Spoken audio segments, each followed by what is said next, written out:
So as the name, this is not a company based in Mumbai, but this is an entrepreneur's entity, and this is working only for the entrepreneurship spirit, and which is looking for basically here our main focus is on community entrepreneurship. So if you are a Saraswat community member, you may be based anywhere, you can become a member of Saraswat Chamber. And then what are the objectives? The first and foremost objective of Saraswat Chamber is to get all the community entrepreneurs on one platform. I have always seen that there are many SMEs who are struggling with various types of problems, whether they are finance, and generally they don't find any person who would guide them. And we proudly say that at Saraswat Chamber, you would get solution to all your questions. So we have created another program called Saraswat Margadarshan, where there is a one-to-one guidance which is given by the experts to the Saraswat community members, and this is done online. So there is no need of having a physical presence anywhere. So you may be a small entrepreneur based in helping our brother from our family. So I'm based in Mumbai and I'm helping somebody or giving some business to a person from Mangalore or a person from Ratnagiri. I'm helping my own brother. So this feeling of family is there with all Saraswat Chamber members, and I'm proudly say that at present we have more than 520 members across the globe, right from US to Australia, even though 90% of it are from India.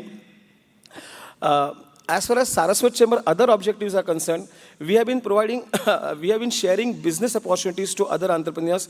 We have been creating more jobs, and we are contributor to the nation building. Today, if you feel that, because after coming to Karnataka, I can see many big entrepreneurs because from the community, frankly. And I'm very happy. Again, I thank to Ullas Kamath sir and WKC for connecting us to these guys.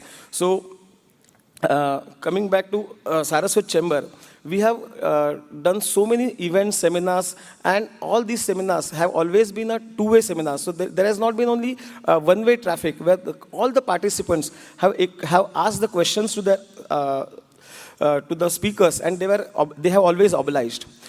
Before concluding, I would like to share a couple of stories where people have benefited.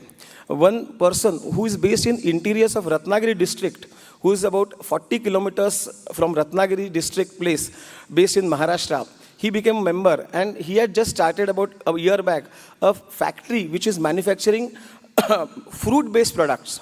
And he was struggling to even have 20% occupancy. The moment he became our member, couple of members gave him an order, and he immediately called us in one month's time that his 1 year's capacity has been booked.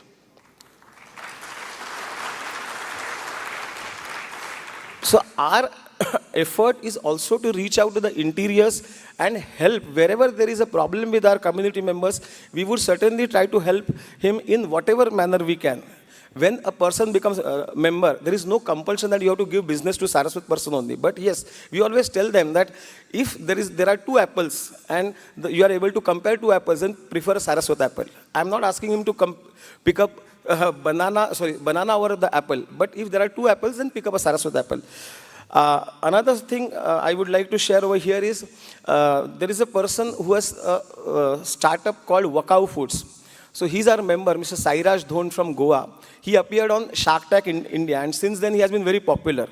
So he was struggling for doing his exports for his fruit-based products in US because there are stringent regulations. He just shared a query, and one of our members based Korno, आयचे entrepreneurship कॉन्क्लेवाक येवन पाविले तुमकां सर्वांक विश्व कोंकणी केंद्रा तर्फेन स्वागत आनी मेगेले मोगाचे नमस्कार. Since time immemorial, we, the residents of West Coast region,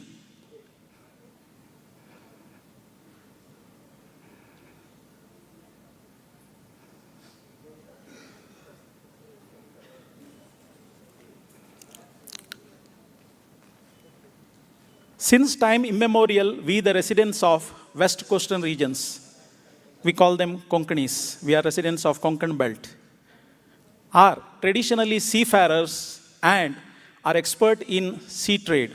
And the connect goes up to Middle East and some European parts. That says the history. Because of the presence of minor ports throughout the West Coast, that may be the reason. but changed social, economic, and political equations has triggered fourth migration. Today, our youngsters are again in a migration process silently throughout India and across the world. It is the vision of our Prime Minister to see India as the third largest economy by 2035. That is the level of prosperity we are going to gain in the next 10 years. And it is the humble intention at World Konkani Center to see that out of that enriched Bharat, a Konkani person should be in the top 10 of our country. That is the reason for which we are working for that. And the World Konkani Center, you know, it is for the Konkani people. By the way, Konkani people are around 0.19% of our Indian population, and they spread across 3 religions and to give training and other things, and for residential purpose of the students. Again, a program called You Get In for the final year degree students of coastal Karnataka government colleges and CA Power 25 has been initiated by our patron, Sri K. Ullas Kamath, and it is doing wonderful success. CA Power 25 has given as much as 51% success rate for those who have attended it. Besides this, Vishwa Konkani Kendra is supporting awards for language, literature work, and social service, which is again supported by TV Mohandas Pai in the name of his parents. Appointing Konkani teachers is the biggest challenge because the government has made third language from 6th standard onwards Konkani, for which there are no teachers appointed by the government. So Vishwa Konkani Kendra is appointing the teachers for all these schools where this Konkani is being taught, and their salary is also paid by Vishwa Konkani Kendra to promote the Konkani language in the schools. A live stream studio has been formed some 2 years back, and over 1,000 YouTube videos are there in the content. Besides live streaming studio, there is a sophisticated library, central hall of excellence, and an auditorium which is housing all requirements of Konkani people to conduct the program there, not for commercial use, but for the purpose of development of Konkani language and culture. And we have a plan to have a UPSC initiative in the year 2024 to see that at least every year, at least 1 or 2 Konkanis are there in the final IAS selection process.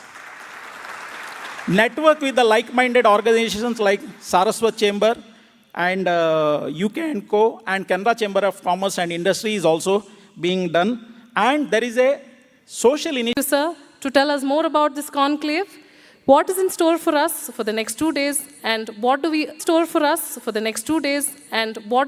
hope to achieve out of this?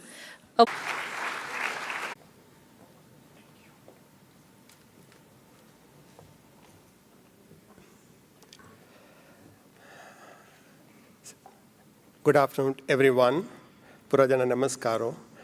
Amka Saraswat Chamber sana sangla English and Ulleri Purajana Kartajata. Malere Bombay to Nailenka, Punat to Nailenka, Solpajanaka, Konkani Artijana, Tanipura, Mega Saraswata Jalari, Konkani Kalatil Metina, English and Ulleri, Edeche. Help Yatanal Metina, I'll switch over to English. The business, second generation of your generation, some people are from the 5th generation, like you. And they want to move to the sofa in the front as quickly as possible. And that is possible only when we put our mind, when we put our heart, and we understand that we don't know much. The day when you realize that you don't know much, you need to learn a lot, you need to listen a lot, and you're a very, very small speck of this entrepreneurship, then you start moving from theater-style seating to the round table seating, from round table seating to the sofa, and from sofa, you can stand here and you can turn 3 examples, then you will realize what I say. Education was the story. Entrepreneurship in our community is dying. And people don't believe it, but it is dying. If it is not dying today, it will die tomorrow. If it don't die tomorrow, because somewhere we have lost risk-taking in the last 40, 50 years. People don't want to take the risk. People want to relax on Friday, Saturday. Thank God it's Friday is everything. And people want to balance their life and work. When there is no work, what balance you can do with the life? There's no work for the youth today, and we are talking about we want to balance our life with the work and the life. Unthinkable. If you see the history, probably in 15 of your own business, your own area, but you need to go out of that. How do we can do that? And in the 100 जणांका scholar दिसताली पुरा 5,000 engineer student जाले 5,000 medical student 10,000 आणि सन्न त्या हॉटेलाची कामाची चेल्लो तांक पुरा म्हणून मस्तीना दिता आम्ही साधारण ಕೆಲವು ಲಕ್ಷ ದಿತ್ತ ಜೇವಿರಿ ಬಟ್ ಯಾಕಂದ್ರೆ ಮಾಡಿ ಜಸ್ಟ್ ಹೆಲ್ಪ್ ಮಾಡ್ರೆ ಬಟ್ ಅದಕ್ಕೆ ಏನು ಸ್ಕೀಮ್ ಭಾರಿ ಚಾಂಗ್ ಮುಂದಿತ್ತ ತೆಪ್ಪಳ ಜಲ್ಲರಿ ಮೋಹನ್ ಫೈಗ ಈಶ್ವರ ದಿತ್ತ ಶಿಕ್ಷೆ कंट्रीब्यूट करू करता इथं चांग स्कीम काय म्हणटा आता उल्हास सांगता देखोरनु हे स्कीम स्टार्टअप एक स्टार्ट कर एक विद वन मिगेल 1 crore तमाक तू तिथले गलत म्हणाले भावनेचं मोहनदास फळे सांगा जगन्नाथ शेणेचं आम्ही पुरायजण आम्ही समाजात बेनिफिट घेऊन वैरेले 100 गटल्या जनसाची 100 गटल्या जन सांगना एक 10 जाऊ 15 जन मुखार यायचे म्हणताना एक 15 कोटी रुपया आई फंक्शन आहे टाक आणि कोण उल्हास कामतीने अनाऊन्स केला रे मग खंडित म्हणा मिनिमम एक 10 कोटीची कमिटमेंट तान घेवे तर and that is a big amount for हां पळय तो आणि मिगेला चेडा दिर 25 crores it's not a big thing हांगा फ्रंट रोड नाही मागची रोड तुका बसला तुमच्या जायला सांगता म्हणजे समाजात काम आहे समाजात हेल्प देवता चेल्डू आमगेले चेल्डू म्हाका वैरूचाक आम्ही सपोर्ट करण्या काय आम्ही सांगला म्हणजे बँका दवरल्या रे हेल्प जाना टायम ದುಡ್ಡು ಸಮಾಜಕ್ಕೆ ತರಿ ಯುಟಿಲೈಸ್ ಕಲ್ರಿ ತಾಜಿ ರಿಯಲ್ ಸಾರ್ಥಕತೆ ಅತ್ತ ಅಂತ सांगता ಆ सांगून ಮೇಲೆ 2 ತೊಳತಾ ಚೆಡುಲಲ್ಲಿ ತೊಳತಾ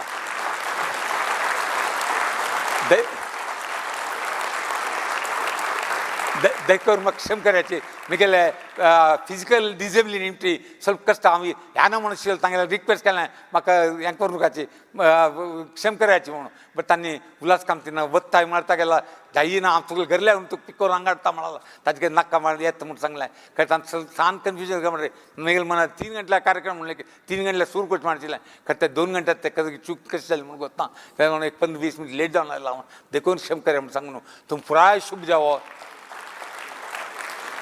तू पुराजना मेल शुभकामने हांगा कितले एंटरप्रेन्योरशिप आयले की हांगा त्या पुराय जाण मुखार सुन ओडड्ड जावोचे आज भाशेन हांगा आयकले निमती त्या भाशेन तुमकां खंडीत लागता तुमी वयर आयले तवळे समाजा विसरू नकाचे इथं तुमी समाजान वयर आयले पुन्हा वापस तुमी समाजाक मागशी दिवका कितले किंचितू हांव सांगना कोटी घेतल्या दिया म्हणाचे but some way you have to come forward to help the society and again तशें केल्यार मात्र मेल समाजाक बरेच समाज येता एटले एक 15-20 वर्सांनी जावं एक 20-25 वर्सांनी आम्ही एक बलिष्ठ समाज हंड्रेड्स ऑफ व्हडले एंटरप्रेनर्स व्हडले जावची म्हणले करून मेले आशें करता देवाला स्वाम्याला पुरा मागता आमी पुरा जनांक चांग दितरी आशीर्वाद करूका स्वाम्यान देवान आनी चेडी सेव करूका अवकाश दिवका म्हणून सांगून मेले 2 उत्तरां पळयता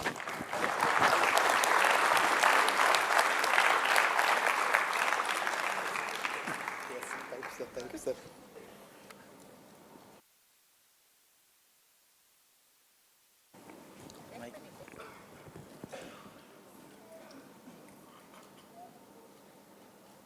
Yes.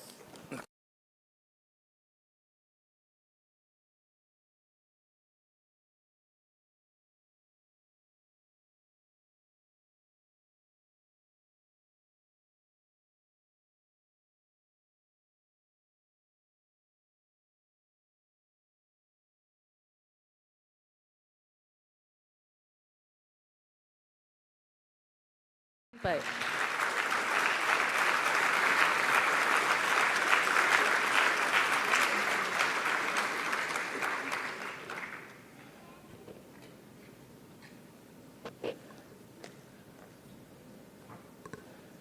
Sir, it is with utmost honor and respect that I wish to say that you are a true beacon of excellence in our community and beyond.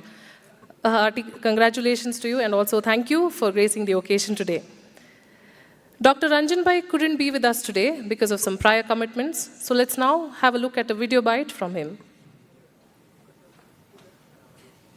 Hello everyone. While I cannot be with you in person, hello. Any adversity, always you take it as a positive thing and convert that adversity into positive nature. But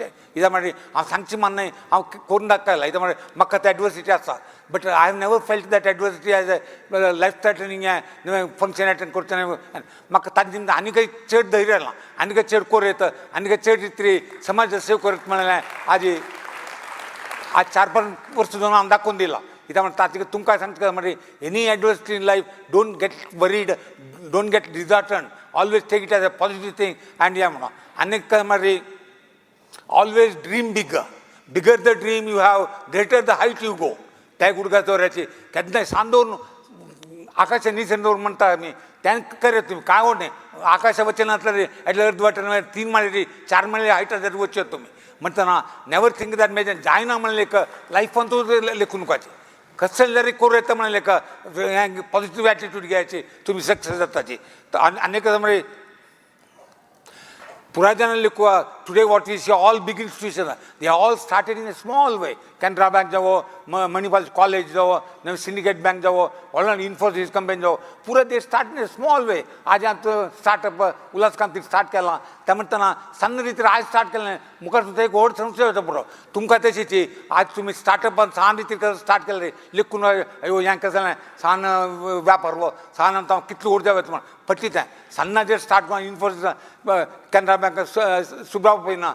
केवल 5 Mustang school start केलं नाही आज किती वाढ झालं नाही त्या bank ₹100 किती रुपये टाकले नाही मूलधन त्या ₹100 आज कॅनरा बँक कोण स्टेज गेलं नाही मग तुम्ही आज स्टार्ट केलं नाही किती वाढ जाता म्हणलं नाही तुमका कोळका त्याला कन्या लिखून काचे यो सान केलं नाही व्यापार मग दुड एमएल लावून लिखून काचे त्या तुम्ही हॉट दे एंकर येतं कसे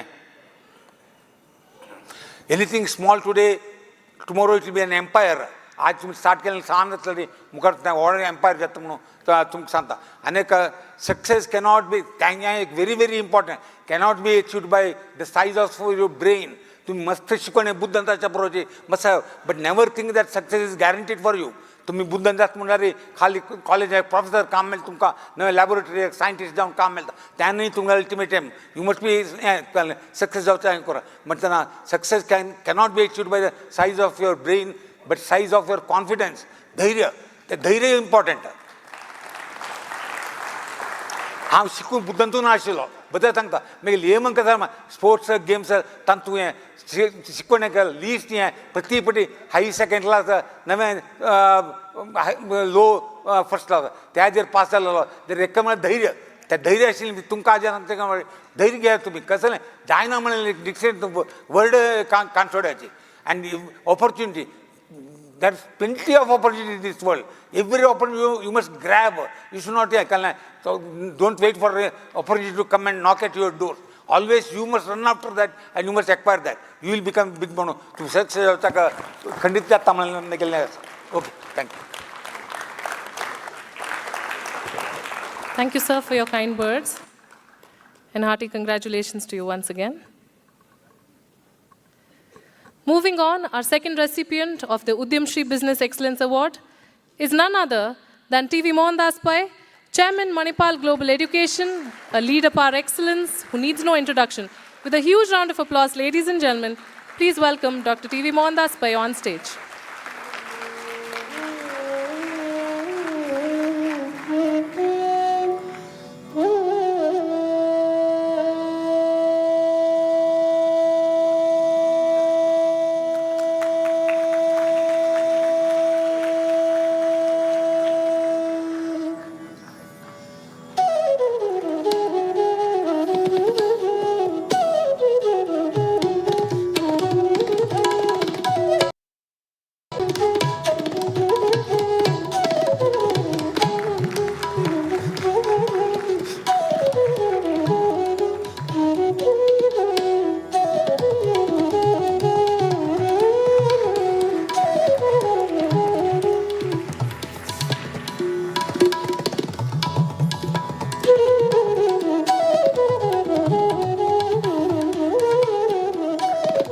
Thank you, sir.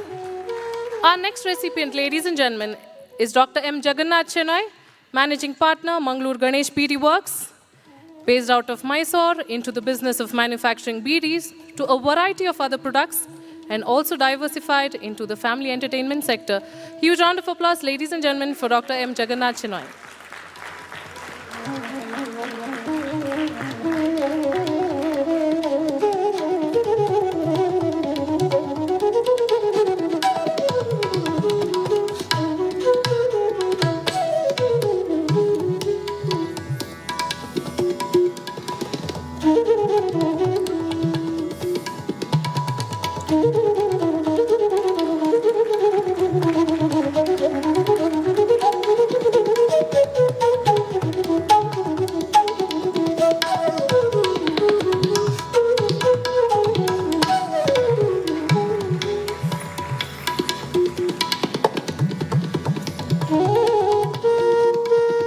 Let's have a look at a small bite by Dr. Jagannath Chinoy on the screen.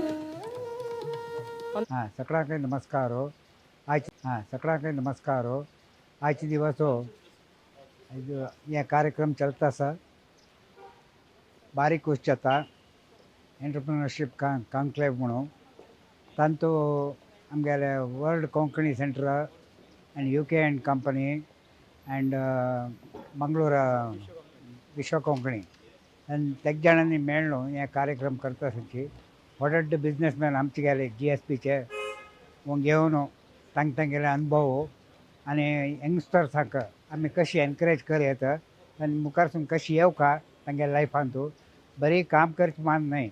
He should be entrepreneurship and he should be a owner of the company. That should be the aim of this conference. I am very happy, and this they have made it in the first time. Injection which has been given for 30-35 years.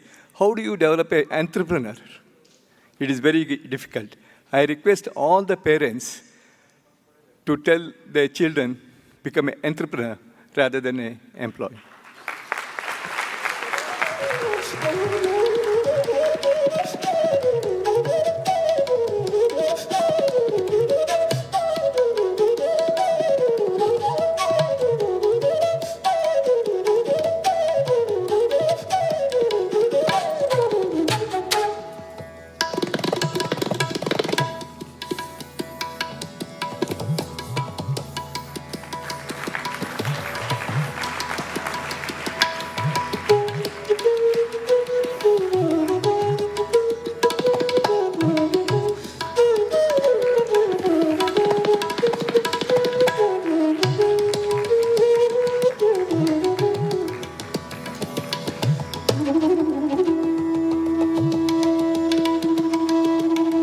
Let's have a look at a video.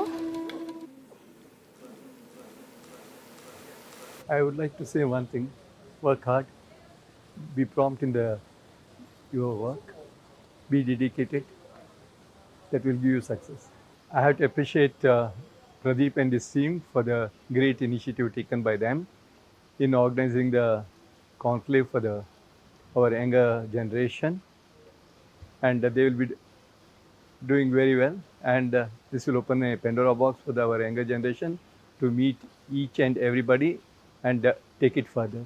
No, thank you for having this conference. म्हाका बारी खुश जालें की आमी सकट जावन OT येवन ह्या event करता आसा ती.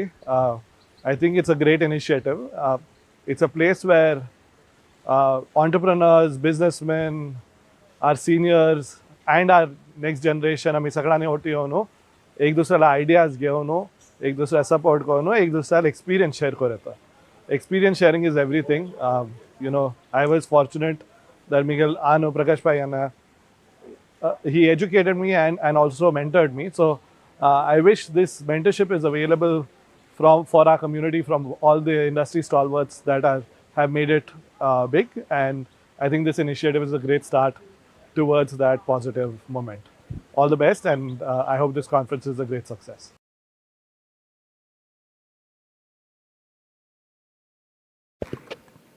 Our next recipient, ladies and gentlemen, is Dr. Kiran Pai, Pro-Chancellor, Vidyashilp University, a very well-known name in the education sector, spread across 5 campuses in Bangalore, which has impacted the lives of thousands of students over the last 4 decades.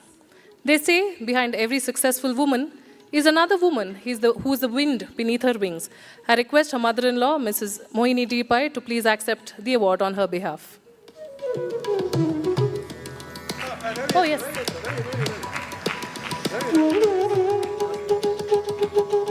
I request Ravindra Pai, her better half, to collect it on her behalf.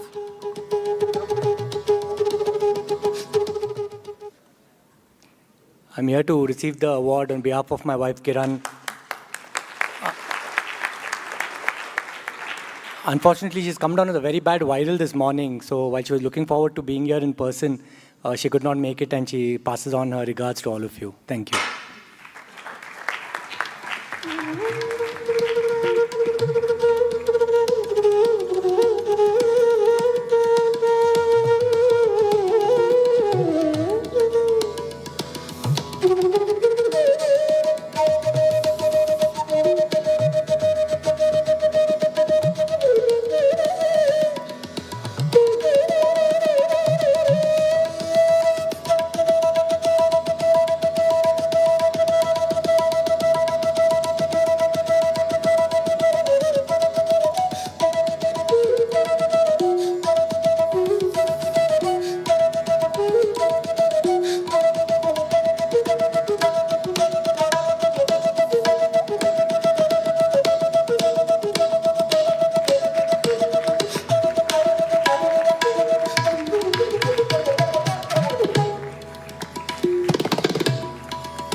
Shall we have the video?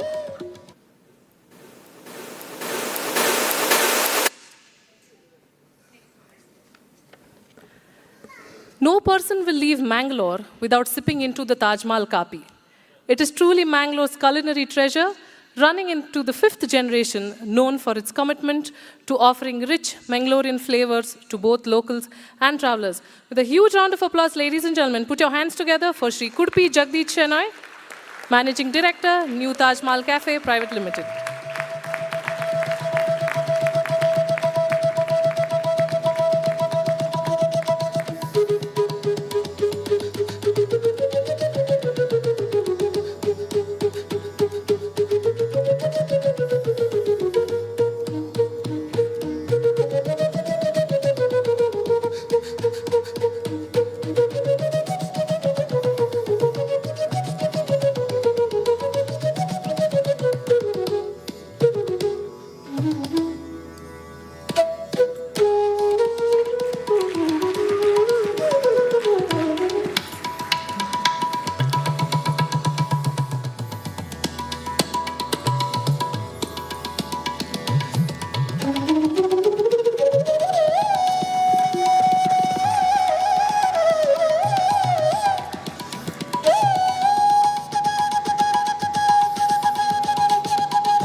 Let's have a look at the video.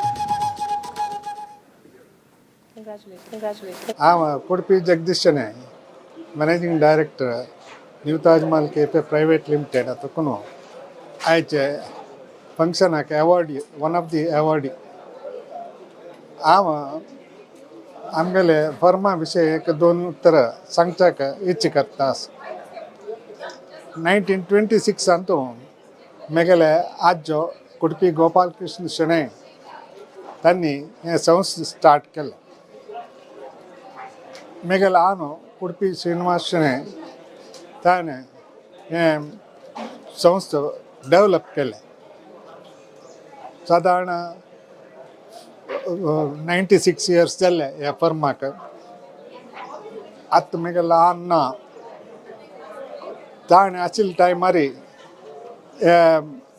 संस्थे का ताने 4 gold medal हल्ला ते इतना कमन मलरी आमगले संस्थे तो coffee Dutta सकानी उठाई तना कॉफी very important ते सगळे वर्ल्डान तसले कॉफी मेळना अनेक कशें म्हळ्यार आमगेले स्वीट्स बारी फेमस मंगळूरांत वर्ल्डान ती फेमस गोवा हालवो केण्या हालवो आनी मालपुरकी ಇನ್ನಿತರ ಪೂರ ಸ್ವೀಟ್ಸ್ ಆಮೇಲೆ ಜೇನ ರಾಕ್ಕೊನು ಏನು ವರ್ತಾಚ್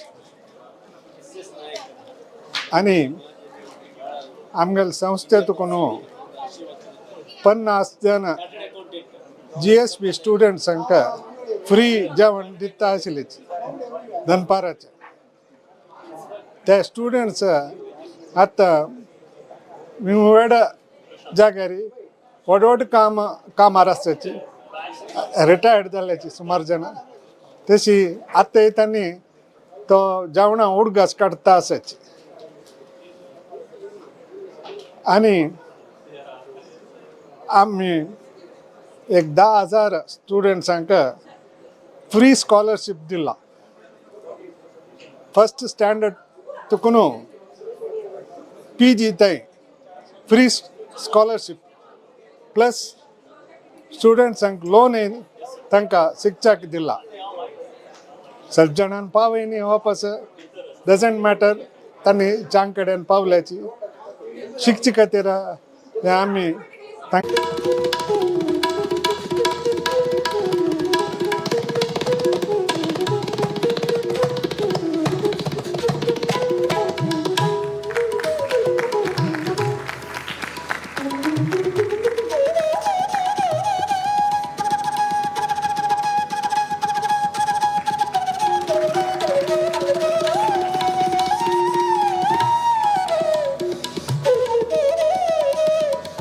Thank you, sir. Time for the video.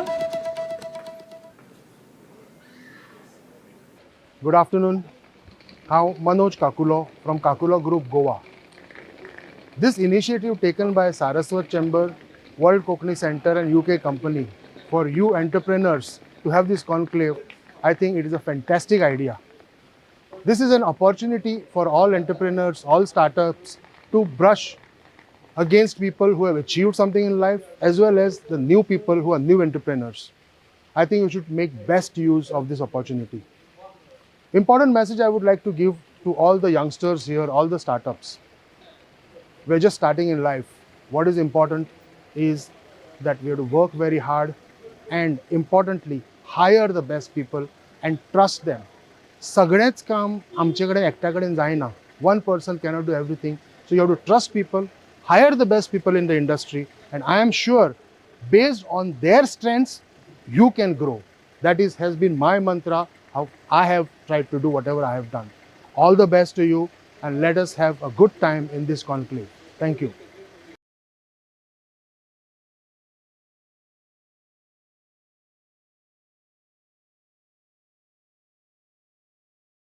Hotels Limited, which pioneered the chain of Udupi eateries and restaurants 43 years ago.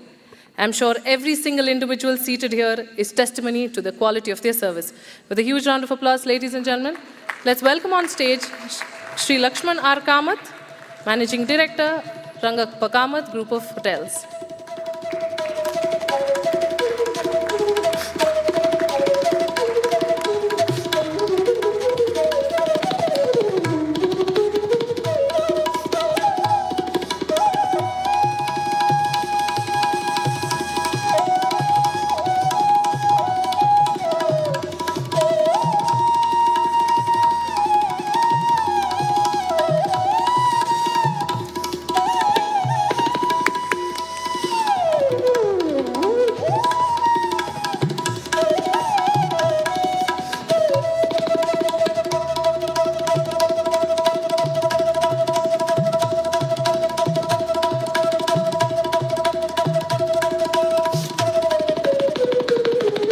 Ladies and gentlemen, put your hands together for Shri Lakshman R. Kamath, Managing Director, Rangappa Kamath Group of Hotels Limited.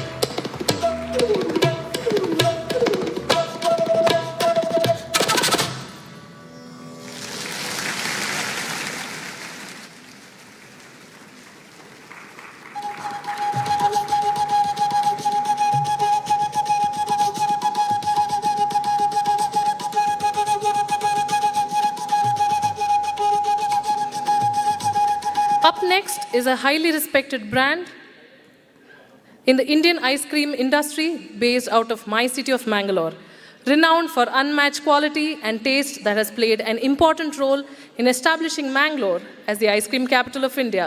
No prizes for guessing, it is the Ideal Ice Creams Mangalore. Ladies and gentlemen, put your hands together for Shri S. Mukund Kamath, proprietor, Ideal Ice Creams, Mangaluru.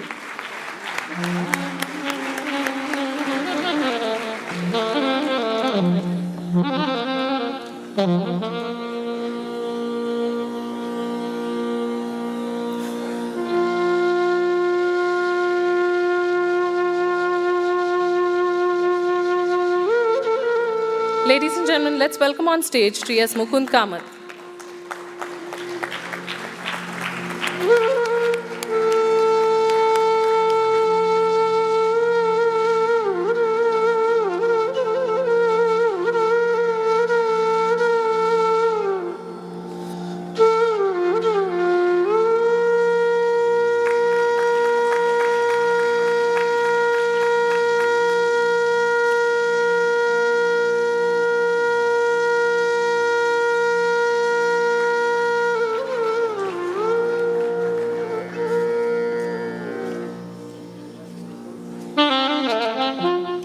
Let's have a look at the video. नमस्कारू हांव Mukund Kamat ideal ice cream मादकोनू मंगळूरा म्हाका हांगाजी second generation entrepreneur म्हणून हांगे रेकग्नायज केल्लो आसा त्या विशयार मस्त खूश पावता आमगेले आयस्क्रीम आमी 1975 स्टार्ट केलेले हांव 1995 जॉइन जाल्लो 48 इयर्स देखून हे बिजनेस आसा आयस्क्रीमांतू we are known for the quality and consistent quality over the last 48 years. ह्या वर्सा आमकां world's top most iconic top 100 ice creams Antu आमगे गडबड म्हणून टेस्ट एटलासान एक रेकग्नायज केल्लो आसा तितले मात्र न्ही last few years we won 27 awards for the quality of ice creams हाका मेन कारण आमगेले मलगडे आशिर्वाद आनी आमगेले स्टाफाल एक हार्ड वर्क आनी कस्टमर्सा लव एक्चुअली हांव अन्ना म्हाका निमगेले बिजनेस येत म्हणून हांव म्हणल्यार खुशी राव जायत म्हणल्यार हांव आत्ताचे जनरेशनाक तेंच सांगता से there is a lot of opportunity in business food आमगेले community was job giver so now it's becoming almost job seekers we have to change this trend so हें कॉन्क्लेव डेफिनेटली त्या टवर्ड्स वर्क करतास but I feel in this parents ಒಳ್ಳೆ role ಅಸ ಕೆಲವು ಜನ ಹುಚ್ಚು ನೊಕ್ಕ ಯಾರಂತೂ ಪ್ರೈಜನ್ ಅಶ್ಪ್ರಮಂತ ನಾ ಇಟ್ಸ್ ಅ ಬ್ಯೂಟಿಫುಲ್ ಜರ್ನಿ तुम्ही जॉइन जाया thank you very much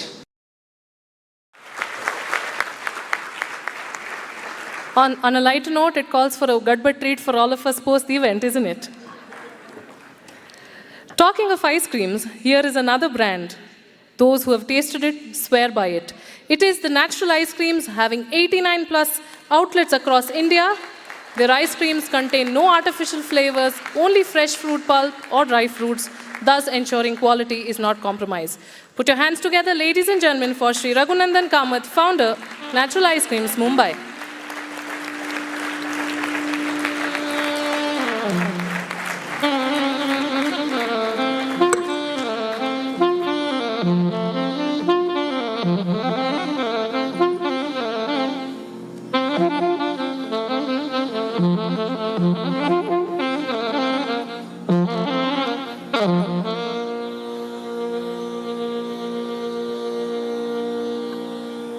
Round of applause, ladies and gentlemen, for Shri Raghunandan Kamath.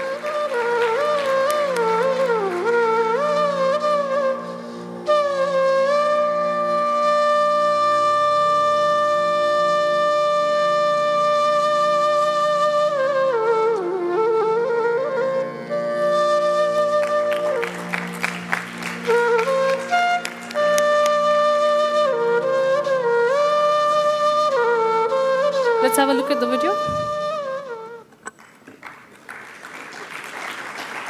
हांव आमगेल्या समाजाच्या चेडवांक कसले सांगचें म्हळ्यार तुमकां कसलें बिजनेस करूंक तुमी कसले आयडियाज तुमकां स्टार्ट करूं वताना तुमकां मालगड्याला सांगूंक लज्जी करता भंय करता आनी दाक्षण हे तीन वस्तू अगर जाता म्हूण जाल्यार आनी सांगले नंतर कंडापट व्हड अल्लोल कल्लोल जाता आनी घरकडे शौचा सूर करताची जाताक दाखोवच्या वताची आनी हे चल्ल्या कसन जाला म्हणून पळा पडपडचा पिरपिरचा सूर करताची आनी तागेल फ्रेंडशीप सोडाची म्हणून पळा सी एडवायस दिवच्या सूर करताची तागेले तुमचो वायट जालो तागेले शिकला असा सगळें तुमकां आयकुंक पडटा त्या बिझनेस करनातील बसू नाका त्यांची बिझनेस करायची इता म्हळ्यार तुमी असामान्य लेखील निमती तुम्ही लेखू साधनातील नस पळत जेन्ना तूं एक विचित्र नमुने बिझनेसा विशय तूं आलोचना केले निमती असल सकाळे थोडेಗಳು ಎತ್ತಚೀಚಿ ಜಲಾರಿ ते तुम्ही त्या करकचीची आनी कसलो म्हणचे म्हळ्यार सेकंड म्हणचे कसलो म्हळ्यार केन्ना कॉमन बिझनेस करूं वच्चो नाका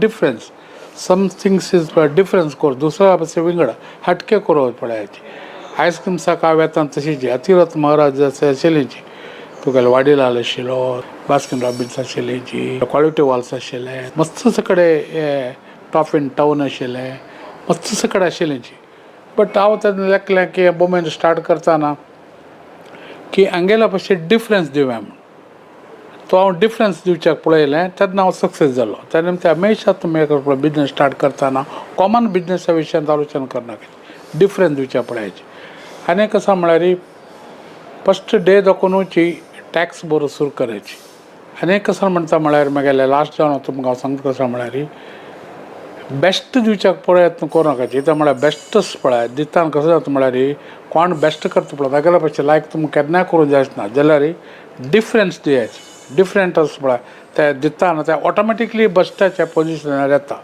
आनी कसो म्हळ्यार की हांव सांगता कसो म्हळ्यार कसल तुमी करता म्हणल्यार मस्त दीस दाखोवन आलोचना करता आसाची तेंची करायची इता म्हळ्यार तुमी ते इताक आलोचना करची म्हळ्यार तुमकां तें आवडटा लायकींग जाता आनी ताजेची ड्रीम पळयलेलो आसा ते तुमी करतना तुमकां तें करूं एक चान्स मेळ्ळा आनी तुमी हासील बीन केल्यार you are not working single day in your life please हे फॉलो करायचे थँक्यू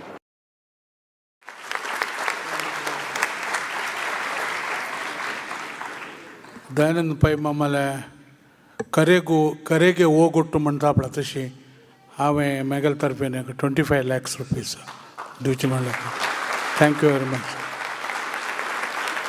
म्हाका तांणी सांगिल्लें एक मस्त आवडलें म्हळ्यार समाजाक दिवयाची म्हणून हांव समाजा दाखोवन शिकिल्लो पणसा आयस्क्रीम चिबडा आयस्क्रीम्स मागीर आजकाल पातोळी आयस्क्रीम्स प्लॅनिंग करता आसा पाले दिता आसा तांचे समाजाक कोपा दिवचे म्हणून thank you very much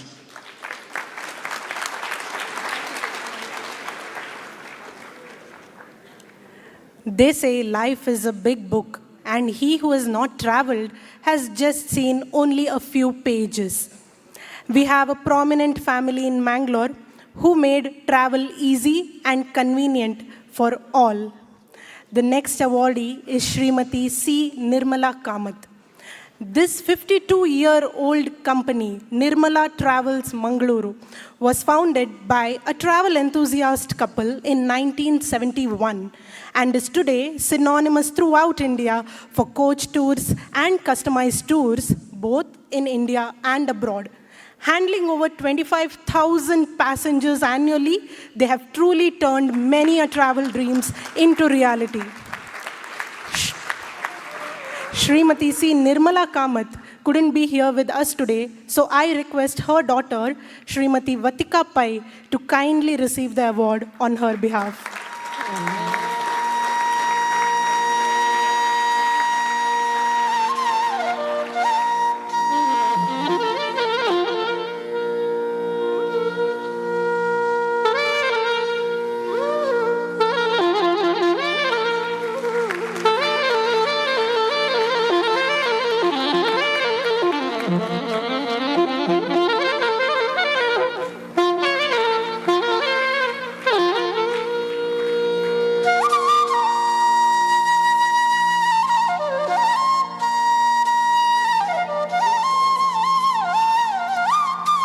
Let us take a look at the video, please. Sakranki namaskaru. Ha Vatika Pai Nirmala Travels Adukuno. Today I'm here on behalf of my mother, Sri Nirmala Kamath, who is the recipient of the Udyam Shri Business Excellence Awards. So Nirmala Travels was founded by my mother and my father in the year 1971. So it's a 53-year-old organization, and with their sheer hard work and commitment, itlu varstani successfully run korno. आता त्यांनी प्रतिवर्ष 25,000 चड पॅसेंजर्सांक भोंवडायतसाची in India and abroad. And my mother also happens to be one of the first heavy vehicle driving license holders way back in the 1970s. And आमगेल पुरा customers तिका बस सोडू कितली kilometres drive कोन येवचताय पळयला ड्रायव्हर काय नज म्हणल्या या जले so she would make up for them. So she's a lady, she's literally an iron lady, very true to that word. And she's very, very delighted to receive this honor today. I think Bari Santosh Jala and Tine Vishwa Konkani Kendra, UK and Co, आणि Saraswat Chamber. Hank तीन organizations ake धन्यवाद Sangla. And she belongs to a generation where access to capital, technology, and education was not very available to everybody. And societal attitudes and behaviors were also very different. So, tigel message young generation akasa malari. She belongs to a generation where access to capital, technology, or even quality education was very hard. It was very challenging. And societal attitudes and behaviors were very different. Balman Shanka, ek business korchi malari chi, that outlook is very, very different. But she says that we belong to a very lucky generation where we have access to all of these things.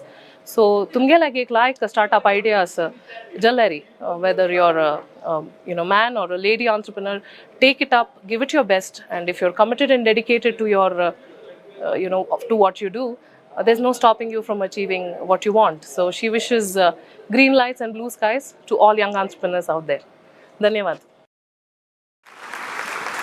Thank you. I hope my mommy dearest is watching it, and I'm so proud of her. Moving on, ladies and gentlemen, our next awardee is Sri Subrai Empai, Executive Director, Bharat Group, Mangaluru. Running for several generations, this group is into diverse businesses, including primary businesses of BD manufacturing and exports, automobiles, real estate, and more, and are one of Mangalore's most successful family-owned businesses. Put your hands together, ladies and gentlemen, for Sri Subrai Empai, Executive Director of the Bharat Group, Mangalore.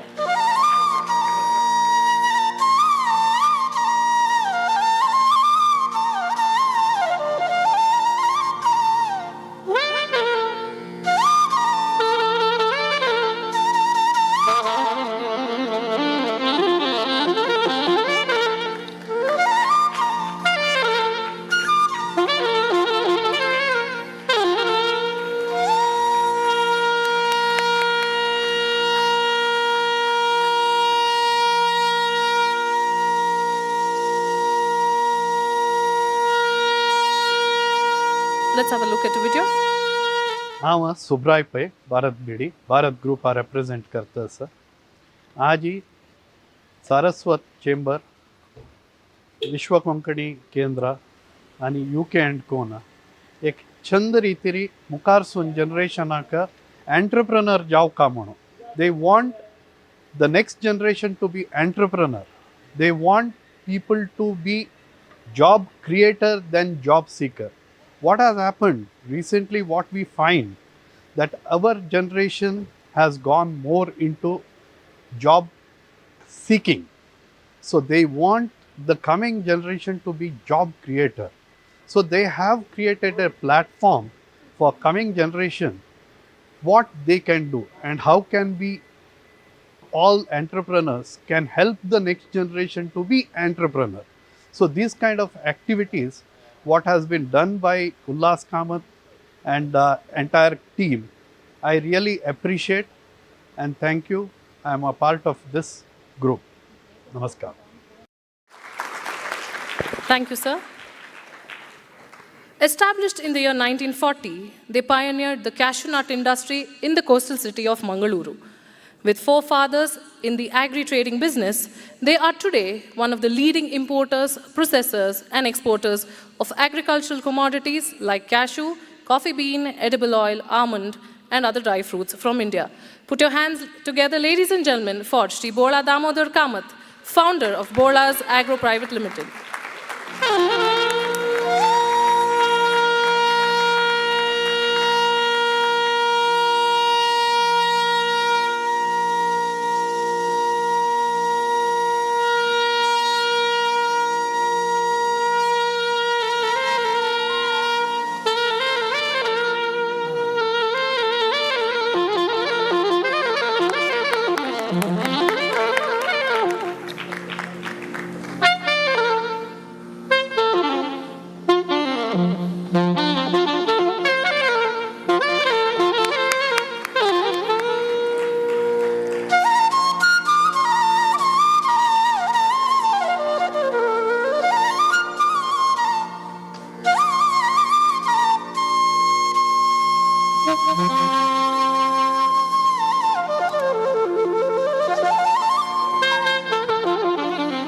Can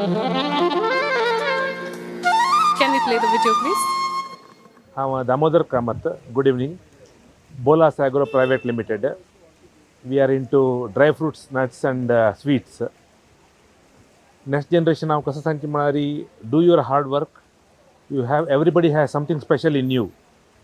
And keep working. Deva Aldaya, Anamal Ashirvad, Gevunu, Mukarsiyati. God will always be with you. All the best. Thank you. Thank you, sir. The next awardee is Shri Sandeep Ambolkar, GMD Indoco Remedies Limited, Mumbai. Headquartered in Mumbai, Indoco is a fully integrated, research-oriented pharmaceutical company with a presence in 55 countries. The company's turnover is $198 million and has a human capital of 6,000 employees. Sensodent K, Sensoform, Ketodent, Mofloren, we've heard all these brands, haven't we? Now we know who's behind them. Put your hands together, ladies and gentlemen, for Shri Sandeep Ambolkar, JMD, Indoco Remedies Limited, Mumbai.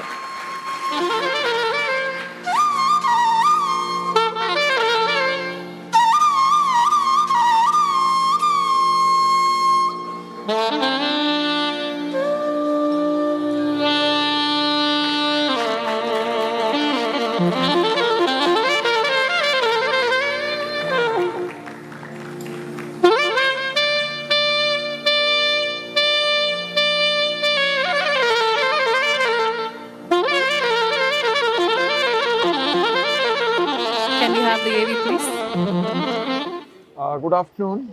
I'm Sandeep Bambolkar, Joint Managing Director Indoco Remedies Limited. Maka आज खूप खुशी जाता to participate in this entrepreneurship conclave. Mainly the Saraswat World Konkani Center has organized this along with the Saraswat Chamber and UK and company. I would like to give a very nice message to the next generation entrepreneurs, the would-be entrepreneurs. We all need to work smart, we need to work intelligently, and we need to work very hard. आमकां hard work करपा जाय, smartly and intelligently. Intelligent execution will be the key of all the meetings held in the boardrooms and all the strategies planned. I see India as a great country going forward. It's going to be India's decade for the next 20 years, and we must all take huge advantage of this. See, our earlier generation planted trees from which we are all enjoying the fruits. Let us resolve to plant orchards so generations to come will enjoy fruits from those orchards. Thank you very much and all the best. Thank you, sir. Our next awardee is Shri Anil Kaunto, founder Alcon, Anil Kaunto Enterprise, Goa. A very ambitious young man set up a small engineering unit several years ago, and today it has grown into one of Goa's largest business conglomerates. Alcon Enterprises is into diversified businesses from construction to real estate to hospitality, manufacturing, trading, servicing, exports, and electronics. Put your hands together, ladies and gentlemen, for Shri Anil Kaunto.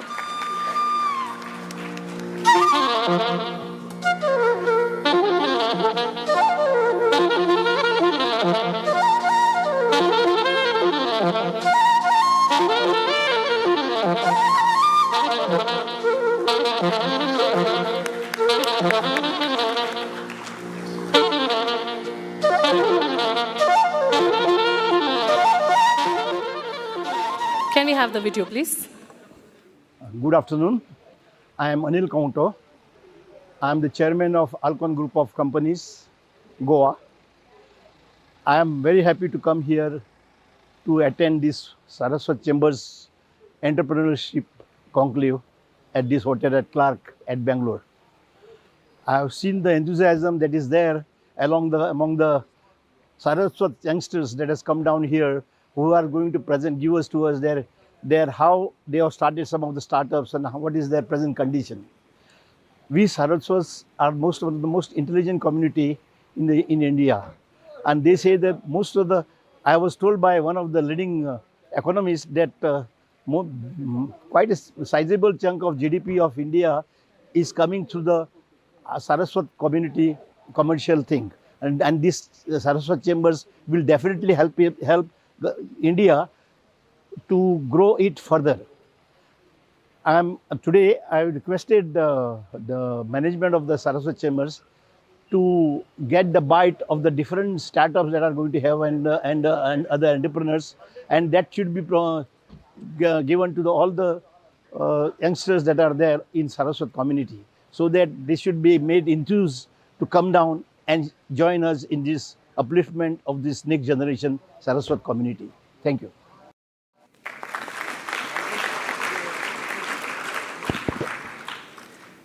Thank you, sir. Situated in my city of Mangaluru, Aruna Masalas is one of the top spice manufacturers in South India, with state-of-the-art food-grade spice manufacturing facilities, fully automated plants, and an in-house ultra-modern laboratory. With a wide range of food products, they serve customers in Karnataka, Maharashtra, Goa, and Kerala, as well as in the Middle East and Australia. Put your hands together, ladies and gentlemen, for Shri Anantesh V. Prabhu, Managing Partner of Aruna Masalas.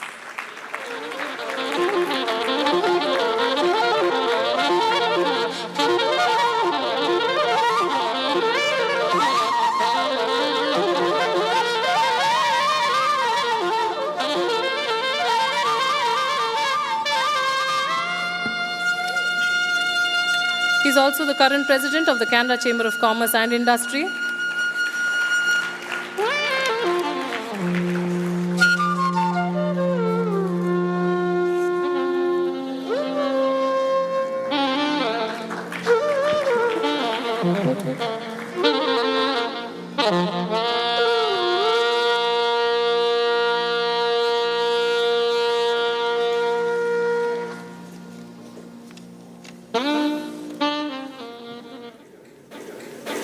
Let's have a look at the video.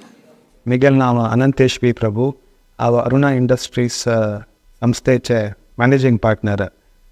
I am a second generation entrepreneur. We started our industry in the year 1980. My advice to budding entrepreneurs would be, entrepreneurship is a fun-filled journey. If you have big ideas, big dreams, but तुमको त्या dreams आणि ideas achieve करोक challenges obstacles hurdles face करचे तुमगेला एक heart असला री then trust me entrepreneurship is the right choice for you entrepreneurs म्हळ्यार वी आर वेरी क्रिएटिव आमगेला इमॅजिनेशनाक कसले बाउंड्रीज आसना तशीची entrepreneurs we never stop learning आमगेला एक रिस्क एपेटाइट आसता entrepreneur Malari is a person, not necessarily that you're always successful, but what is important is if you have failures and if failures amme ek face korno amke bounce back jauche amke hurt us lari, entrepreneurship is the right thing to do. Entrepreneur aka kendu malari risk घेवच्याक तो मागशी मुखार पळयना तशीची समाजांतू कसने एक मेळटा की ताचे पशी 100 वांटान तो समाजाक दिता. That is the spirit of a entrepreneur. म्हाका भारी खोशी सारस्वत चेंबर तशीची वर्ल्ड कोंकणी सेंटर आनी UK एंड कंपनी हांणी एक एंटरप्रेन्योरशिप कॉन्क्लेव म्हूण ऑर्गनायज केला. हे आमगेले एंटरप्रेन्योर्सांक एक लायक प्लॅटफॉर्म एंटरप्रेन्योरशिप कशी आमी एक इम्प्रूव करूं येता आनी मस्त बरा लायक सेशन्स प्लॅन केला. I wish the event all the very best आनी म्हाका ह्या एक इवेंटाचे एक पार्ट जावच्याक तुमी एक अवकाश दिला. मस्त धन्यवाद. All the very best. Thank you.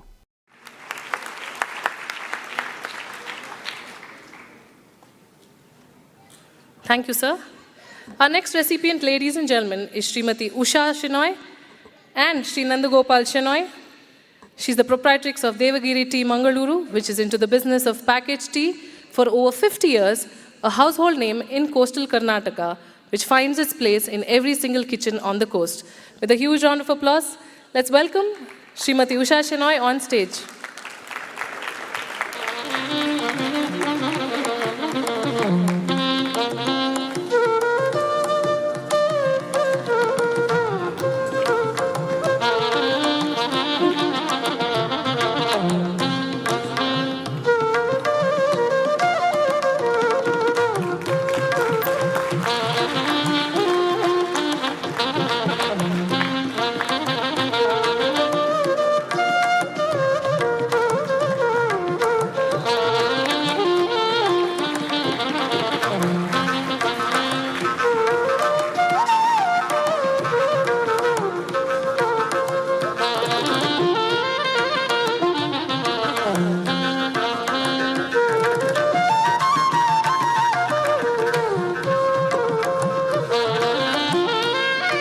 Can we have the video? Namaskaro. Hava C.A. Nandagopal Shanai. Hava Usha Shanai.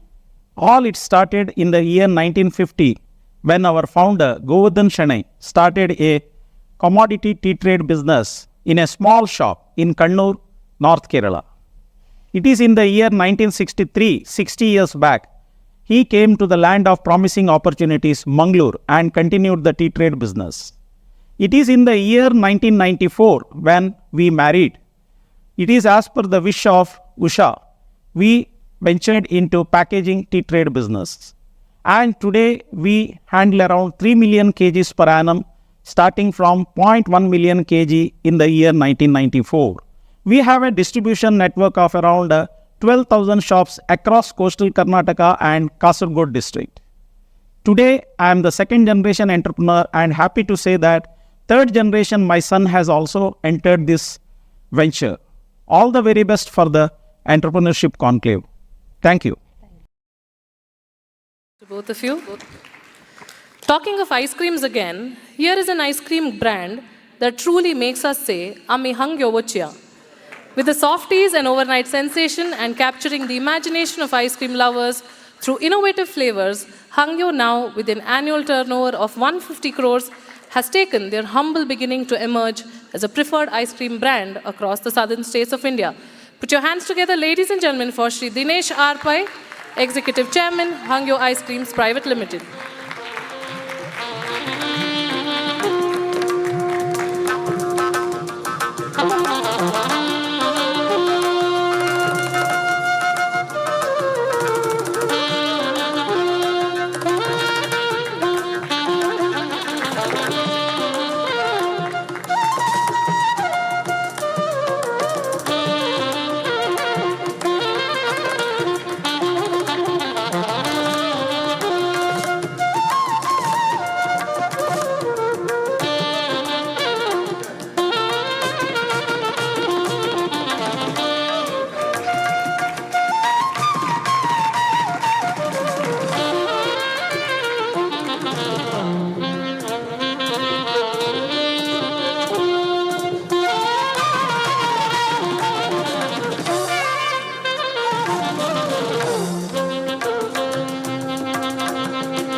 नमस्कारो मिगल नाम दिनेश पै हांव हंगा आइसक्रीम एग्जीक्यूटिव चेयरमन आज ही हैं एंटरप्रेन्योर्स कॉन्क्लेव जो हंगा ऑर्गनाइज केल्ले सर्व आमगेले Saraswat chambers Konkani centre world Konkani centre आनी यूके एंड कंपनी हांव धन्यवाद दिवन दोन उतर आमगेले कंपनी बद्दल सांगच्याक इच्छपवता आमगेली कंपनी 2002 निंतू आमी स्टार्ट केली हंगे आइसक्रीम आनी आज ही आमगेले आइसक्रीम सगळे Indian 15th fastest moving brand म्हणून सांगच्याक म्हाका मस्त खूश जाता आनी even youngest brand it is very fast growing youngest brand म्हणून आमकां रिकग्नायजेशन मेळ्ळें आसा तें सर्व तुमगेल्या आशिर्वादान म्हणून हांव सांगच्याक इच्छपवता हें जावच्याक आमगेलें सक्सेस इज आमगेलें टीम वर्क हांव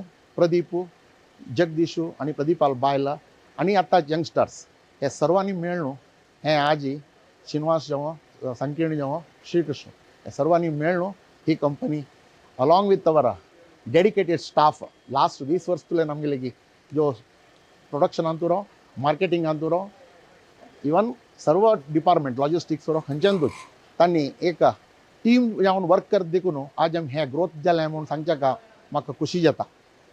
सेकंडली हे ग्रोथ जावचें कारण म्हळ्यार ही क्वॉलिटी आमगे कंपनी आमी स्टार्टिंगतल्यानच ही क्वॉलिटी कॉन्शियस सो आमी एम्फसायज क्वॉलिटी वेर दिल देखून is one of the region for our growth. तशींच आज जो कितें आमी हांगा हें वर्ल्ड तुमगेलें आनी ऑर्गनायज केल्लें आसा हाजे भितर हांव 2 मॅसेज दिवच्याक इच्छा पावता फॉर यंगस्टर्सांक. आयची यंगस्टर्स भारी हुशार, दे आर व्हेरी इंटेलिजंट, तांकां एक्सपोजर मस्त आसा जाल्यार जो कितें तांणी आज they have to take one oath कसन म्हळ्यार they have to fix the goal what they want to achieve in life. ते गोल सेट केले नंतर they have to work sincerely to reach that goal and they have to put the hard work. A hard work केल्यार मात्र without seeing the watch they have to work, then they can definitely reach their goal. हे आज हे संदर्भार हांव तांकां सांगचें इच्छ पावता. ताजे ओटूची तांकां self confidence म्हणलें एक व्हेरी इम्पॉर्टंट एस्पेक्ट आसा तो. सेल्फ कॉन्फिडन्स खंयचेय परिस्थितीर तांणी सोडून दिवचें ना आनी देवा वयरी विश्वास दवरपाची हें पुरा करतना देवार विश्वास आसमो देवा वयर विश्वास दवरल्यास म्हण जाल्यार देवार अनुग्रह मुद्दाम जाता आनी तांणी एक सक्सेसफूल एंटरप्रिनर जाता म्हणून सांगच्याक हांव इच्छ पावता. नमस्कार. Thank you, sir. This couple, along with your dedicated team, have been shaping the lives of thousands of students for many decades now. With world-class infrastructure, the success of the expert group of institution is the result of its commitment and professionalism. Since its inception, it has not only built an unparalleled tradition of excellence, but contributed greatly to the enhancement of academic culture around the coastal Karnataka. Put your hands together, ladies and gentlemen, for Professor Narendra L. Naik, Chairman, Expert Group of Institutions, along with Dr. Usha Prabha Naik, Vice Chairman of the Expert Group.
Saraswat chamber, world Konkani centre आणि UK and को हांणी ಒಟ್ಟು ದಾವನು पुरा जनांना ಒಟ್ಟು मेळणू हे कसन एक Saraswat conclave म्हणून करता आसाची. It's a very nice initiative. that too it's a entrepreneurship conclave. It's a very good opportunity for those who are entering into the कसन एक entrepreneurship म्हणून कसन एक फील्ड एंटर जाताची तांकां पुरा भारी एक चांग अवकाश आहे इथे म्हणून सांगल्यार हे एक संदर्भारी कोण पुरा एक एंटरप्रेन्योरशिपांतू सक्सेसफुल जावन घेवन मागीर एक वेर they are the role model for the youngsters तसल जनाल पुरा पार्टिसिपेशन आसतना तांणी कसं उलयताची तांगेल उलोवच्यान कसं एक तांगेल सक्सेसाक मॅच जावन तांणी कसं उलयताची ताजे निमित्त एक इन्स्पिरेशन तांणी डिरायव करून घेवन आम्ही मुखारसून छांग सक्सेसफुल पर्सन्स जावका आम्ही एक आमगेल कम्युनिटी एक प्राईड जावका म्हणचे एक तांकां एक एक तें इम्बायब करता तसले हें एक अवकाश म्हणून हांव लेखता. पुरा यंगस्टर्सान हें हाजी एक अवकाश सदुपयोग करून घेवका म्हणून न्हू हांव पुरा जनाला विनंती करता. आय wish all the best for all the participants in this particular conclave. Thank you. Thank you, gentlemen, for doing the honors. We have with us today a truly remarkable individual, Shri T.V. Mohandas Pai, a distinguished figure in the world of business and finance. With his sharp acumen and strategic vision, he has made significant contributions to our technology and IT industry. Through his illustrious career, he has held prestigious positions, including the Chief Financial Officer and Board Member of Infosys, one of India's largest multinational corporations. Today, he is here with us to deliver the keynote address on creating a vibrant entrepreneurial community, a topic that is very close to his heart. If I have to read his career graph, it's going to take me a really long time, and he strictly instructed me to stick to 2 sentences. So put your hands, ladies and gentlemen, for the very enterprising and inspiring Shri T.V. Mohandas Pai.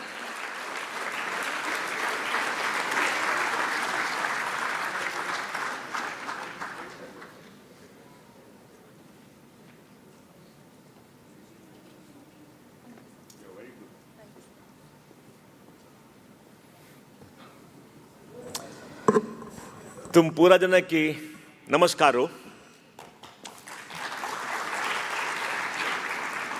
आमक पूरा एक व्हड सपन आसा.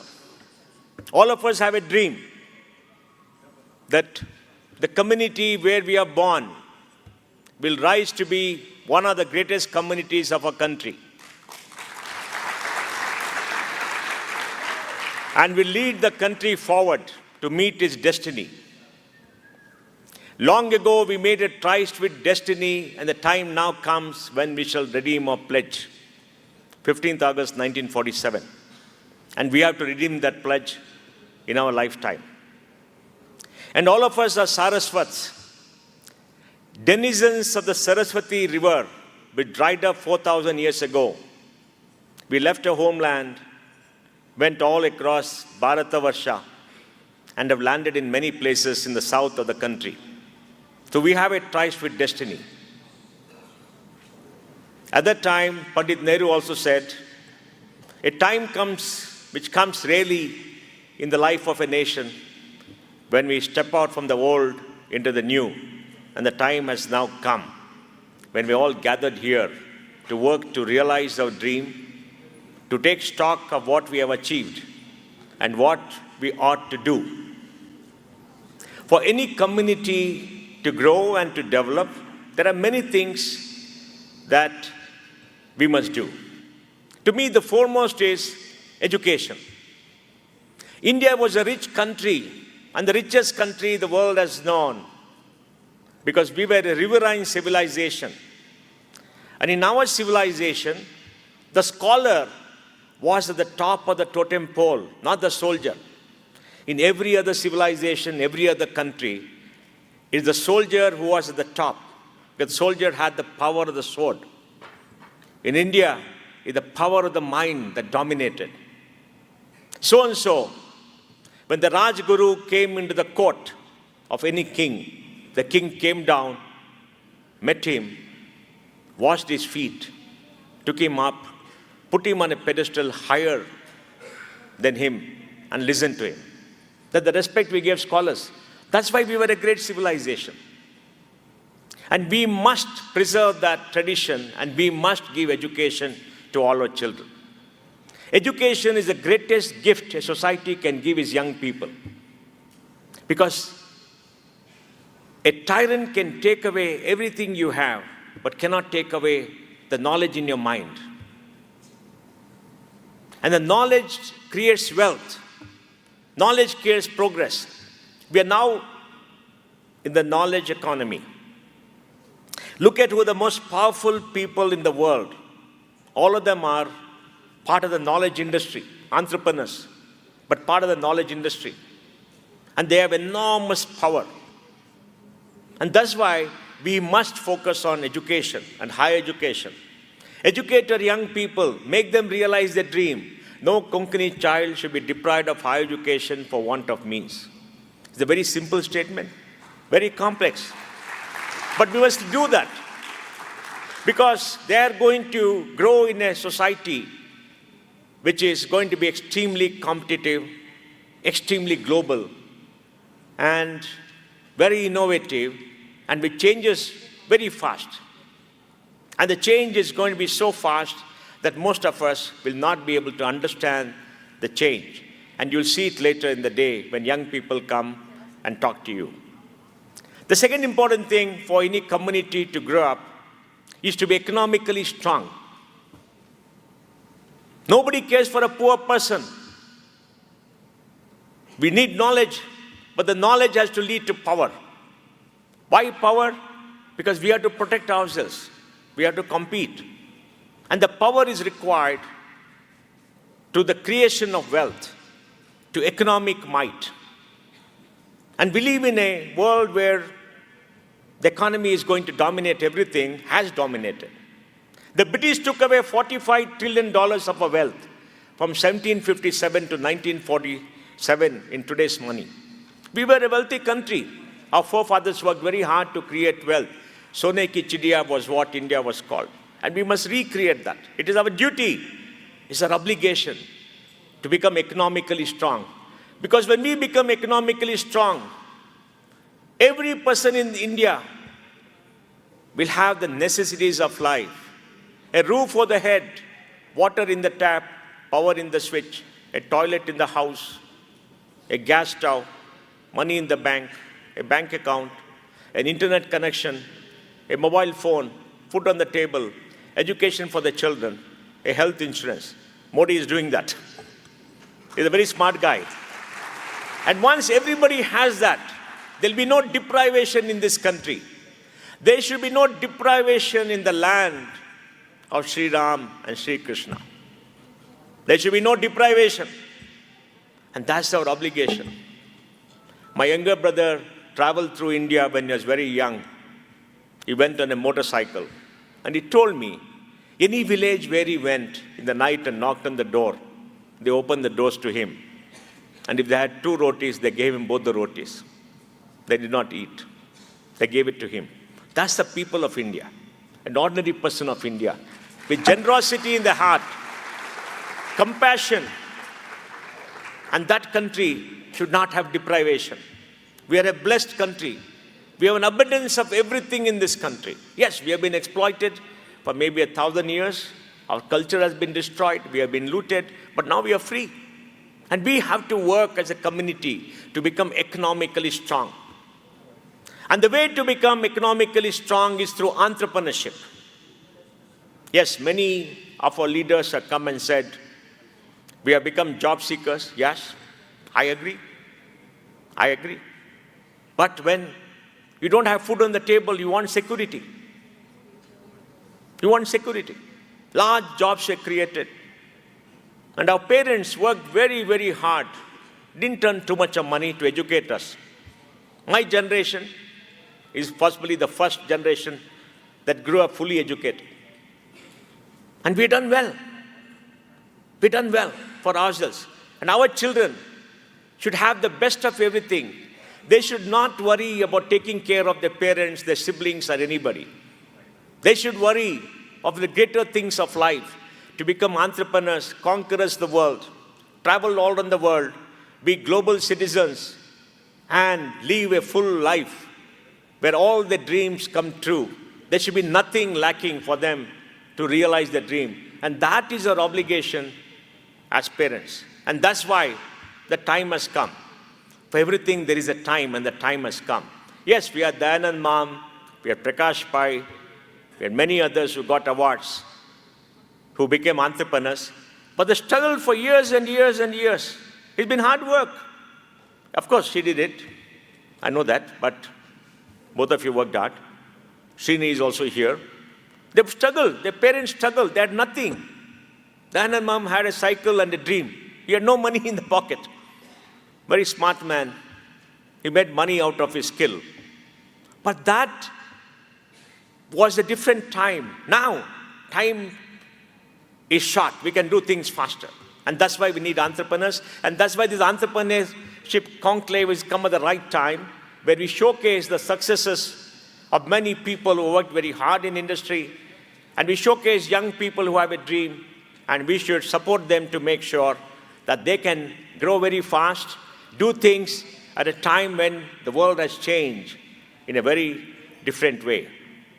And then we have to have finance. Praveen Kadle is here, a finance man. We need to have money. We need to have control over finance. We need to have the power of capital. We need venture capitalists. We need financiers. We need big bankers who can write big checks to invest for the future. We need risk takers. Because only when we invest, when we give capital, can people grow. So we have to be very strong in our financial system, finance. And we are strong. We have got good savings. Now we got to accumulate that finance, bring it together, channelize that to support our entrepreneurs. They should not go door to door to ask for money. I remember Narayan Murthy told me in 1981 he went to a bank and asked for a loan, 2 lakh rupees. They made him wait outside. Didn't give him money.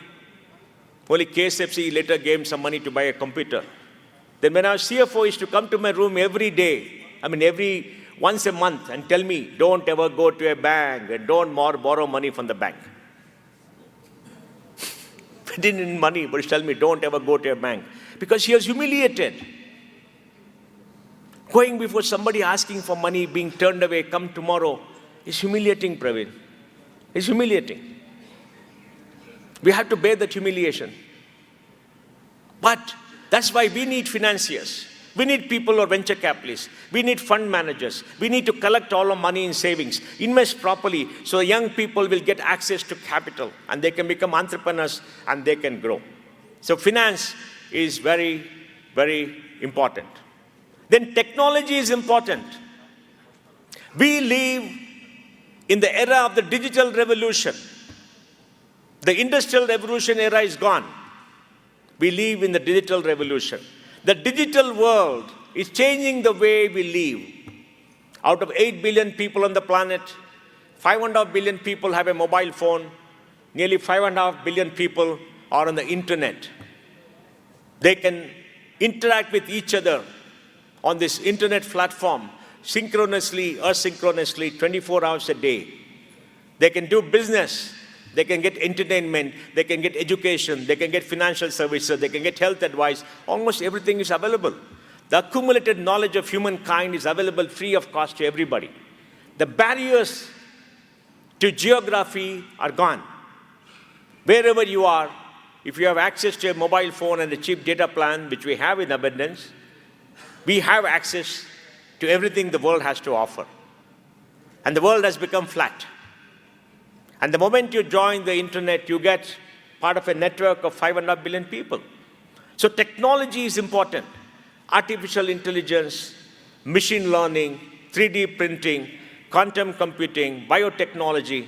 These are all great technologies which will change the world and give the power of technology to every single individual. Not that every single individual is going to be an entrepreneur using technology, but we have to imbibe the power of technology in all our young people. And if you want, and we must remember, most of us here, past the age of 40, are the analog generation. We're all people who grew up under the rotary phone. Now, maybe our children have not seen the rotary phone at all. We had a rotary phone. We went by bus, never saw a plane, right? We never had a mobile phone, never had the internet. We all had books, magazines. Our mind was controlled by a few who wrote how the world is working, and we didn't know the truth. We're all innocent people. We didn't know we were innocent people manipulated by others. But today in the world of social media, in the world of technology, we must imbibe the power of technology in our young people so they can use the power of technology to scale up, to reach out consumers, because the barrier to reach consumers for business is gone. Once you're on the internet, the producer and the consumer are connected, and the global supply chain goes to the back end, and the global supply chain, which created wealth for the West in the era of the Industrial Revolution, is now available to everybody. And so we are in the midst of the digital revolution, and we must teach technology to young people. Every young person should learn how to use technology. And I think that is extremely important. Then the power of the network. We are all part of a network. Today we have some 21 extraordinary entrepreneurs, many of whom we didn't know. We didn't know. They came here, told their story of what they did, their struggles, their success, and made us proud. We never knew we had so many. There are many, many more too, which Ullas has to go discover. But I think it's extremely important that we create a network of people, scientists, business people, entrepreneurs, bankers, financiers, and everybody else, and get them together in one community to give an extra edge to young people and to others, and support each other. Support each other. We all have to support each other. Because when we make the lonely last journey to meet our Maker, what are we going to take with us? Nothing but goodwill. Nothing but the tears of somebody who will say they were good people. Nothing else will take. Whatever wealth you create, however wealthy you are, when you go on your last journey, like the Pandavas did on the last journey, you must read the Mahabharata to understand the importance of the journey, the importance of birth and the last journey. They took nothing away with them.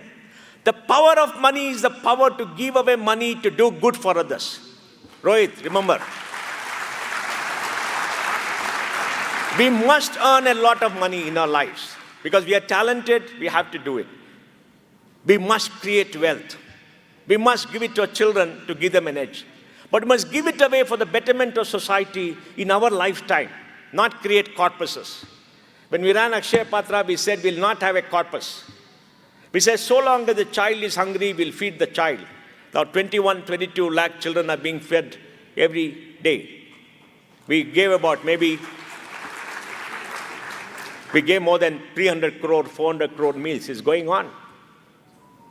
But we didn't have a corpus because we said a corpus is capitalization of misery.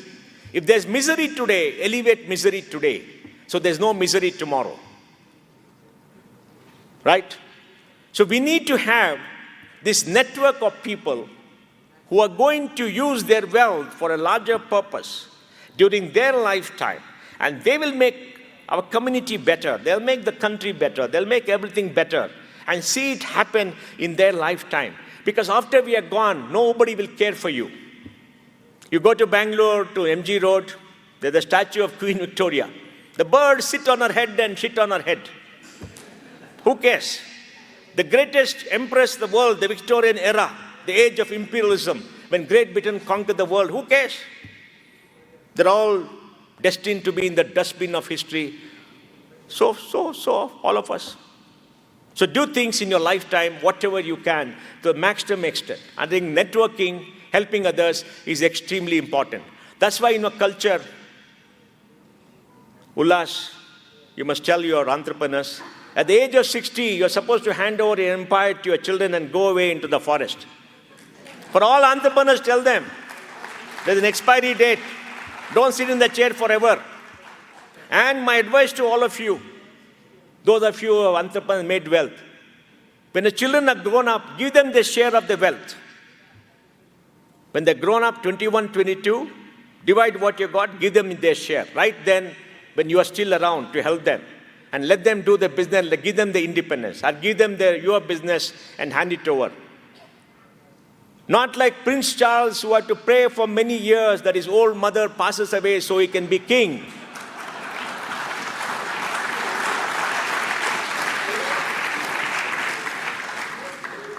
She was devoted to the duty, so she would not abdicate.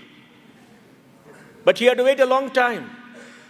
We don't want our children to wait a long time because if they live in frustration, if they grow up without enjoying what their fathers had done, parents had done, what is the point? What is the point of you hanging on too long to a chair? Because what matters is what comes after you. Is it sustainable? During your lifetime, are you seeing your children grow, your community grow? That is sustainable. Today, Ravi Pai runs Dayanand Palm's business. Ravi is the biggest landlord in Bangalore. He has to encash some of it into cash. I hope we do it very fast. We want that money. But there are many examples of young people taking over and running it. And when the father is around, act like a mentor, help them to grow because they need advice, but let them take the risk. You start from 0, you come to 100. Let them start from 100 to go to 1,000. 0 to 100 is difficult. So is 100 to 1,000. But we must do that. We must have multi-billionaires in our community. We must have unicorns in our community. Multi-billionaires. And we must be that powerful community. And then, we must invest in our culture, in our language, in our cuisine, in our arts, in our temples. That is what makes the richness of life. What is life without culture? What is life without a good book? What is life without a good movie, a good painting, going to a great temples? What is life without a bhajan? What is life without your own Konkani language and your cuisine? That is what makes your life rich. Not drinking Coca-Cola and eating a pizza. That's rubbish. Because we are inherited of a rich culture. It's so rich, we ourselves have not discovered that. We went to Goa to see our Dharma Bhumi. 70, 80 temples. I think Pradeep Pai and Ramdas Kamath written a book about the temples of Goa. Such a beautiful temples. And they have been there for a long time. And when you go there, you feel at home. Goa is a Dharma Bhumi. You got a Dharma Bhumi where you are born. Your Karma Bhumi is where you work.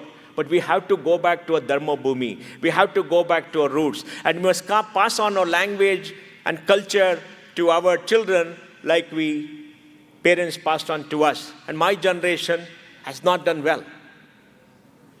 I must confess. We are not passed on our culture. And it's very important. That's why Vishwa Konkani Kendra is important for culture. When we started off many years ago, we said, how do we connect our young people to our community? The way to do that is to make sure the young people feel the community is helping them and the community has a stake in them. And so we started this scholarship program to bring the community together, to make them not forget that they are part of a community, because the community is giving them something very precious, education, and helping them grow up. Now, they have come together to take the community forward. We have produced the next generation of leaders, 50 volunteers, 100 volunteers, 2,000 people. They all want to come together, invest back into the community, take up leadership, and take it forward for the next 20, 30 years. And to those of us who work for community, we must always create the next generation of leaders, because what matters is what comes after you. The future matters. The past is gone. The past will not come back. The future, we have to await. So we have to invest in our culture. I appeal to all of you. We have to work together to strengthen the Konkani language, Konkani culture, speak it at home to our small children. And never, because English is so powerful. I'm speaking in English. It's so powerful. English is a mongrel language. Mongrel. Mongrel is a street dog. With all words come into that. It's not a very beautiful language, even though it can be. But we have to pass on culture. And that is important. So we need to make sure that we educate our people, we are economically strong, we have finance at our fingertips, we have entrepreneurship, and then we create networks where people can go, and we invest in our culture. And all this has to be done by all of you in this room, working together. We must work together. We must form part of other groups, helping each other, take leadership positions, to do all that. And we have to be a powerful community. We are a minority. We are the real minority. Only 25 lakh Konkani speaking people in India. 50 years later, there won't be 25 lakh people. There almost nobody will speak Konkani. Vilapai, Kamath, Bhatt, no language. It is scary. And we're not having too many children either. Young people are not having too many children. Our fertility as a country has come to 2.0. Whole of the South is 1.7. The Jain community fertility is 1.2. Jains will disappear in 50 years. They're not producing children. So we must educate our young people to have babies at the right time, at least 2, each one of them. Because all your wealth and all your achievements, you've got to pass on. It's got to live after you. It shouldn't end with you. And the pleasure of, playing with your grandchildren. I got a 2-year-old grandson. He's taught me the most precious thing which I lacked in my life, which I thought I will never learn, Praveen. Patience. He's taught me patience. I'm very patient. I'm shocked at myself. I become patient. I never thought I'll have patience in my life. I'm impatient. But he taught me so many things. And I want to spend more and more time with him. Nothing else matters in the world. No speech, no talk, nothing matters except playing with him and spending as much time as possible. And why is that? Because you're learning. It's such a pleasure. But when you don't have grandchildren, what will you do? Your life is empty. All of us grow up, we have children, they grow away, they go away. They must fly. They leave us. Our lives become empty. That's why you must tell them, please have grandchildren. We'll look after your grandchildren. We'll spend our time because we got enough time. But the point is, we have to invest in our society and a community. And we have a role model globally for all this, the Jewish community. Jews were persecuted for 2,000 years by the Christians. It's only in, I think, 1967-68, on Easter, the Catholic Church stopped praying for the destruction of the Jews. Till then, they were vilified. The Holocaust happened. They were gassed to death. They were killed because they were Jews on religious grounds. But the Jews have the largest number of Nobel Prize winners. The Jews have become the richest community in the world. They're the richest bankers, richest entrepreneurs. They created networks. They invest back in the culture. The Jewish language, Yiddish, right, Pranav, is now being promoted in Israel. And they have done it. And there is 6-7 million people, 60-70 lakh people. We have only 25 lakhs. So there are role models. And that is my prayer to all of you. That is my request to all of you. Invest back into your community. Participate in community events like this. Grow together. Invest in the next generation. Invest in your youth. Give them a big break. Of course, we are going to do well. We are not going to walk away into the sunset just like that. But you must give them space to grow. And once we do that, we will make the community better than what our fathers gave us. And our fathers had made the community better than what their parents gave us. And it sustains by itself over time. We may not be around to see it, but we must sustain. And what do we lack?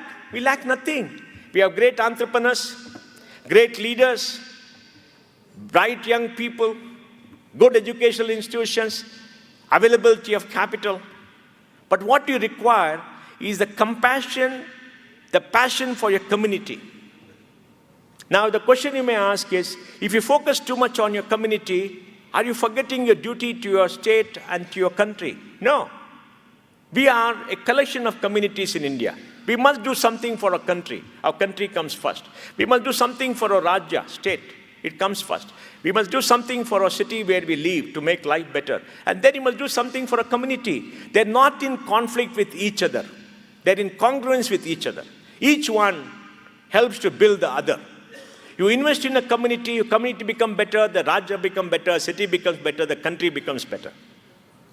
So there's no conflict in any of this. So remove the conflict in your mind. Remove the disdain. Now, when I grew up, we were in Bangalore, away from Mangalore, very few Konkani families, never met many of them. And we grew up very in an indifferent manner, not bothering, till I came into touch with Pradeep Pai and Ramdas Kamath for the Vishwa Konkani Kendra. And then I didn't want to go there. They wanted me to help them. I didn't do it. I said, why should I do it?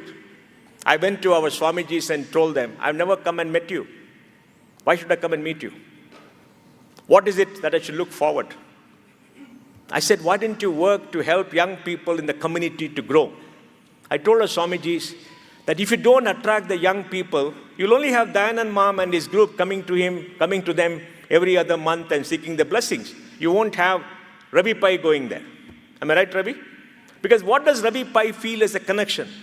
Because Dayanand Mom grew up in a different era. The Ravi has grown up in a city in a different era. Why will Ravi go there? Why will I go there?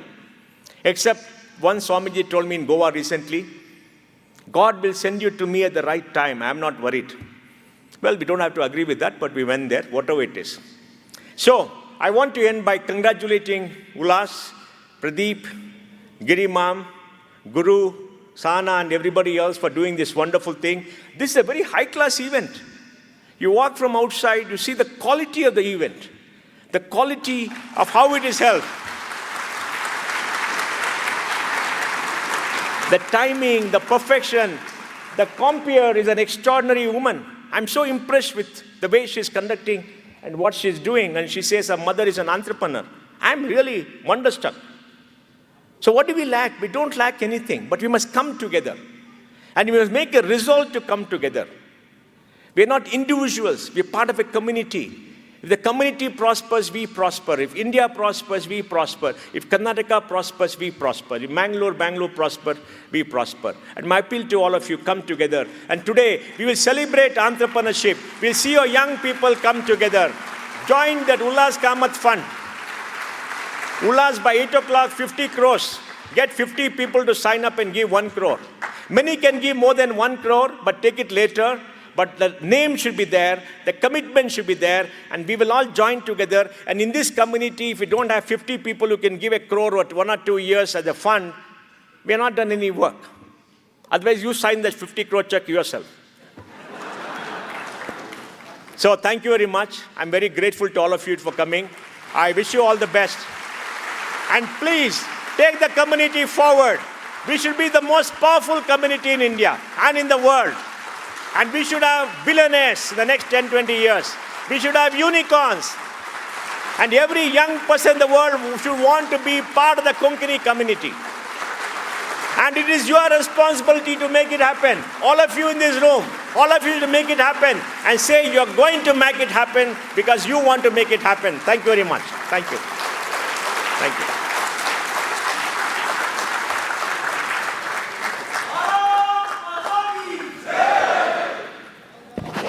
Thank you, sir. Sir, sorry, I request you to please stay back on stage while I request Sri Nandagopal Shenoy to please come on stage and hand over a token of our appreciation and gratitude to Sri T.V. Mohandas Pai. Huge round of applause, ladies and gentlemen, once again for Sri T.V. Mohandas Pai.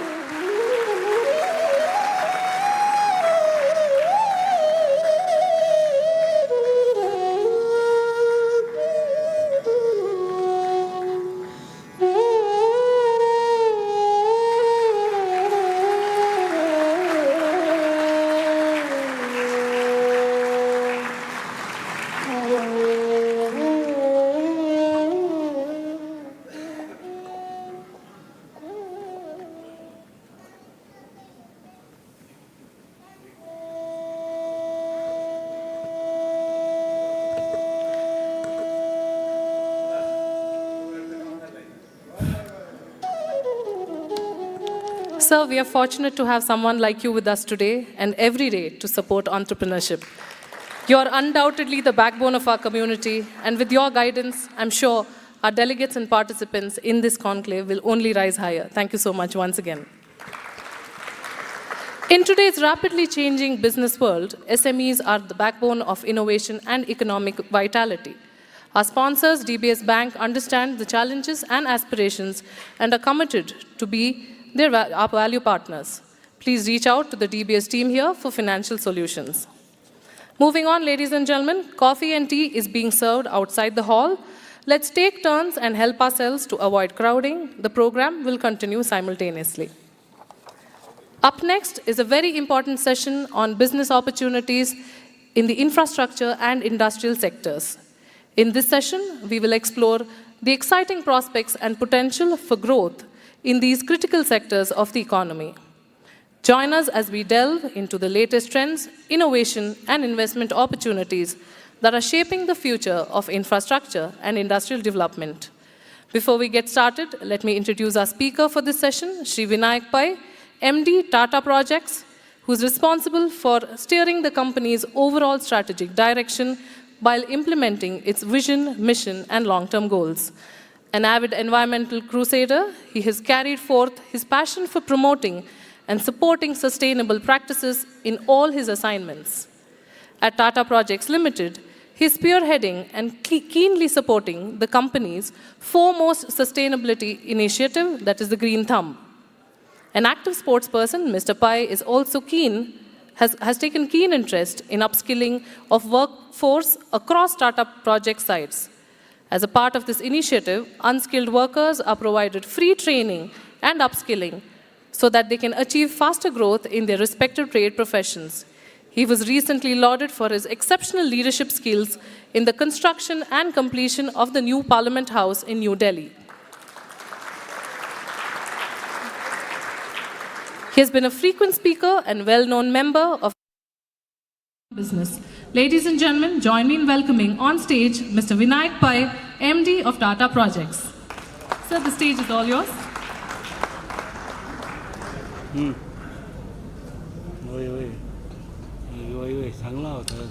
Good evening, everyone. I have the unenviable task of following up. No, I think I'm fine.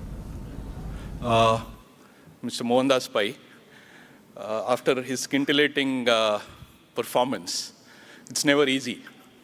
And then you have to compete with coffee and tea, so it's a bit of a challenge. And then on top of that, you realize that you are the silent minority in the room. I've been a job seeker all my life.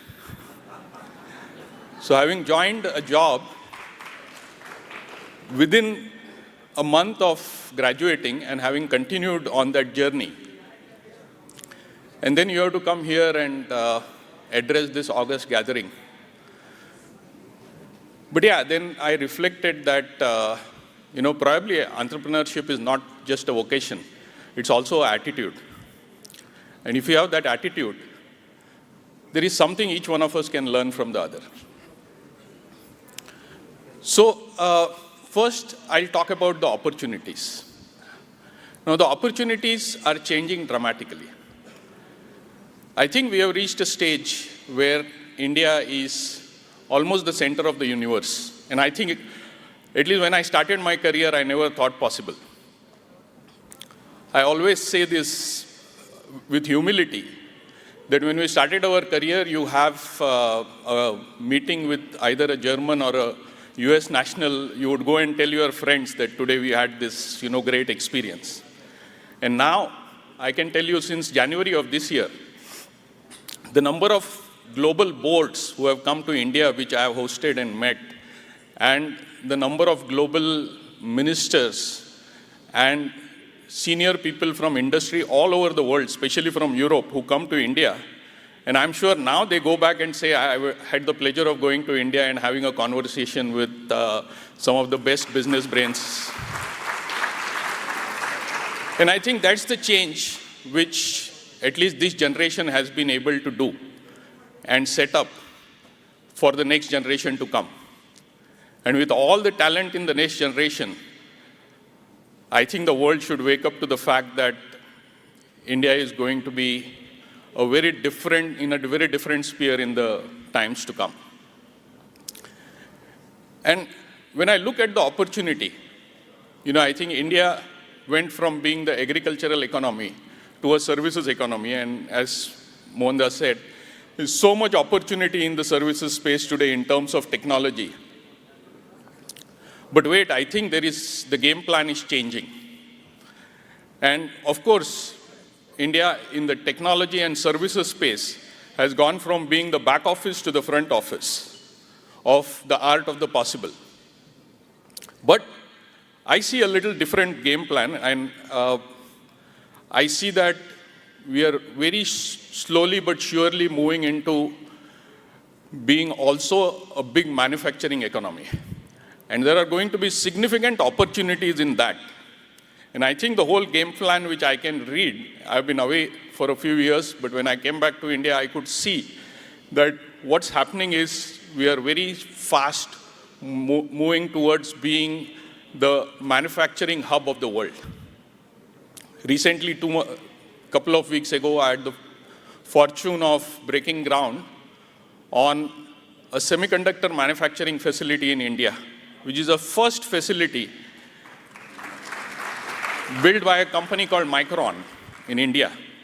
And it's a $2.5 billion facility. And the first phase is $1 billion, and it has to be set up in 15 months. It can't be done anywhere in the world but in India. And I'm pleased to say that the senior leadership of Micron is 90% Indians, including their CEO. All of them there's only one person, Buddy Nicholson, but other than that, everybody is of Indian origin or Indians. And they see the potential, and they are the front runners in making this happen. And the fourth generation manufacturing, which we talk about, is going to transform what is going to happen tomorrow. So for all the entrepreneurs in the room, of course, look at opportunity in services, but I would encourage you to rapidly reorient yourself to also look at manufacturing. Because that's a tsunami coming. That's a tsunami of opportunities, believe me. The amount of technology involved in building something like this, in terms of ultra clean rooms, in terms of gas piping and clean water, and India has been leading that for many years. The pharmaceutical industry in India has been leading this for a very long time. So we have the skills. Now we have to apply that into a new framework and build magic. And I think our countrymen can definitely do it. So I see that the investments in infrastructure are actually a game plan into the industrial development. Because what ails manufacturing in India is, one, reliability, but also the logistics cost is much higher in India. And that's where the whole investment, at this point in time, the investment in infrastructure in India is 25 lakhs crores. You see in the budget, the government talks about 10 lakh crores or 12 lakh crores, but that's only the central government. Then there are investment in state governments, and there are investments by the industry. And that total is 25 lakh crores. So is this not an opportunity? It's a huge opportunity. And that's almost 8 to 10% of the GDP. No country in the world has this type of investment into infrastructure.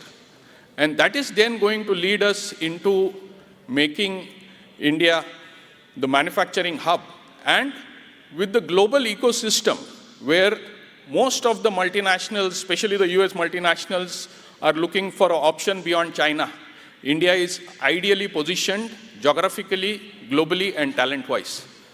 And that's where this whole opportunity is there in front of us. So if we really wake up to the art of the possible and drive this, I think that there will be no shortage of opportunities. And that is where we have to all get together to find how we can support each other. Now, again, being a minority in the room, I can only offer support to the entrepreneurs. And that support is quite significant, believe me. Because, there are learnings, there are lessons we learn when we go through industry and we do what we do. So I would say that we all have to get together to, one, share our experiences and knowledge. The other short point I wanted to make was, actually I chose this topic because I was told to speak on the traditions and aspirations of a family business. And I said, my God, I've never done that and I'm not an expert in it. But while I was preparing for that, I thought of the Tatas who I worked for. I worked for multinationals all my life till last year I had to come back to India, and I found the only group I could trust to work for was Tatas. And I'm absolutely amazed, and Pravinji is here who's been part of that group. How do you, for all businesses, how do you create a culture of trust which a brand like Tata has been able to do? And that is because they have always put nation in front of business. And I'm amazed, there are amazing stories, but the best story which I always reflect on is, there is a chart in Jamshedpur in Tata Steel, where they say all the Indian labor laws, including the PF Act, abolition of child labor, and there are a dozen such acts. And it says, when did the government of India enact it? And when did one of the companies of the Tata Group enact it? And in each cases, one of the companies of the Tata Group had enacted it 20 to 30 years before the government enacted it.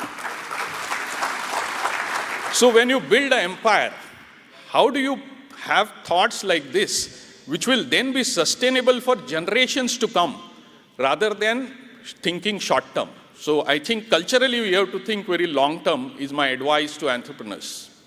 Right?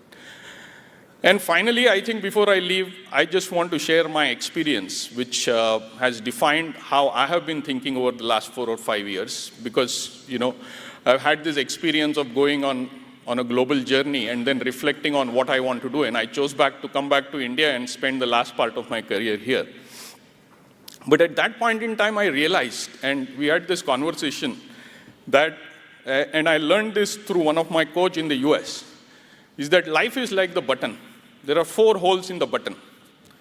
One of the holes is always for your vocation, for your business, for your job, or whatever you do, if you are a student for studying, right? But many times that one hole consumes us. And that's the mistake, at least I have made in the earlier part of my life, and I regret it. So for all of you who are starting off, I want you to reflect on this fact, that there are 3 other holes you need to focus on for your life to be balanced. The second hole is for yourself. How much time you spend on yourself? Because to lead in today's world is very complex. You need to be physically and mentally fit to lead, and that's not easy. So you need to invest time in yourself to be physically and mentally fit. That's the second hole. The third hole is family, which again we ignore when we have a lot of pressures on our vocation. And that is something which stands by you for life, and you don't realize it till you reach their stage where you realize what you missed. So again, for budding entrepreneurs, while you have all this pressure of building an organization and realizing your dreams, please realize this is something you need to consciously spend time. And I have, again, regretted not doing that earlier, but now I'm determined. Whatever happens, I sit with my mother and my wife and play cards for 30 minutes. Every day. There is a Konkani game called Gaddao. We play Gaddao every day for 30 minutes when I'm home. But it's joy. It's joy to spend that 30 minutes with my mother, which I was never able to do when I was not thinking about family, right? So that's the third hole. And the fourth hole is society, which again, I think we talked about today. But there are a lot of manifestations of that. It's the volunteers who are here, those 50 volunteers who are doing a fabulous job, spending their time and weekends.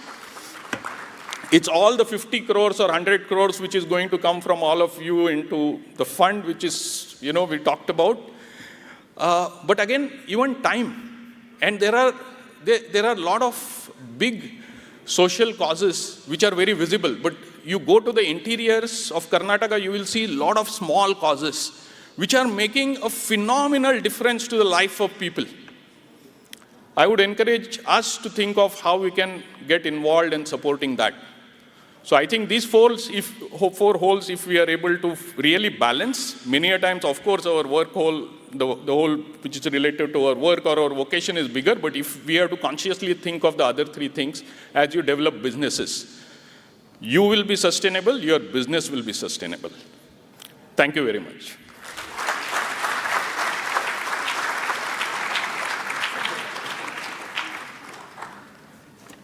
Thank you, sir, for that amazing session. I'm sure all the participants have a lot to take home after listening to you today. May I now request Sri Siddharth Sinkar, Director, Saraswat Chamber, to please hand over a token of our appreciation and gratitude to Mr. Vinayak Pai. A huge round of applause, ladies and gentlemen, for that amazing session by Mr. Vinayak Pai.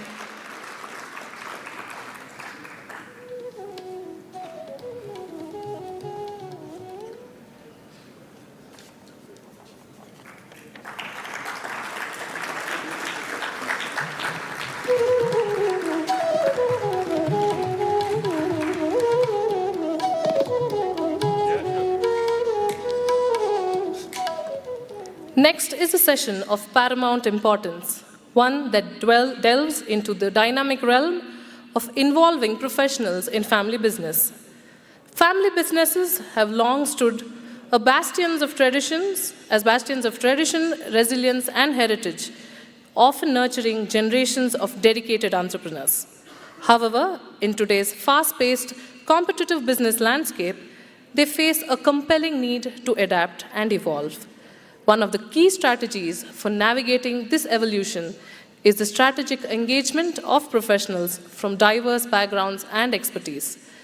To tell us more about the same, we have with us Mr. Rajendra Kamath, CFO of Reliance Retail Limited.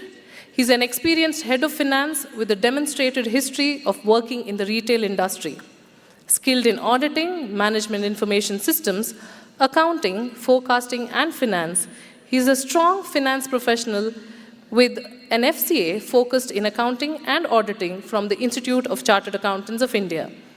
Through his session, he aims at familiarizing us with a significant step towards exploring the critical intersection of family values, legacy, and the infusion of external expertise and professionalism. Sir, the stage is all yours.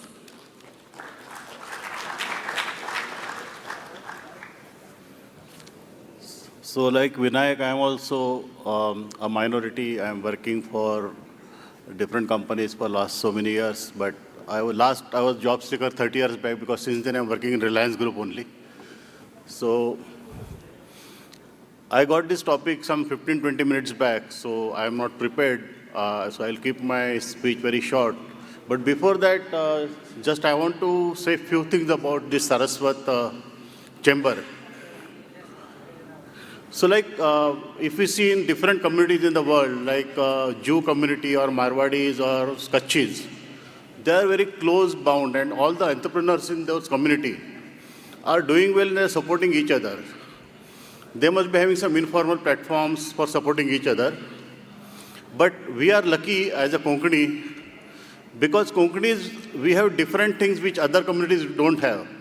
We have Kuldaivat, we have Ishtadev, we have Swamijis, we have Nag, we have so many things. But in addition to that, to keep all of us together, this community, one Saraswat chamber, I think it can play a big role according to me. When one of the speakers said there are only 500 members in this chamber, I think it is very low according to me, so it should have some 4 to 5 lakh members according to me.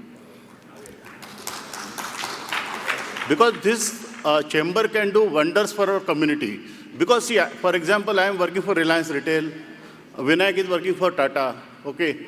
Like that, there are so many professionals working across the world or India. We are job seekers, okay, we are not entrepreneurs. And there are entrepreneurs also. A lot of people, they need services of our entrepreneurs, because somebody's input can become somebody's output can become somebody's input. And if we know each other well, we can definitely pass on this information, and it is a win-win situation for our community, and definitely all of us can grow better and bigger. We can become bigger through this chamber, according to me. So I request all the office bearers to take note of it and take necessary steps to do this. Now coming to my topic of involving professionals in family business. Traditionally, family business is run by brothers, sons, and all those people, and the different departments of the businesses are handled by different people in the family. But now world is changing, business is growing, dynamics, there are so many things happening, okay? For example, technology. Technology is changing so fast. The family people who are running the business, they may not be aware of each and every function of, say, IT. So that requires an IT professional to take the business forward. Same way, finance. You need to raise finance. You need to invest money wisely. You need to do accounting in a professional manner. There are a lot of things which are involved in finance. For that also you need a professional. Same way, marketing. We can say, Miguel Bhau, finance, marketing padeta, but marketing is a huge subject, okay, and you cannot reap the fruits if you don't know the subject well. There also you need to have a professional. Like that, each and every area of the business needs a professional, and if you involve professional, your business can grow. And maybe after some time, your family managed business can become a professionally managed business, and family can sit on the board and just enjoy the fruits of the business. That is what should happen according to me. So I think with that, I will end my speech here. Thanks a lot for giving me the opportunity to come here and talk to you. And I promise you, as a Reliance Retail and I can definitely help all of the budding entrepreneurs and to grow their business through this chamber. Definitely we can do something good. Thank you.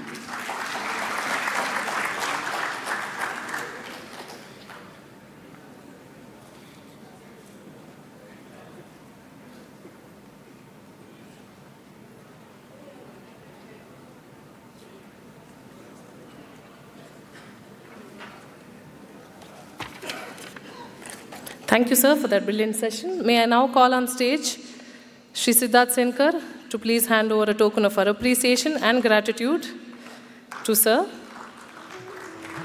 Thank you, sir, for those valuable insights and shared today.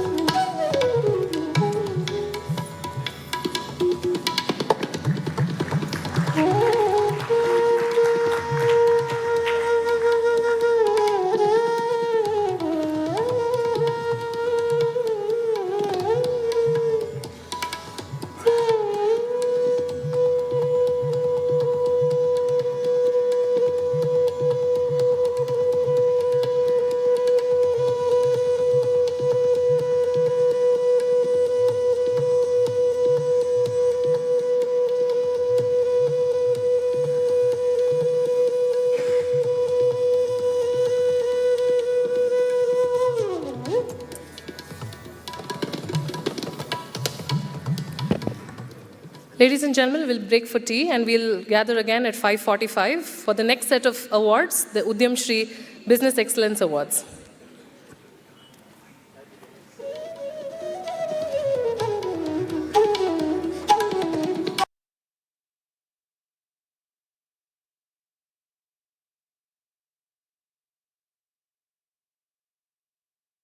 youth of GSB viewers namaskaru.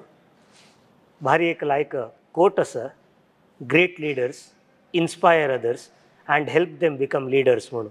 तसं एक great leader आमगेल मध्ये आज येवन वैशिल आसा श्री उल्हास कामत माम हांणी आयचे entrepreneurship conclave कसो जाता आसा 2 दिवसाचे ताजे चीफ कन्व्हेनर जावन आसा ती तुम सगळा गोत्त आशिल्ले विशय जाल्यार ही होस्ट जावन मुगेल सांगचे कर्तव्य वी गार्ड तशीची वंडरला असले हॉड्ड कंपनीचे इंडिपेंडंट डायरेक्टर जावन आशिल्ली आसा तांणी तशीची हाजी फुडें ज्योती लॅब्साचे मॅनेजिंग डायरेक्टर जावन आशिल्ली. आतां age is just a number म्हणून उल्हास मामू व्हड एग्जाम्पल कसं म्हणल्यार तांणी आतां रिसेंटली एक UK अँड को म्हणून एक बिझनेस स्टार्ट केला. काही म्हण तांणी फॅमिली बिझनेसाक आमगेल्यान तूं केन्नाय कंप्लेंट आसा जनरेशन दोगून जनरेशन बिझनेस कंटिन्यू जाताना म्हणून तसले जनरेशना नेक्स्ट वतना फॅमिली बिझनेस विंगडाल हाता वचनच त्या स्ट्रॅटेजी करून त्या जनरेशनान मुखार व्हरता तशी तांणी मस्त हेल्प करता आसा ती तांगेल्या UK अँड को दुखून. उल्हास माम ह्या इंटरव्यूक तुमकां स्वागत.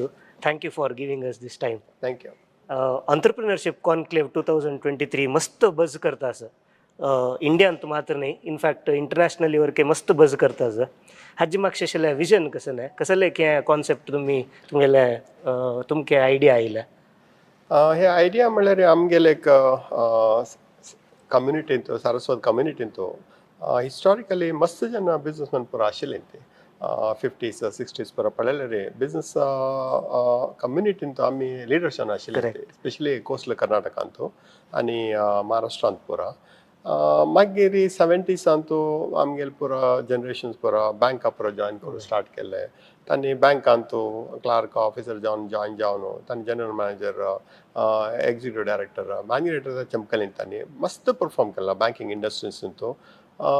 तांगेल चेडूं IT मेडिसीन मागीर इंजिनियरींग म्हणून करून तांणी पुरो प्रोफेशनल्स जावन अर्जन पुरो अमेरिका चमकलें ती. तशी आमी एक बिझनेसमॅन कम्युनिटी तुकून स्टार्ट जाल्लेले थंय तुकून बँकिंग इंडस्ट्री वचून बँकिंग इंडस्ट्रीस तुकून एज्युकेशनार इन्वेस्टमेंट करून चेडवां वयर एज्युकेशन इन्वेस्टमेंट करून चेडवां चांग एज्युकेशन दिताची त्या एज्युकेशना मेरेन तांणी अमेरिकाक या UKक ऑस्ट्रेलियाक पुरो वचून अर्ध जन थंय आसा ती अर्ध हांगा आसा ती अर्ध जन पुरो कन्फ्युजन आसा ती हांगा आसा की थंय आसा काय ती म्हणून. तशी एंटरप्रिन्योर एन्क्लेव म्हळ्यार आमी कसं केला म्हळ्यार हांगा आमगेले ओरिजिनल बिझनेस Men कसं एक आमगेले एक कॅरेक्टर आसा पण आमगेले education wise we are the best knowledge wise wisdom wise financial management wise त्या पुरो एडवांटेज आमकां आशिल्ले मितीना सरस्वती आसा लक्ष्मी आसा वटू आशिल्ले मितीना आमी वपास इतक आमगेले नेक्स्ट जनरेशनाक काम सोदून वचचे बदलाक आमगेले देशांतू आमगेले मुखारे चंद करून तांणी इतक बिझनेस करून म्हण एक आयडिया घाल न्हू पुरा एंटरप्रिनर्साक आमगेले कम्युनिटी कोण आसा ती तांकां पुरो वटू एक डापोन हाडून तांगेले एक मोटिवेशन स्पीच पुरा आयकोन आमगेले नेक्स्ट जनरेशनाक कशी बिझनेस वापस हाडी येता म्हण एक एक्सपेरिमेंट म्हणून सांगितलं. ओके लिडर्स जाल्यार विजन कशें आसता म्हळ्यार नॉर्मल पर्सन कसं पळोवचो जायना तें तुमी पळयतात सो ह्या 2 दिवसाचे ऑन्टरप्रिनरशीप कॉन्क्लेव फिजिकली 2 दिवसाचे आसता पुरो बट हाजी इम्पॅक्ट आतां जनरेशन येवची जनरेशना वयर वर्क जाता तसले आयडियाज घेवन तुमी हे ऑन्टरप्रिनरशीप कॉन्क्लेव करता आसा ती काली GSB शार्क टँक हांगा जाल्ले आनी ताजे इम्पॅक्ट आतां सोशल मिडियार ऑलरेडी जाता आसा 2016 डेटा सांगता आमगेले की रेजिस्टर्ड 1000 स्टार्टअप्स आशिल्ले बट आतां मोर दॅन 1,00,000 रेजिस्टर्ड स्टार्टअप्स इंडियांत आसा सो हे स्टार्टअप कल्चर आमगेले GSBन तोरके येवका हाजी इम्पॅक्ट तुमी कशी पळयता आसा ती यंगस्टर्स हे कशी मुखार व्हरता आसत तुमगेले प्रकार हे एक स्टार्टअप म्हळ्यार एक बजवर्ड ते खंयचेय बिझनेस स्टार्ट जातना ते स्टार्टअप जावचे एक सान हॉटेल असो पुरो सान एक ट्रान्सपोर्ट कंपनी असो पुरो सान एक प्रिंटिंग प्रेस असो पुरो पुरो एक स्टार्टअप जावन येवचे आतां स्टार्टअप कसं म्हळ्यार तांणी डिस्रप्शन करतात तांणी डिस्रप्शन तांणी कशें करतात म्हळ्यार एक्झिस्टींग बिझनेसाचो कोण आमी विंगड कशें करूं येता टेक्नॉलॉजी यूज करतात ती आनी डिस्रप्शनाचे मेगेले definition whatever it is better cheaper convenient faster and can go beyond the region from local to global त्यापर आमी स्टार्टअप कम्युनिटीक आमी represent करतात म्हणून सांगता आमी तसले आयडिया आसा तसले आयडियास आमगेले चेडवाले आसा म्हणजे आमी ते इन्वेस्ट करूनच आमगेले सारस्वत कम्युनिटी तुकूनचे आमी युनिकॉर्न्सा कशी हाडूनच त्यापर आमी एक लॉंग टर्म थिंकींग दवरून अशें एक स्टार्ट एक शार्क टँकचे आमी एक इव्हेंट करता आहा ती म्हळ्यार जन TV पळोवन शार्क टँक पळोवन तांणी क्लॅप मारतात ते आनी तांणी सांगता ती आमगेले एक आयडिया आसा आमकां कोणें निमगी ना ती म्हणून येया ते हांगा आमी तुमगेले पिच करा ती आयडिया चांगस म्हणजे आमी इन्वेस्ट करता ती म्हणून सांगू काय एक्सपेरिमेंट करता हय सांगे एनकरेजमेंट आनी लिडर्सान हांगा आमगेले आज ह्या प्रोग्रामान 600 मेंबर्सान रजिस्ट्रेशन केला तांचो 250 एंटरप्रिनर्स येता आहा ते तशी 250 एंटरप्रिनर्सान तांगेले एक मोटिवेशन तांणी आमगेले चेडवां दिल म्हणजे it will be a great opportunity for the people to come on correct तुमी सांगतना म्हाका विशय दिसले कसं म्हळ्यार 10 वर्सां फुडें we were the 11th largest economy आतां आमी 5th लार्जस्ट इकॉनॉमी ऑलरेडी जाल्ली परचेसिंग पॉवर पॅरिटी टर्म्सार आमी already 3rd largest economy and in the near future in market exchange rates itself will become 3rd largest economy very recently in the coming future हज्जे हे 250 entrepreneurs कोण येता आसा ती तांगेले इम्पॅक्टा निमगे त्या पॉझिटिव्ह इम्पॅक्टा निमगे ती आमगेले इकॉनॉमी वरके ग्रो जाता सो हे कम्युनिटी देखून तुमी देशा वरके एक रिती सेव करच्याक अवकाश दिता आसा ती हाजे बगे कसले थॉट्स तुमी Why? Deshache growth, undoubtedly, India will become the 3rd largest economy in probably by 2040, Moname give it, will become the 3rd largest, no doubt. As of now, we are 5th largest. Another 3 years will become the 4th largest. And we need to work very hard to become the 3rd largest, but it will happen. 35 की 40 की जाता there is no doubts about it इथे म्हळ्यार हांगा 1.4 billion population consumption आसा correct हांगा domestic consumption very very important हांगा manufacturing करूं येता आमी हांगा कन्जम्पशन करूं येता आमी एक्सपोर्ट करूं येता आनी इंडियान तो नॉलेज इकॉनॉमी इज एक्स्ट्रॉर्डिनरली स्ट्रॉंग आमगेले IT एक्सपोर्टाचे $100 billion आसा IT एक्सपोर्टाचे $100 billion आसा आनी आमगेले ओवरऑल एक्सपोर्टांतू ऑलमोस्ट 10-12% आमगेले IT सर्विसीस आशिल्ले तेन्ना knowledge driven economy will always thrive आनी आतां देशांतू कर्नाटका आज 3rd पोजिशन आसा आनी soon will become the 2nd largest economy in India so आतां वर्ल्ड तूं इंडिया नंबर 3 जाता, इंडियान तूं कर्नाटका नंबर 2 नेक्स्ट इयर भितर जाता. So she आमी कर्नाटकाची growth आमगेल growth. Correct. Karnataka now growing at 13.2%. We need to grow at 17.3% to become 1 trillion by 2032. 32. So that is what is more important for everyone to understand. Correct. That when during the high tide, all the ships will come up. Come on. At the high tide situation, Deshak, Right. a G20 conference, Jatachi, the whole world is looking towards India. Yes. The whole world is Yes. looking towards India. Leadership Delhi into is extraordinarily strong. Make in India, made for India, made by Indians. India's growth story pura ashil time aari. तुम्ही entrepreneurship तुम्ही encourage केलं म्हणजे they will do extremely well. Yes. Policies pura entrepreneurs favor जावन आसा. Lot of schemes, lot of subsidies, lot of support, lot of capital, lot of technology, lot of talent is available. Yes. आणि कसं आम्ही सुरेख brain drain जात आशिल्लें आता reverse brain drain जाता घर वापसी जना पुरा वापस आमी इंडिया वच्चा वापस आमी बेंगलोर वच्चा कोड्याला वच्चा म्हणून चेडवां समेत येता हाती that's a good opportunity and as you rightly said आमी you help yourself you help your state you help your country then GDP will grow. Yes. तुम्ही सांगिल्लें हांव समरी सांगता जाल्यार भारत आत्मनिर्भर जाता असा म्हणाल तुम्ही मस्त चंदायर सांगला. Last question because I know you have a lot on your plate already. मुखारी नेक्स्ट एक डेकेडांत if there are 3 industries, because startups also need tailwinds, they need some help from the ecosystem also. So those 3 industries that you feel will do extremely well in the next decade. तुम्ही pinpoint करजला तसं कंचा पुरा. There are many sectors will do extremely well. Undoubtedly, knowledge sector, yes, health sector, education sector, infrastructure sector, and finally tourism sector will do extremely well. Nice. Tourism is the one which government of India is also very clear, very keen to develop. Yes. Government of Karnataka is very keen to develop. So tourism antu job employment, job creation, कंडापटे चेड Yes. आणि skill impart करूक भारी सुलभ आसा. So according to me, tourism, knowledge, health, education, and infrastructure will be the growth drivers for the next 10 years. Yes.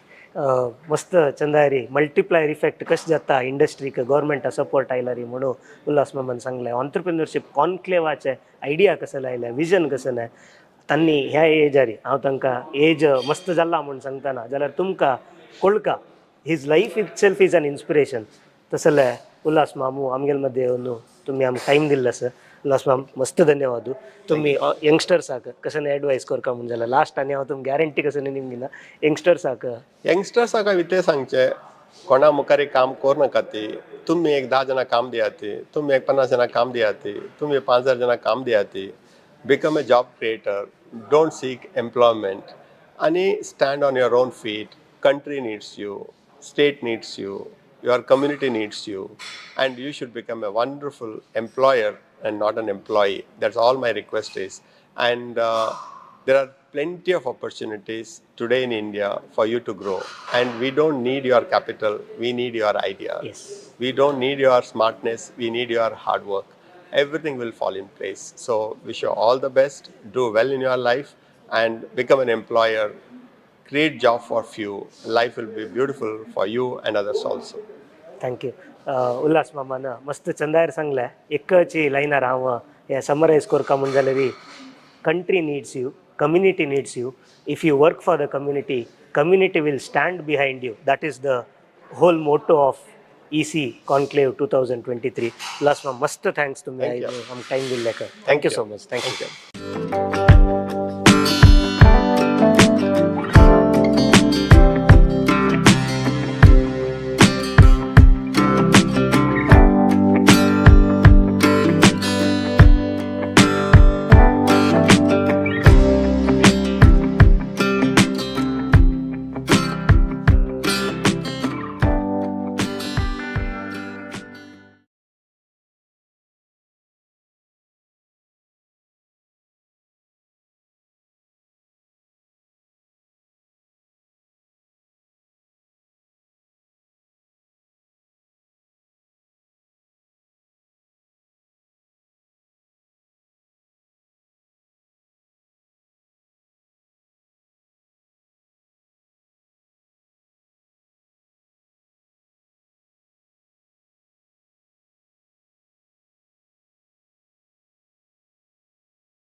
Youth of GSB ऑडियन्साक नमस्कार.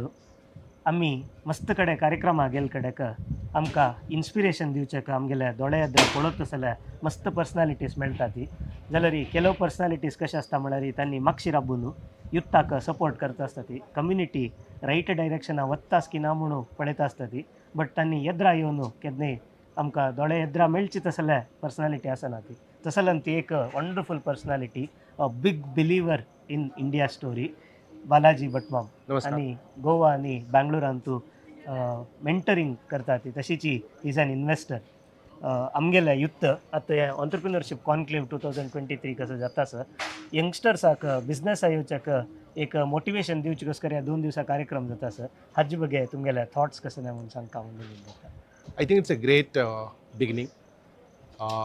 Thanks to Ullas and Mohandas Bhai to take this initiative because we have a large community, but we don't see many people coming from our community in the entrepreneurship. We work in banks, we work in various organizations, but we are all in the back room. There's very few Konkani speaking people who are in the front. And we want more and more people, especially the youth, to come in the front. Correct. We do very well in IT, we do very well in banking, we do very well in finance. But when it comes to doing business, we are not there. We need to do more such conclaves. We need our youngsters to start doing business. Yes. We want them to create wealth. We read the papers and see others are wealthy. We have to put effort. effort galna chahiye. Change problem. We have to put the effort, and sometimes probably the avenue is not there. But people like us are around. If somebody reaches to us, we can help them, we can guide them, we can create wealth, we can create entrepreneurs. And we are a large community at the end of the day. We have more than 8 lakh people in the country. And but if you look at the number of people's name who is there in the top of the business, there are only 4 or 5. There's one Mohandas Pai, there's a Nikhil Kamath, and that's it. We don't see too many people there. And why not more? Why not more people come forward? And my message to these youngsters today is that take risk. While we can all work and get the salary on the first of the month, why can't we take risk? We can get salary in the middle of the month, or get income at the middle of the month, but we can create wealth. We can create wealth with so many people, and there's a huge opportunity. There is an excellent opportunity today. India is going to become the third largest economy. So we need to put in effort. Yes. And that's the key. The community, the youngsters in the community, instead of going for jobs, will have to start thinking of creating entrepreneurships, becoming entrepreneurs, creating startups, and work. Correct. That's and I encourage. We want more of you to come forward to do it, and we will help. There are so many of us willing to help, but people should approach us. Yes. ते मस्त छंदस शिष्यान ready असलरी गुरु ताजितले मेळतगे तशी त्यांनी आमकां सांगिल्लें so open hearted त्यांनी तुमकां दोनूय हात ओपन करून तुमकां वेलकम करता आसा ती तुमगेले आयडियास आसा पाथ ब्रेकिंग डिसरप्शन करचें आसत तुमगेले की कॉन्सेप्ट्स आसा म्हण जाल्यार ताका बॅकिंग फायनान्शियल बॅकिंग अशें पुरो तुमकां इंटलेक्च्युअल बॅकिंग अशें पुरो ते इन्वेस्टर्स दितात ती मेंटर दितात ती म्हण तांणी सांगलां तांणी उलयतना तुमी तांगेले तोंडान तें पॅशन पळोवका कसं म्हळ्यार is a big believer in India story he knows that country has progressed so much in the last number of years and there is only good times ahead so आमगेले यंगस्टर्सान असले व्हड मनशाले तांगेले आयडियाज तांगेले intellectual rights कसो आसा तांणी खंयच्या लेवलाचे थॉट प्रोसेसर आसा ती ते तुमी नॉलेज घेवका आमगेले यंगस्टर्साक कसं नाही सांगता म्हण जाल्यार तुमी I think it's time for our youngsters to start coming into the forefront. We are always working in the back office. I think they need to come not only the front office, they need to be outside the front office and then build a team around them. Correct. And build businesses, great businesses. This is the best opportunity for the next 10 to 20 years and we should capitalize. Yes. And that's what I tell every Konkani entrepreneur to come forward. We are very happy being where we are, but I think we need to be outside that shell. We need to come outside it, take certain risks, and then build wealth. मामान मस्त चंदायर सांगलें कसं म्हणल्यार आमी entrepreneurs जावन आशिल्ली आमगेले as a community we are known for entrepreneurship आमी थंय एक शेल्ला गेल्ली आतां आमी बिझनेसान तूं आमी टॉप पोजिशनार आसा ती जाल्यार आमी ऑन्टरप्रिनर जावन ना ती आमी मॅनेजिरियल लेवलार काम करता आसा ती थंय दुखून भायर येवन ते रिस्क घेवन आमगेले ऑन्टरप्रिनर जर्नी स्टार्ट करता आमगेले कम्युनिटी हाजे निमगे मुखार वता आमगेले देश मुखार वता म्हणून message And there are so many opportunities that are available. It's not only we believe that startup means it's only IT. It is not IT. Correct. Startup means manufacturing. It can be a small business venture, like you can start a bakery, you can start a, I met so many people in Goa. They do, there are 85 brands of gins that are manufactured in Goa. 85 brands, okay. And I see people coming from outside Goa and doing it. Why can't our people do it? Okay. I see in Kerala, if I look at it, I have got so many people who are traders. Yes. Why can't we go from trading to manufacturing? Okay. We were once upon a time known as for the hotel business. Yes. Today we are not there. The others have come and taken the chains of Kamats and Udupi was much larger than what was. Today you have got chains coming from Rajasthan and coming from Gujarat who are bigger. Correct. Because we are not taking that interest. Yes. We don't want to go beyond that. We don't want to take the risk. We will help you to take the risk, but you should approach. Yes. And that's important.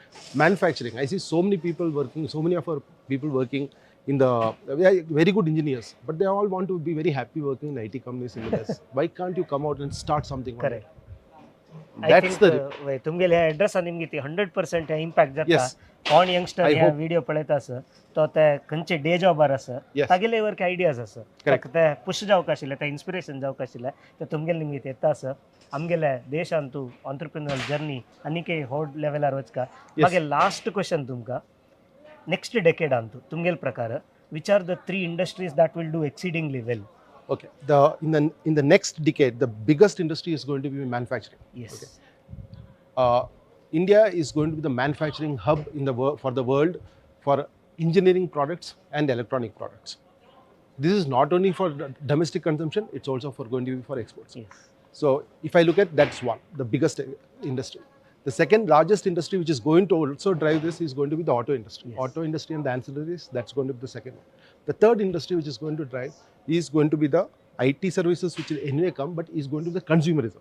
Because people are going to earn more, people want to spend more, and they need products, they need brands, they need aspirations to live. So anything to do with the consumer is going to do extremely well. So the engineering, auto and consumer is going to be the 3 next big ideas, and you guys can figure it out as to where you want to play. Correct. सो तांणी तुमकां direction Orke दिला ह्यांचे व्हिडिओंतू तुमी खंय पळोवका खंयची riot direction तुमी पळयल्यार म्हळ्यार खंयचेय स्टार्टअप खंयचेय बिजनेस अशें पुरो ताका ते टेल विंड जावका. त्या टेल विंड ह्या 3 इंडस्ट्रींतू मस्त व्हड मटार आसा म्हणून बालाजी भट हांणी आमकां सांगिल्लें आसा. मस्त धन्यवाद तुमी आमकां टायम काडल्याक. Thank you very much. यंगस्टर्साक तुमगेले व्हिडिओ नमस्कार. मस्त हेल्प जाला म्हणून लागता. Thank you so much. Thank you.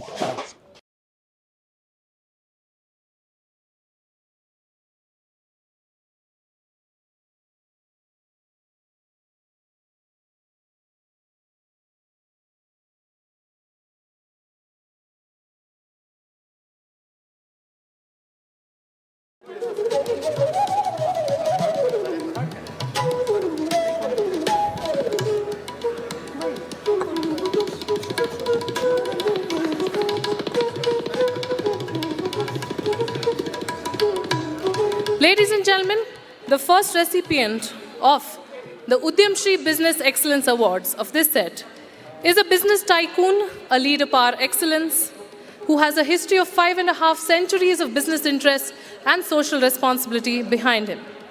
He's the chairman of Goa's leading business house, Dempo, and his stewardship has been marked by expansion of existing businesses, benchmarking of products and services to international standards, and the Dempo Group are into shipbuilding. They publish newspapers, promote a football team, process baby food, produce chemicals, operate travel agency, to describe some of the things that they do. With a huge round of applause, ladies and gentlemen, let's call on stage Sri Srinivas V. Dempo, chairman of the Dempo Group of Companies, and his gorgeous wife, his better half, Pallavi V. Dempo. Welcome, sir. Yes, good to see you.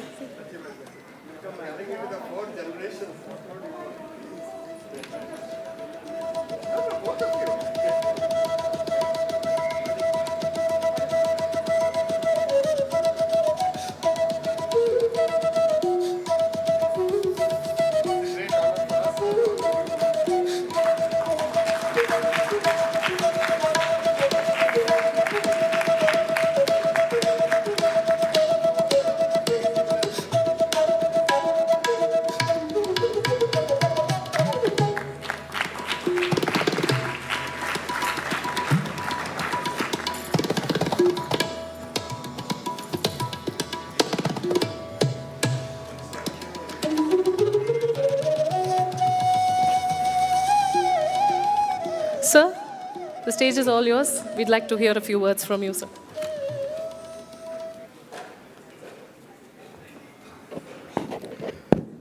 Very good evening to all of you. At the outset, let me thank the Saraswat Chamber of Commerce, Vishwa Konkani Kendra and UK and Co. for doing this honor. It's an honor to the more than 2,000 employees that are part of our group. I stand here as a representative of them.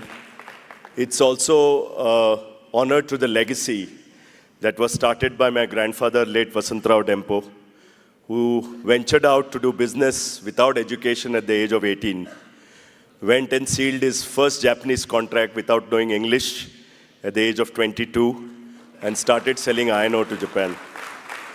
I also recognize that this honor is a responsibility. You know, as Mohandas Pai said earlier, I think we generate wealth not only for ourselves and our families, but also to give back to society. I've been fortunate enough to be born in a family which has believed in that ethos and concept. I only pray to God that He strengthens this resolve in me to contribute further to the progress of not only Saraswats, but also of the state and the country. On behalf of my wife, Pallavi, and myself, again, a lot of gratitude for doing this honor to us. Thank you.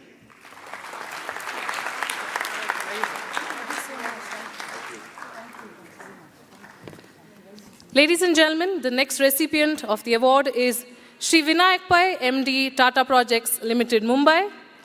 With a huge round of applause, ladies and gentlemen, let's call him on stage. He's responsible for steering the company's overall strategic direction while implementing its vision, mission, and long-term goals. An avid environmental crusader, he has carried forth his passion for promoting and supporting sustainable practices in all his assignments, and we've had the pleasure of hearing him today. Ladies and gentlemen, put your hands together for Shri Vinayak Pai, MD, Tata Projects Limited, Mumbai.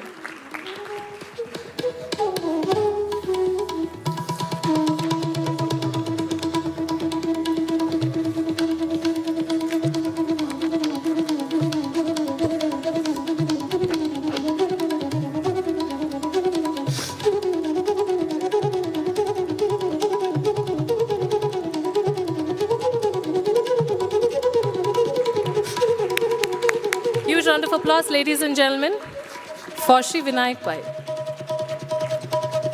Can we have a look at the video, please? Good evening. I'm Vinayak Pai, Managing Director and CEO, Tata Projects.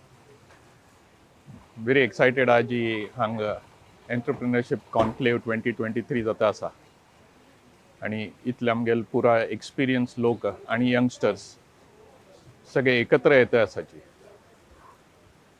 I think at this point in time, India has fantastic opportunities, and it's a great place to come together with the experience of people who have done this and the new generation of entrepreneurs who is looking for guidance. This conclave is at the right time. कित्याक म्हळ्यार आतां इतलो opportunities open जाता आसा इकॉनॉमीन तो की हे ऑपॉर्च्युनिटी रायट टायम घेवच्याक आयज डिस्कशन्स एंड हे 2 दिवसां conclave is going to be very instrumental.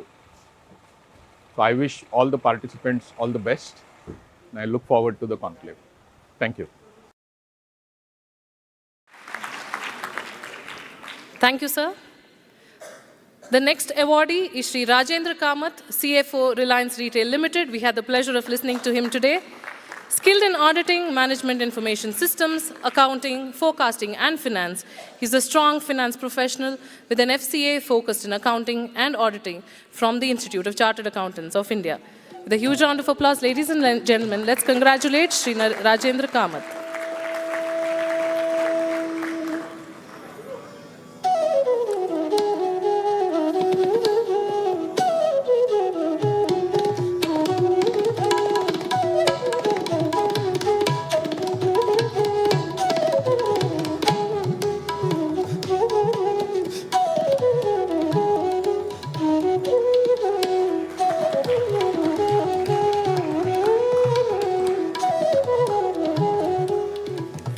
Can we have a look at the AV? Yes. So first of all, I congratulate Saraswat Chamber and UK and company for organizing this fantastic event. Hey event Mari actually it will give guidance to all our youngsters on what to do in their life. आता मस्तिजाना service करता थी. So the message which they want to deliver is basically that our young people can take entrepreneurship. So there is unlimited scope there if they do that, and all of us are there to guide them and help them in succeeding actually. So I think this is the right way to do.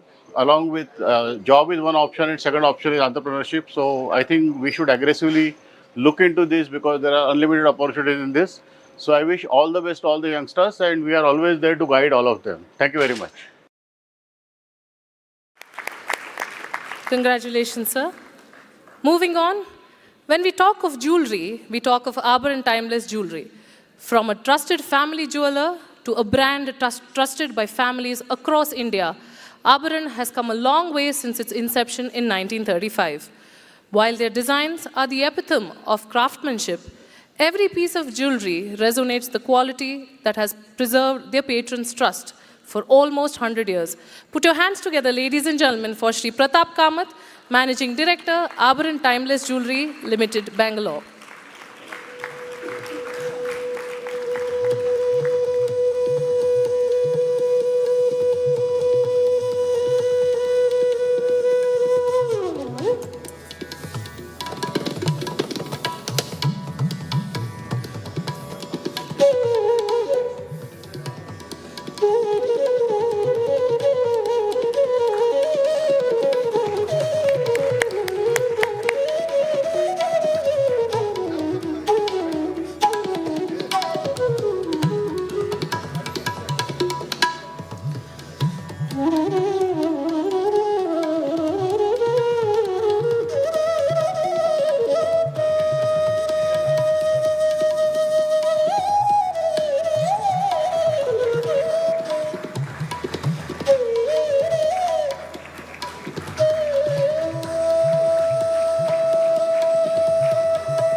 Thank you, sir and ma'am. Can we have a look at a video?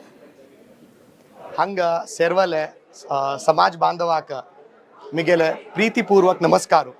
Ladies and gentlemen, I'm very happy and honored to be a part of this entrepreneurship conclave being held by Saraswat Chamber and UK and Co. Our best wishes to everyone who is here. I understand our community, Saraswat Samaj, is highly spirited with a lot of intelligence and lot of capabilities. And this has been handed over to us over generations by our ancestors. I would urge all the seniors as well as the young minds here to be an entrepreneur yourself rather than look at perks and packages available. Let us look at what entrepreneurial possibilities and probabilities are there. Wishing everyone here all the very best, wishing the event all success, and I thank all of you for this honor here. Thank you very much. Namaskar. Thank you, sir and ma'am. Moving on, the next award goes to Shri Nitin Pai, founder and CEO Zerodha, having kickstarted operations, Nitin Kamath, sorry for that error, having kickstarted operations in 2010 with the goal of breaking all barriers that traders and investors face in India in terms of cost, support, and technology. Today, their disruptive pricing models and in-house technology have made them the biggest stockbroker in India in terms of active retail clients. Over 1 crore plus clients place millions of orders every day through their powerful ecosystem of investment platforms, contributing over 15% of all Indian retail trading volumes. Ladies and gentlemen, let's call on stage Shri Dinesh Pai to accept the award on his behalf.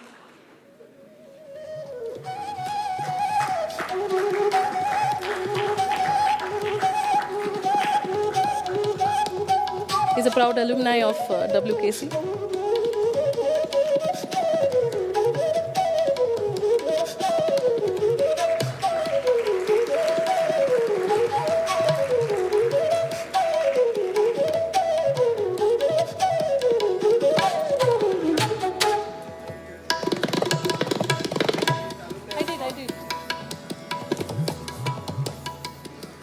Thank you, Dinesh. With a singular goal to build mobile games that people love to play, this company has created some of the nation's most popular games, like Doom 3, the game, Sultan, the game, and many more. With a highly experienced and stable management team working collaboratively for over 15 years, they are considered a thought leader in the Indian gaming industry. Put your hands together, ladies and gentlemen, for Shri Rohit Bhatt, founder and CEO of 99 Games.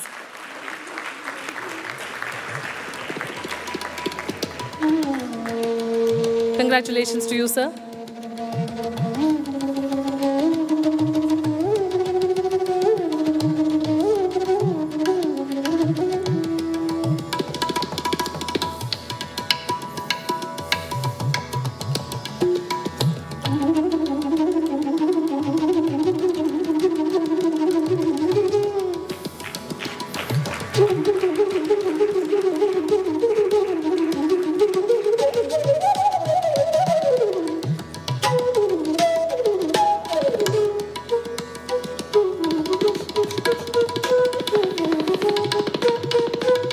Can we have a look at the video? ನಮಸ್ಕಾರ ಮಗೆಲ್ ನಾವು ರೋಹಿತ್ ಭಟ್ ಮೋಣು ನಾವು Robosoft 99 games ಆಚೆ founder ಆಯ್ಚಿ entrepreneurs conclave एक भारी लायक event मस्त जनांक आज एक नमने opportunity मेळता एक्सप्रेस करू तांगेले इंट्रस्ट तांगेले एम्बिशन आनी आय होप हें एक आमगेले मुखारची जनरेशनाक एक इन्स्पिरेशन जावन व्हरता कसले म्हळ्यार मस्त सक्सेसफूल एंटरप्रेन्योर्स पर आज उलयता आसा ती तांगेले ओपिनियन शेअर करता आसा ती I hope this will inspire the future generation to aim for greater things. Congratulations once again, sir. Our next awardee is the founder of 314 Capital Bangalore, that is Shri Pranav Pai. A huge round of applause, ladies and gentlemen. 314 Capital is an early stage venture capital firm based in Bangalore. Through a deep involvement strategy, the firm is committed to staying biased towards action and harnessing the best resources to help startups deliver audacious results. Put your hands together, ladies and gentlemen, for Shri Pranav Pai.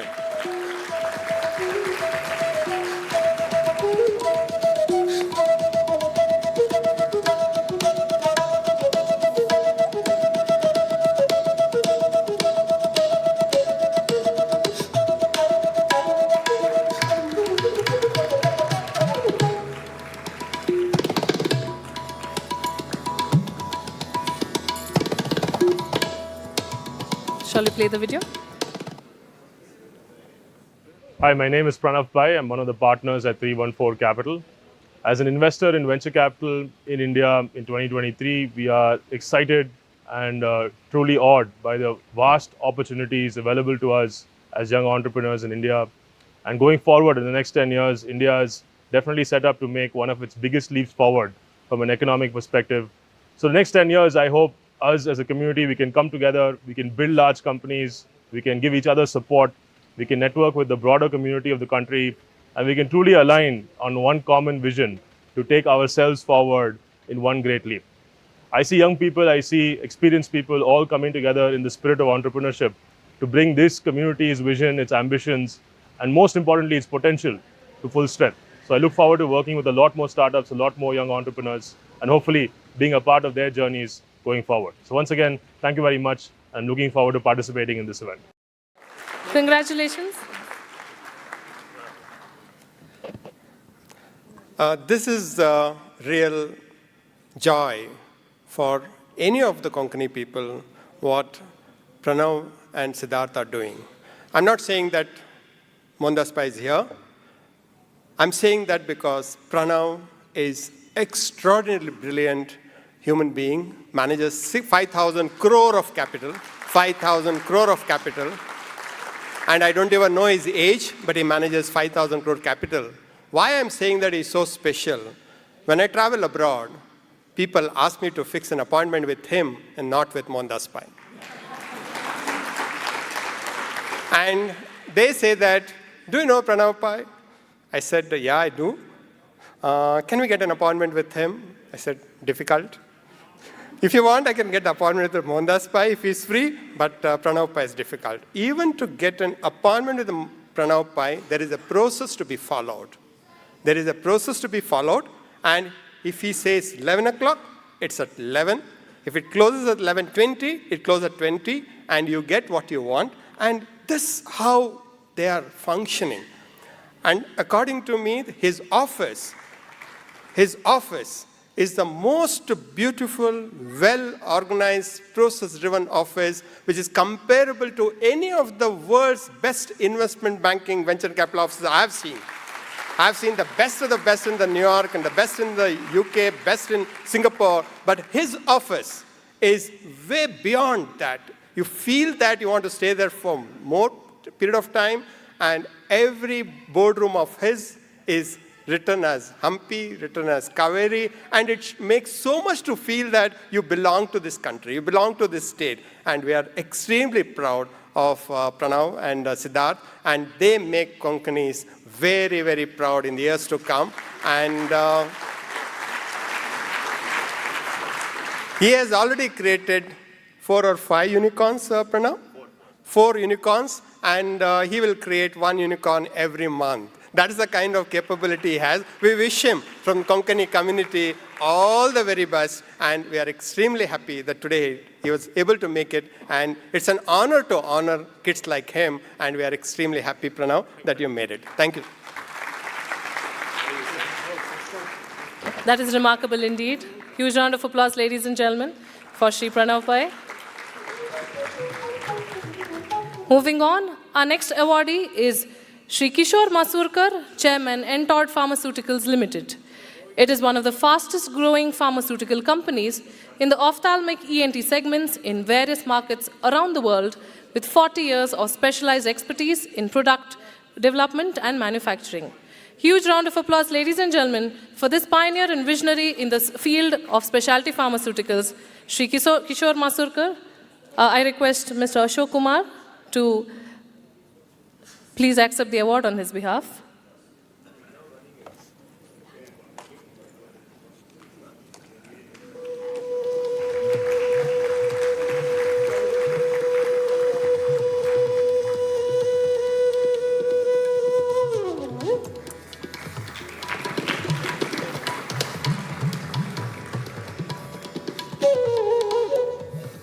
Thank you.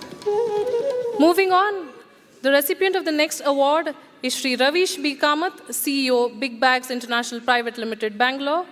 Big Bags International Private Limited is fast becoming the first choice for world-class flexible, intermediate, bulk container products and solutions, custom designed to satisfy the diverse requirements of a host of global leading customers.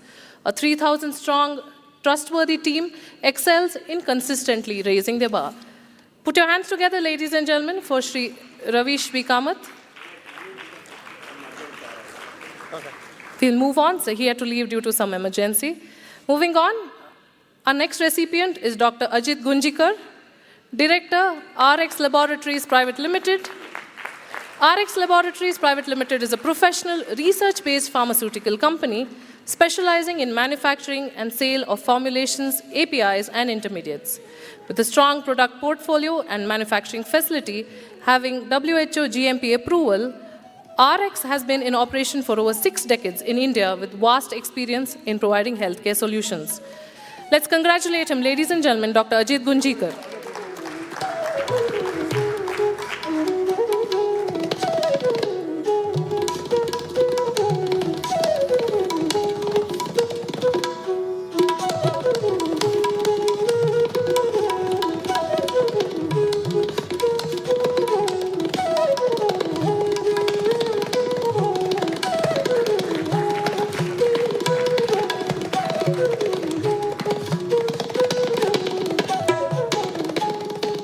Can we play a video? I am Dr. Ajit Gunjikar. I am from Mumbai. I am in the pharmaceutical business of manufacturing formulations and APIs in Mumbai.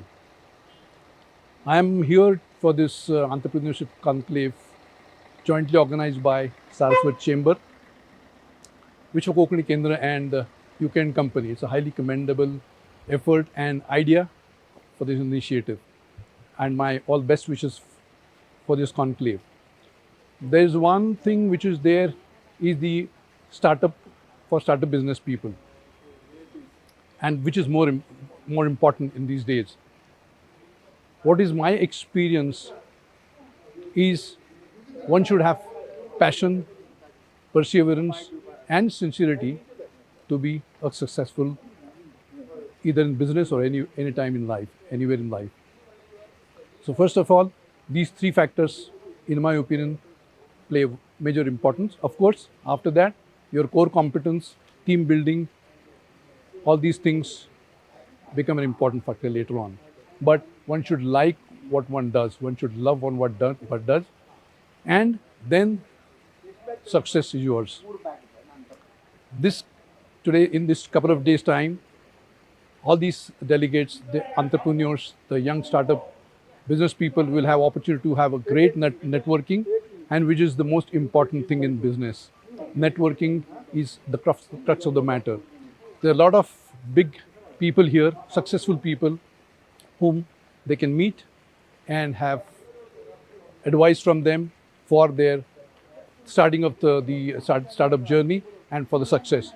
I have all the best wishes for everybody who is attending the Entrepreneurship Conclave here. Thank you. All the best. Thank you, sir. Our next awardee is Sri Kiran Thakur, founder and chairman, Lokmanya Multipurpose Cooperative Society Limited. In 1995, he established the Lokmanya Cooperative Credit Society Limited in Belgaum with a motto to provide financial assistance and support small business owners and budding entrepreneurs. In the year 2007, Lokmanya Multi-State Cooperative Society became the first multi-state, multi-purpose cooperative society in India. With a huge round of applause, ladies and gentlemen, let's welcome on stage Sri Kiran Thakur.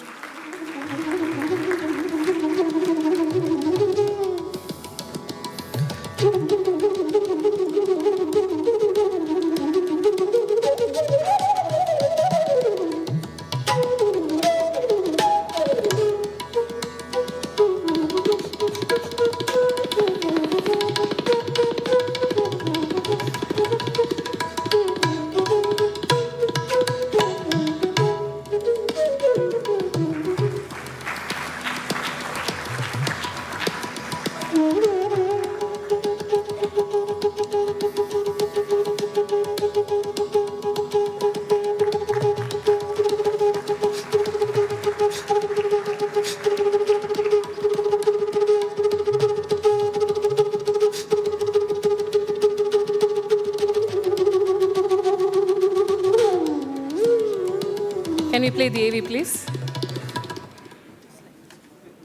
Saraswat Samaj and Saraswat Chamber of Commerce, they have started to help young entrepreneurs.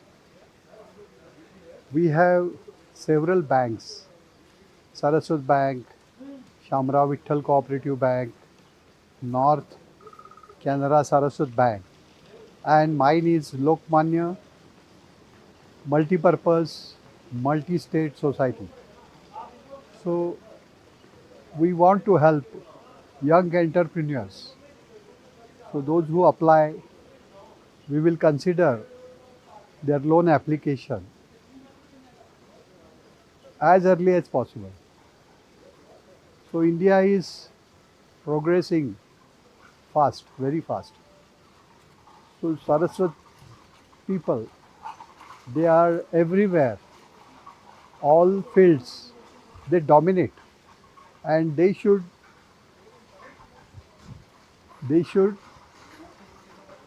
direct young entrepreneurs whatever they want, and the community should prosper. We should take other communities also in our fold so that India becomes #1 nation in whole of world. Thank you.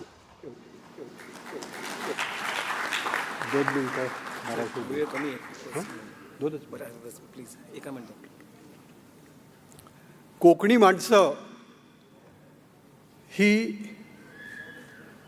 मुळातच अत्यंत हुशार आहेत. कोकणचा कॅलिफोर्निया झाला पाहिजे असं रावसाहेब गोगटे म्हणायचे. कोकणचा कॅलिफोर्निया झाला की नाही माहीत नाही, पण कॅलिफोर्नियात कोकणी माणसांनी ठसा उमटवलेला आहे. मला या ठिकाणी सांगायचं आहे की सारस्वत समाज, गौड सारस्वत समाज हा देशात पुढारलेला समाज आहे. त्याने इतर समाजांना दिशा दाखवली पाहिजे. स्वातंत्र्य लढ्यात कामगिरी करणारे माझे आजोबा शंकरराव गवाणकर यांनी सखा पाटलांना पुढे आणलं, त्यांना इंग्लंडला पाठवलं, त्यासाठी पैसे गोळा केले आणि सखा पाटील मुंबईचे अनभिषिक्त राजे होते. माझ्या वडिलांनी सुद्धा नाथपैना परदेशी जाण्यासाठी मदत केली. माझे वडील बाबूराव ठाकूर हे गंगाधरराव देशपांडे कर्नाटक सिंह ज्यांना म्हटलं जातं त्यांचे अनुयायी, लोकमान्य टिळकांचे अनुयायी. स्वातंत्र्य लढ्यात त्यांनी केलेली कामगिरी मशहूर आहेच. पण बॅरिस्टर नाथपैंना त्यांनी मदत केली आणि त्यामुळे बॅरिस्टर नाथपै हे जागतिक कीर्तीचं नेतृत्व त्या ठिकाणी समाजवादाची पताका जगात उंचावू शकले. असंच एकमेकाला मदत केली पाहिजे. आपल्याकडचे सारस्वत समाजाचे केवळ उद्योगात येऊन चालणार नाहीत, राजकारणात आले पाहिजेत. लक्षात ठेवा, आज एकटा मोदी पंतप्रधान भारताला पुढे नेतोय. मग तुम्ही केवळ उद्योगात गरकवून चालणार नाही, पैसा जरूर मिळवला पाहिजे. आणि सारस्वत समाज हा भ्रष्टाचाराच्या विरुद्ध आहे. मगाशीच सांगितलं त्याप्रमाणे सच्चे लोक आहेत आणि त्यामुळेच आज भ्रष्टाचारमुक्त भारत होण्यासाठी सगळ्यांनी धडपडलं पाहिजे. स्वतःपुरता आपण भ्रष्टाचारी एक पैसा घेणार नाही असं सगळ्यांनी कबूल केलं पाहिजे. या तऱ्हेने जर आपण जगाला दिशा दाखवू शकतो, विश्व बंधुत्वाचं नातं आपण उभारलं पाहिजे. आपल्याकडे मनोहर पर्रिकर होते, गोव्याचे मुख्यमंत्री आणि नंतर संरक्षण मंत्री झाले. पहिल्यांदा पाकिस्तानात जाऊन इस्रायलने जसा अनेकांना अरबी लोकांना धडा शिकवला, तसा भारतीयांनी पहिल्यांदा पाकिस्तानमध्ये जाऊन धडा शिकवलेला आहे. ही चांगली कामगिरी आपले सारस्वत समाजाचे मनोहर पर्रिकर यांनी केलेलं आहे. त्यांना पुढे आणण्यासाठी आमच्यासारख्या लोकांचा थोडाफार हातभार लागला.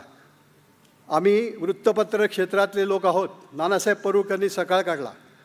माझ्या वडिलांनी 1919मध्ये तरुण भारत सुरू केलं साप्ताहिक, 1928 द्विसाप्ताहिक, 48 नंतर 1966 दैनिक.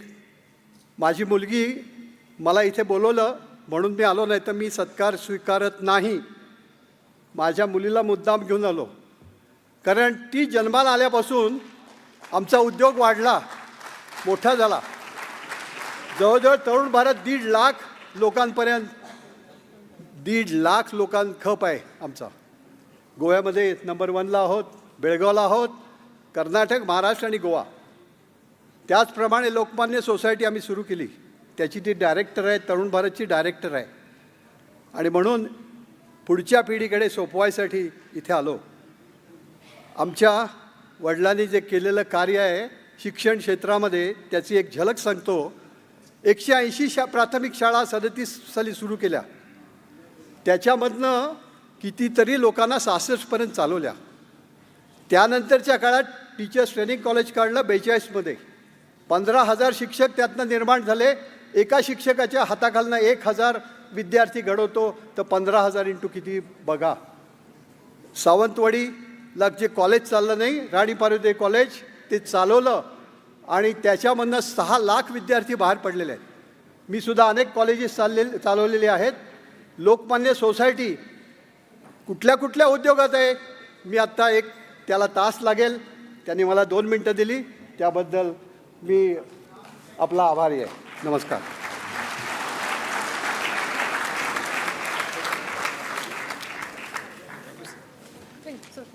Oh, sorry.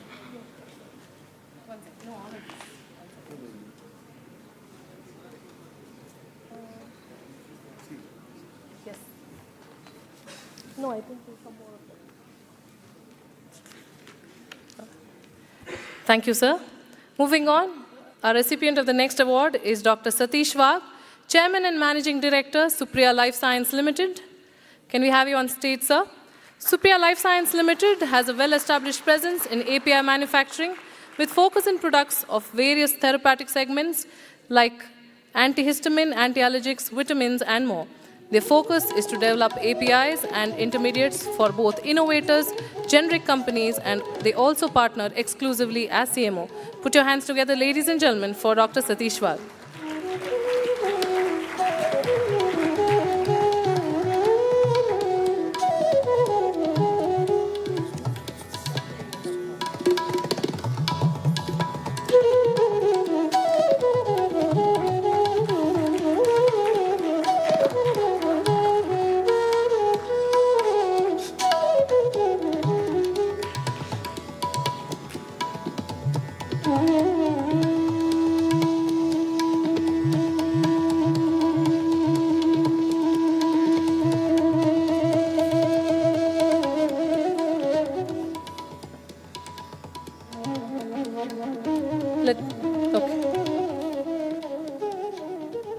There's no video. Yes.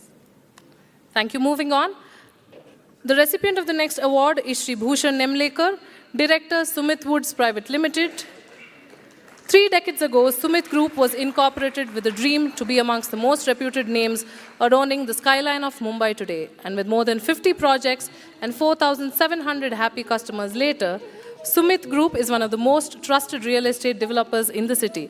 Put your hands together, ladies and gentlemen, for this young and enterprising Mr. Bhushan Nemlekar, CFO, Sumit Group, and Director, Sumit Woods Private Limited.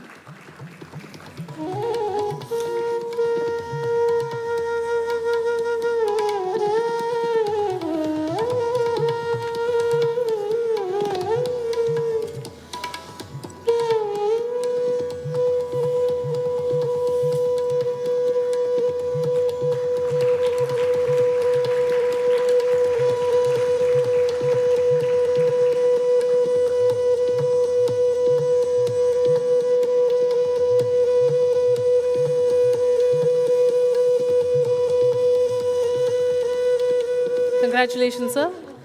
Can we have a look? Yes. Thank you, sir. Thank you so much. Congratulations. Moving on. Our next awardee is Shri Ganesh Kamath, promoter, Vittal Agro Industries. Vittal Agro Industries is located in Kasargod and are into diversified businesses like coconut processing, cashew processing, spices, natural rubber, furniture manufacturing, structural engineering, CNF agency of leading cement producers, and more. Put your hands together, ladies and gentlemen, for Shri Ganesh Kamath, promoter, Vittal Agro Industries from Kasargod.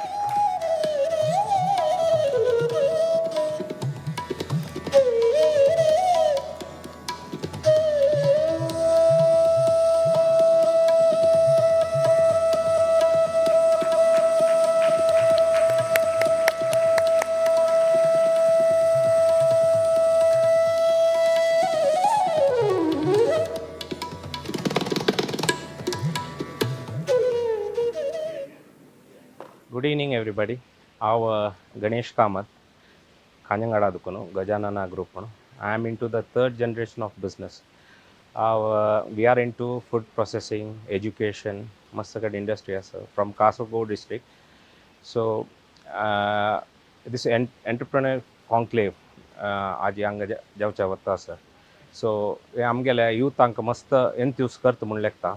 मस्त जन कसं म्हणून सांगल्यार आता पुराय चडती जन कशी म्हणून सांगल्यार भायर कामां वचकी आमगेले सारस्वत म्हळ्यार आमगेले बिजनस ब्लड सो मस्त जन एंटरप्रेनर्स पुरा जन कसं म्हणून सांगल्यार एंटरप्रेनर जायना अशी मस्त जन पुराय आतां कामाक पुराय वताचे गांवांत कशें आसा म्हणून आनू आम्मा मात्र आसता पूत बेंगलोर एस्पेशली एवेन्यूक मस्त इम्पोर्टन्स आसा म्हळ्यार आमगेल्या गांवांत कसं म्हळ्यार पुराय बेंगलोरा वचचें म्हणून सॉफ्टवेअर ते आमी मस्त एंटरप्रेनरशीप स्कील डेवलप आमगेल्यान तस्सा आमी ते यूज करनाचे म्हूण दिसता ते देखून आमी मस्त एंटरप्रेनरशीप आमी डेवलप करचे आसा ते कॉन्क्लेव ताका एक स्टेपिंग स्टोन म्हूण लेखता all the best.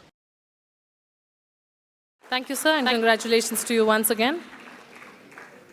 Ladies and gentlemen, the next awardee is Shri Prashant Shenoy, co-founder and CTO Unicourt Mangalore.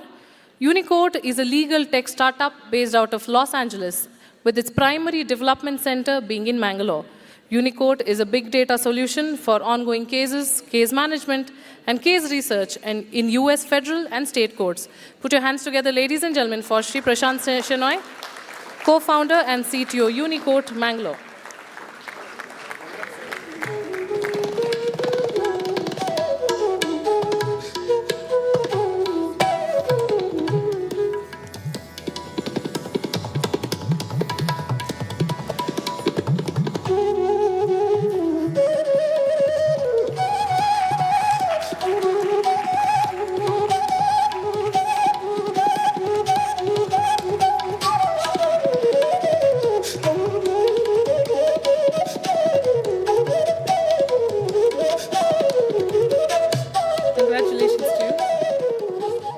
सर्वांगे नमस्कारो हांव प्रशांत Shenoy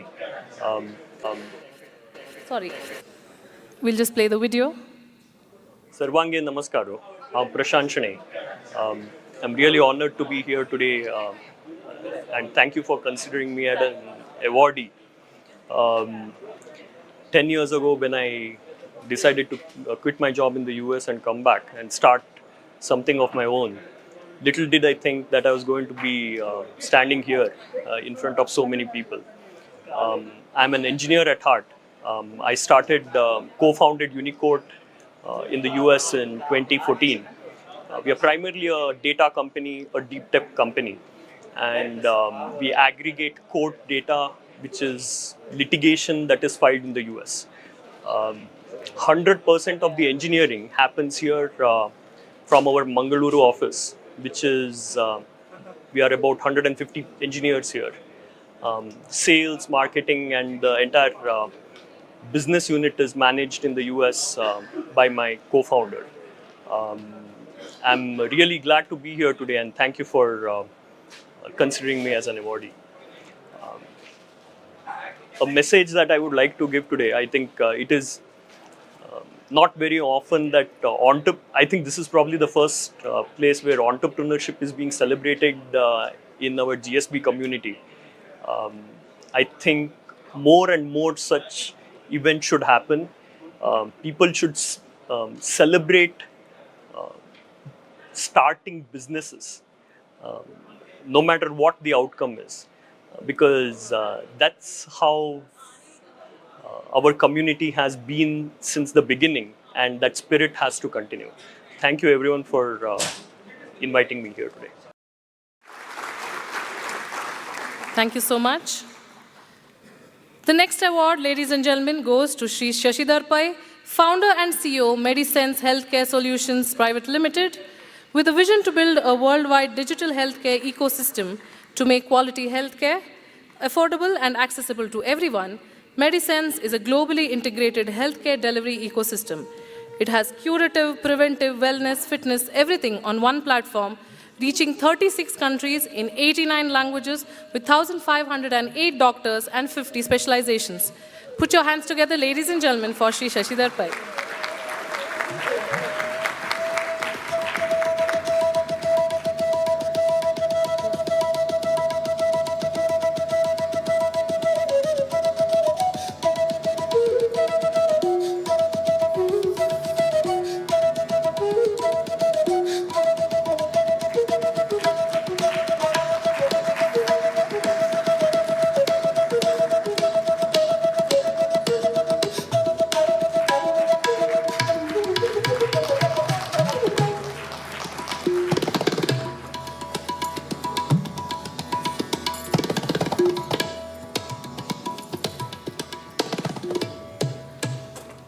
We have the Namaste Purajanaka. Miguel now Shashidhar Paimono. I'm the MD and CEO of Medicines Healthcare Solutions Mono. Medicines how no words support start kelala. Tadna it was just an idea in my mind. The thought process was to create a global healthcare delivery model. Must and hastily when I started discussing about this idea, but as the time progressed, I decided to stick to it. Must problems alla, there were no investments, but then I have stick to that plan. I'm strategic, and I got the right people as I moved forward. At medicines is registered in the US. Amgela operations Qataran start jalla. Ani our development center is in Udupi. We have employed over 30 people. Ani we have doctors and healthcare professionals from over 30 countries who speak about 70 plus languages. Konkani is also one of the languages that we host on our platform. So how Kasamantas Malari, there will be a lot of challenges when you get into this entrepreneurship. But what I feel is if you stick, it has to click. So my message to everyone is, decide on which route you would like to take and stick to whatever you are doing. Give your 100%, go unabated,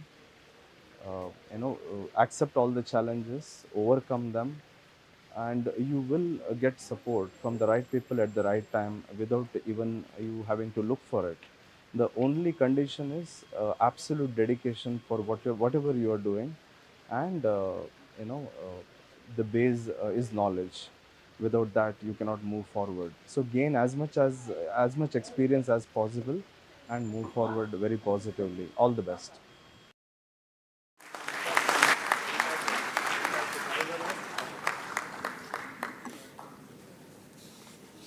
Up next, ladies and gentlemen, are the Special Recognition Awards. And the first award goes to the GSB Seva Mandal Mumbai. And I'd like to call on stage the Chairman, Vijay Kamath, and Sri Raghunandan Kamath, the Joint Convener.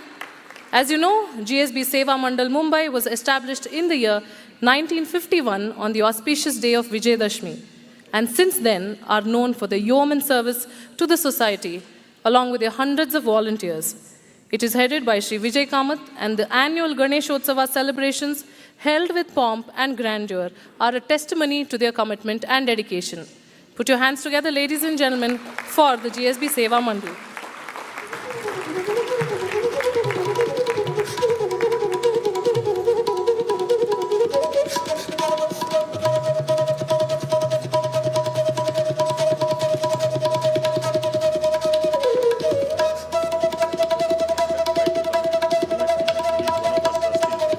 Can we also request Mr. Amit Pai to come on stage, who's also a trustee of the GSB Seva Mandal?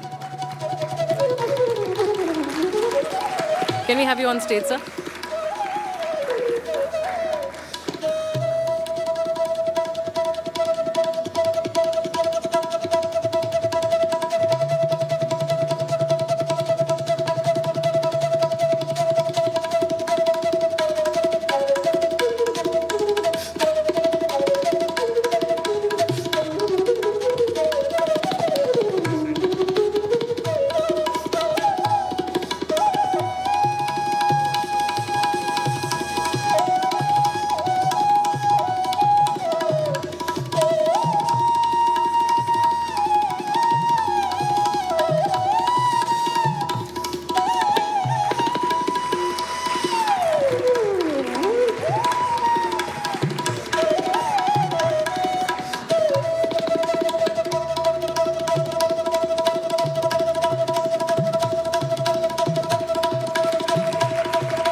नमस्कारू मगेल नाव विजय कामत म्हाका भारी खुशी जाला संतोष असो की हाजी conclave organise केला world Konkani Saraswat chamber of commerce आणि सगळ्यांनी मेळून हे कॉन्क्लेव ऑर्गनायज केलेले आहे.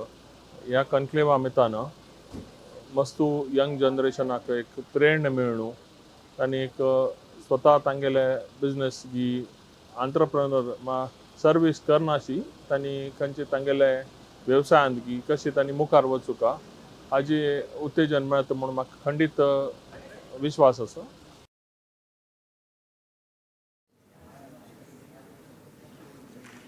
Thank you, gentlemen.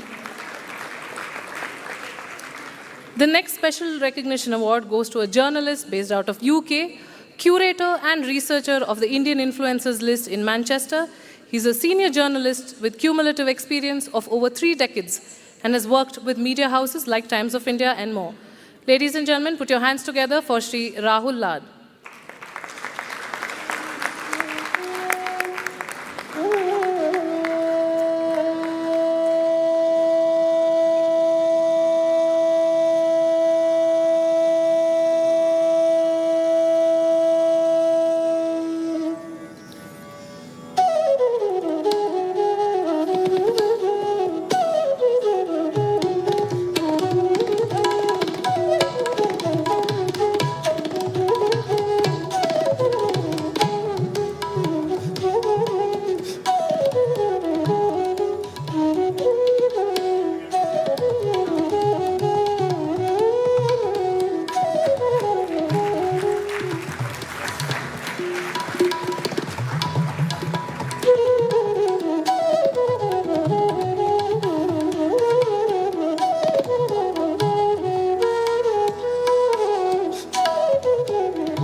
Namaskara, I'm Rahul Lad.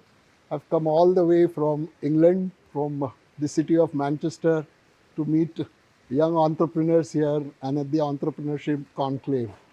It's really a very exciting moment for me.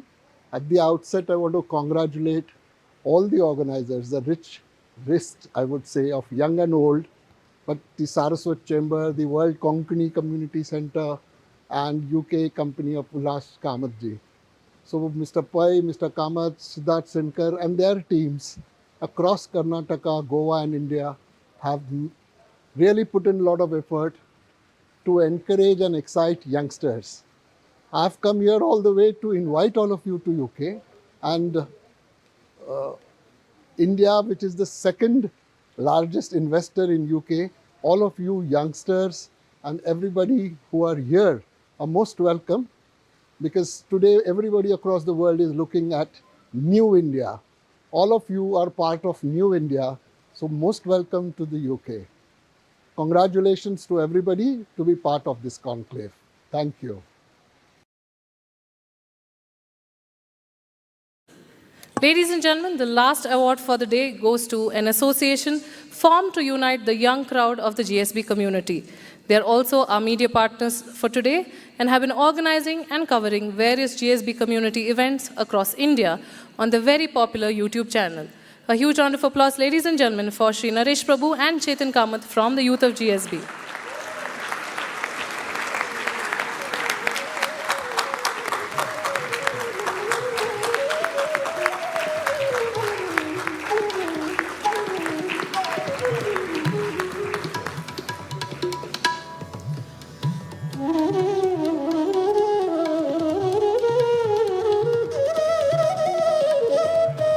Round of applause, ladies and gentlemen, for Chetan Kamath, representing Youth of GSB here today.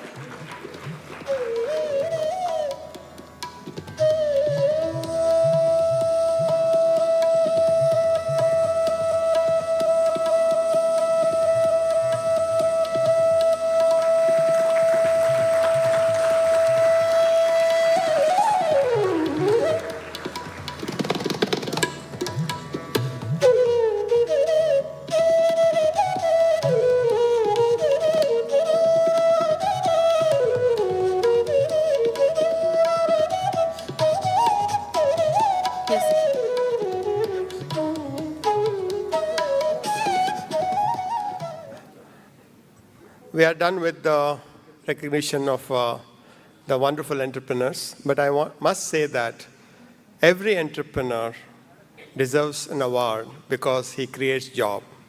And even one job he creates, it's the biggest reward, what we need to recognize them.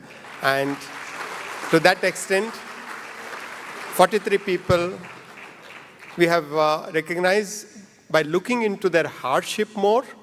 And most of the people who have been rewarded here, looking into the hardship, and many a times they must have decided to give up the entrepreneurship, but still they moved on, and today they made it big. And we also recognize the people who are taken to the 5th generation, 4th generation, 3rd generation, and also a few of the startups. So it's a combination of all which we are able to make, and keeping the time also in mind. Honoring 43 people in 90 minutes time itself is a big achievement, and we should give an award to Vatika Pai. And Vatika herself is an entrepreneur, and we had given her the toughest of the job, Vatika, that 43 people, including the coffee break, 90 minutes is the maximum. How you manage it, you manage it. And she managed it, and by 7 o'clock, she has given the stage back to us. Thank you, Vatika. You have done a wonderful job. And we miss Vatika's mother, Nirmala Travels. And one of the most celebrated, beautiful enterprise a woman has ever created, keeping in mind the middle class and aged middle class. And what she had done is taking every elder to every temple in the country at an affordable cost and giving them the dalitoi, giving them the podi, giving them the South Canara dish, even in Badrinath, Kedarnath, and that is what she has done. And her business model, her mother's business model, no Thomas Cook can beat, and no SOTs can beat, because when you are in Mangalore, the food what you get, when you are in London, you get the same food, cooked by the same cooks what they have hired there. So amazing, Vatika. Continue to do that and become one of the finest travel person for the world, not only for India, but from India. So thank you. You have done a great job. And now we are getting into the next session, the most interesting session. And my colleagues will explain what the session is all about. And I'm only saying that these 43 are not the only 43. Each one of you entrepreneur deserve the award, and we recognize that. And next year, definitely, we make it 50, 50, 50 like that. So thank you very much for your patience. Thank you so much, sir. I'm short of words to describe my feeling at the moment. Thank you so much for those kind words. And I also like to thank Shri T.V. Mohandas Pai, sir, for saying kind words about me. I didn't acknowledge it earlier. So both of you, truly an honor, and you really made my day. Thank you so much, sirs. With that, we come to the end of the Felicitation program. Thank you, ladies and gentlemen, for being a part of this momentous occasion. Thank you, and have a great evening. I would like to call on stage Pratiksha Pai to take over and conduct the startup and the scale-up context. Thank you.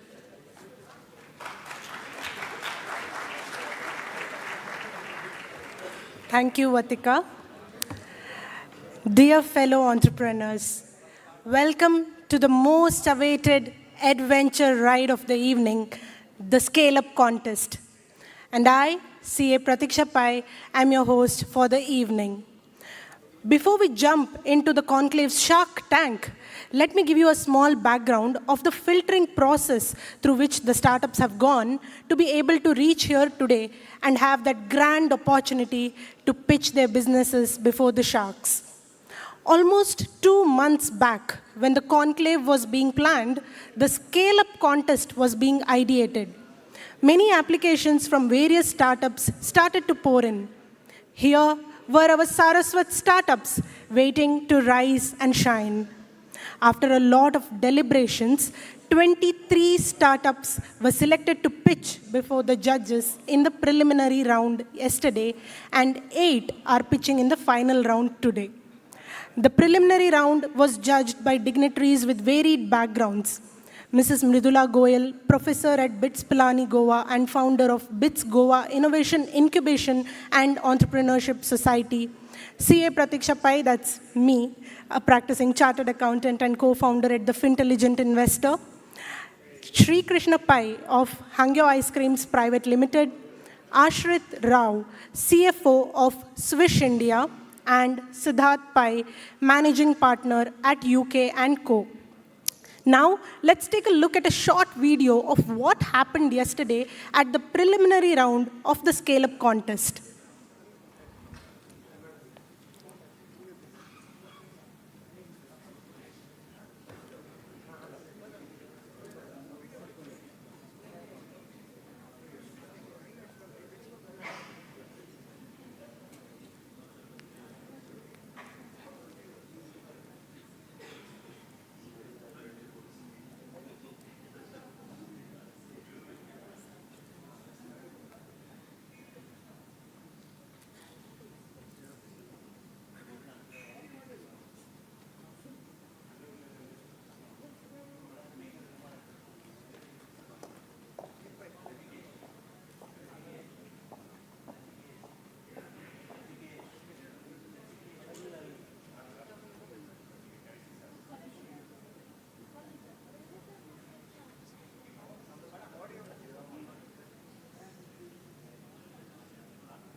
Well, our sharks are hungry and ready to hunt.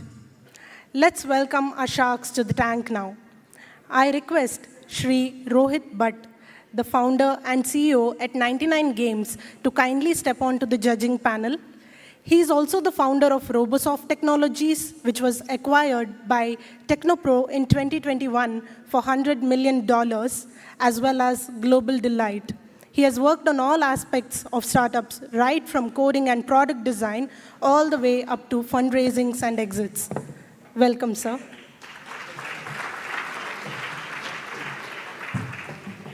Next, I invite Shri Balaji Bhatt, an avid investor and strategic advisor. He's an independent consultant and runs multiple ventures across multiple fields. Welcome, sir.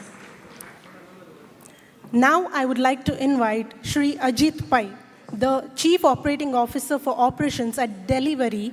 He is graduated engineering from NITK Surathkal and completed his postgraduate diploma in management from IIM Bangalore. Welcome, sir.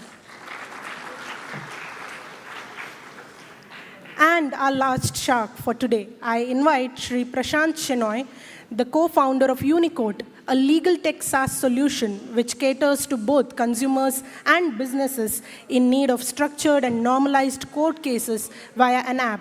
He also started the Hackerspace Mangalore, a community which holds workshops and talks on technology for students and professionals with a goal to build a lively tech ecosystem in Mangalore. Welcome, sir.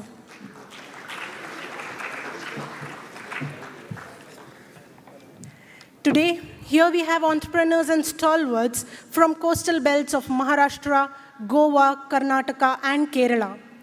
Many of you may be fish lovers, but today here, you will be seeing live how our GSB sharks will hunt. So let's begin the Scale-Up contest, or the Entrepreneurship Conclave's Shark Tank. Coming up first is Init Solutions Private Limited, with their pitch.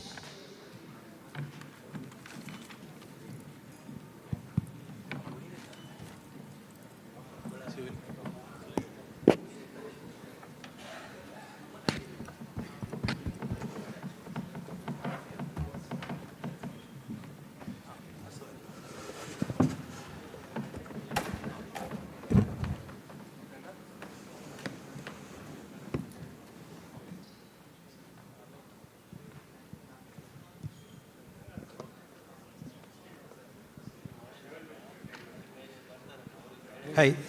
Sakadangi namaskaru. Kochisun Migannama Surendranath Kamath. Our company name is Innit Solutions, and we are honored because of the audience which we are here. It's distinguished guests. Thank you for the opportunity. So I'm directly going to my presentation. Our product is called Booksa. We all have done this before. When we start something, we start with a prayer, right? Or a puja, like that. Even ISRO scientists did the same. Before launching the Chandrayaan, they went to Tirupati temple. So that's what we help. We help devotees to connect with temples and book their pujas and sevas online. And we will get the online darshan also. Right now, Youth of GSB, etc. are giving live. So if you need to purchase some puja items, you need to go to Amazon. Otherwise, if you need to have any kind of delivery, you go to Swiggy. So we are building a platform in which you get all these items in a single platform called Booksa. That's what our Booksa concept. So we will be a total devotee platform in which you can book sevas, you can purchase the prasadam, and you can purchase the puja items and also get the prasadam delivered, and also can have packages just like Vatika ma'am does. We can onboard such kind of travel companies to have your spiritual tourism, etc. That's what the Booksa concept is. So as you all know, any one of you have getting customized messages from temples that आज तू गेला जन्म दिसता आज हमका पूजा कराय म्हणून कोणाकडे message मिळतं सोय. No, nobody gets. That was the major problem. So that is because temples are not so technical, and devotees, the connection to devotees are not done in a digitally good manner. So what we do is that we automate all the functions of the temple, and devotees also. Devotees need to have a connect. No, we all are cultural people, and we need to have connect with temples. So what we do is that we bring all these people in single one platform, in which we can get all the services through our platform. It is a mobile app, also it's a website. So what we get is that from devotees, we are charging a service charge. For every service, there will be a service charge. For devotees, when you book something, we will get some service charge. And for temples, we have an ERP for them, so that they can automate all their activities. So we will be charging a one-time cost or a AMC like that. And for third party, when we give business to somebody, they will give us some commission, right? So this is our revenue model, so that we can get revenue out of it. So this is the statistics. We have 2.4 million places of worship in all around India. 6.48 lakhs are Hindu temples. And we are only targeting 25,000 of it. And service providers also, we have 55 lakhs MSME registered as of now. And we are just targeting 25,000. And devotees, as you all know, we all are devotees, and 1.1 billion devotees are there in India and all around India. And much of them are NRIs also, so that they can book from their own country. So this is the current statistics. We have started in 2020, Booksa 2020 we have started. This October it completes 3 years, and we have almost 3 transactions done is 65 lakhs and 14 lakhs revenue. And we have bootstrap company, and we haven't raised any fund yet. So we didn't do any kind of marketing in social media or any kind. We are directly approaching temples and marketing. So we have onboarded 300 plus temples, and we have an approximate of 27 online bills per day, which is happening every day. And 10K app downloads are there, all are organic. And 35K online transactions already done with a 4.8 of Play Store ratings. So this is our marketing strategy. We have three kind of strategy for 3 different stakeholders, one for temples, one for devotees, and for third party. And this is about competitors. In Kerala right now, what is happening is that our competitors, directors of these competitors are Christians. Can you believe it? So that's why we came to this platform. We have a service company from 2011, but we came to this platform because we need to have our own platforms for our own people. So our Saraswat temples, 90% of the Saraswat temples, I must say, their support, because 90% of temples are supporting us, and we are also supporting them, giving back to them through our this platform. So this is our plan, long-term plan. Right now we are on stage 1. We have a temple ERP and a CRM, technically speaking. Stage 2, we will add other services, 3 also. And at last, our plan is after 10 or 15 years, we will build our own temples across the globe. We have temples in India. And eventually, we will go to Portugal also with love, not for invention. So that's what our dream is. The dream big, some entrepreneurs said we had to dream big. This is our big dream. This is about the news which came on newspapers when we launched. And proud to say that Guruvayur Devasam, how many of you know Guruvayur Devasam is one of our client for Sobanam software, and Cochin Devasam board also having 400 temples, Malliyur temple, Attugal Trust, Mammur temple, Paramekau temple, etc. And all of the Cochin Tirumala Devasam, Ernakulam Tirumala Devasam, all the Tirumala Devasam, Saraswat temples also our client.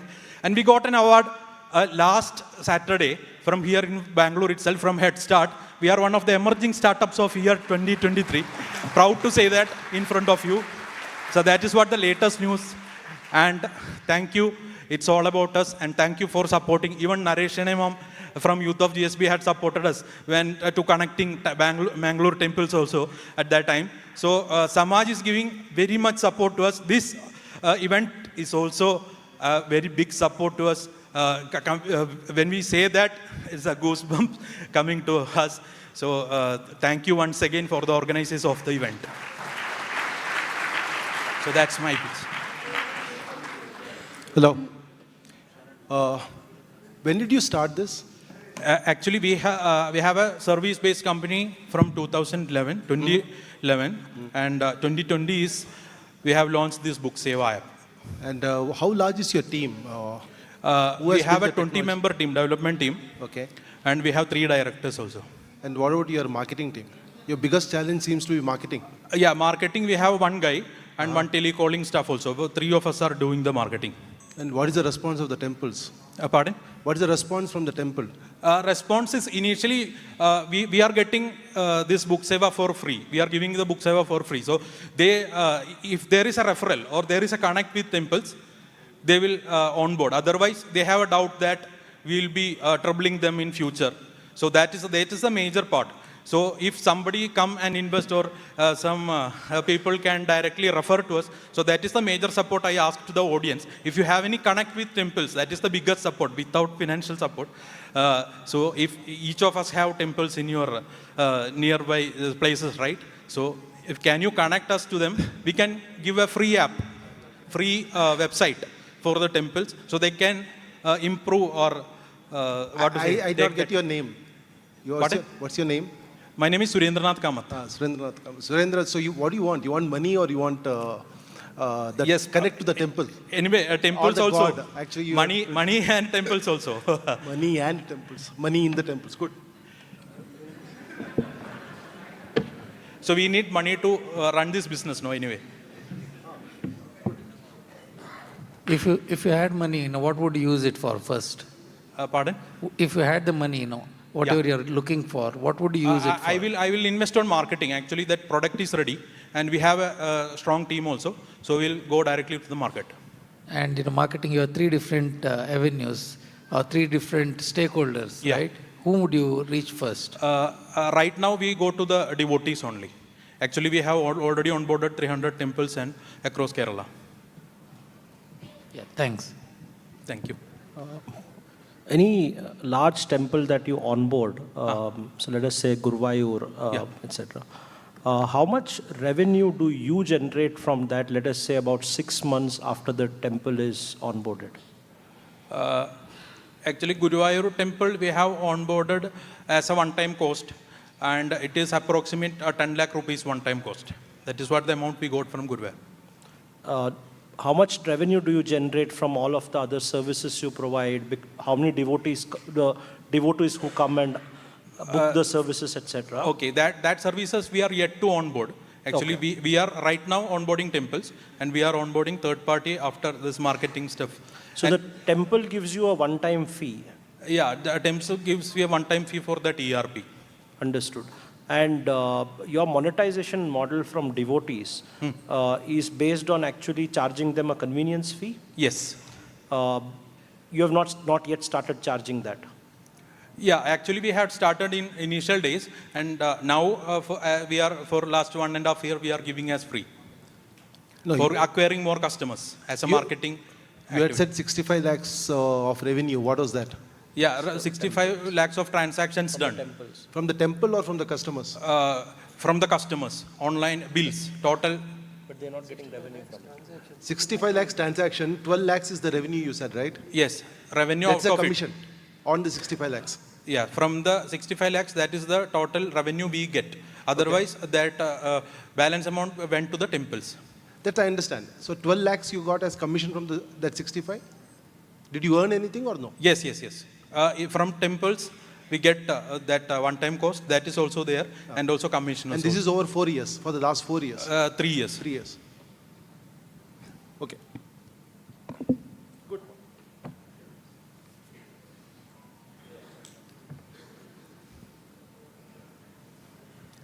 Hi, Surendranath. Hi.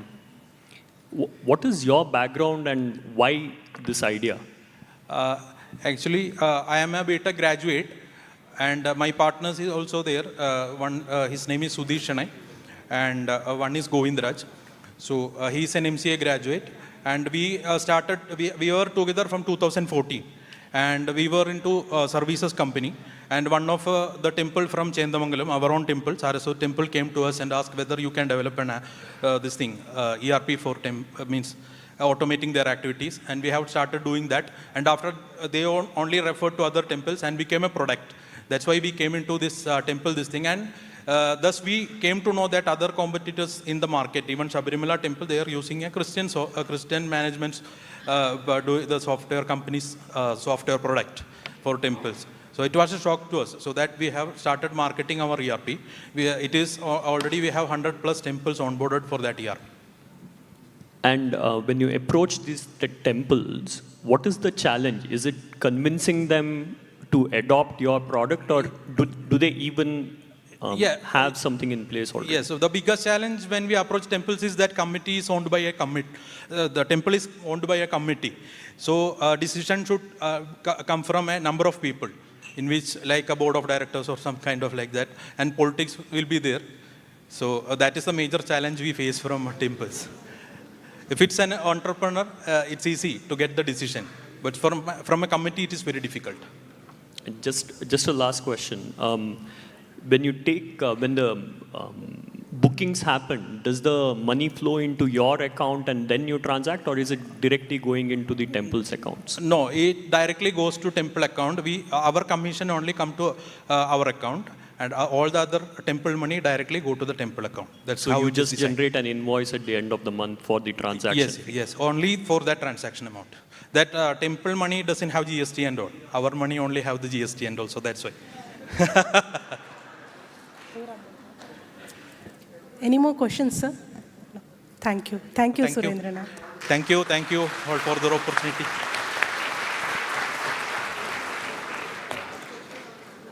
Next up, we have Samalives Private Limited with a pitch. Are they novel enough? Are they impactful enough? Let's see.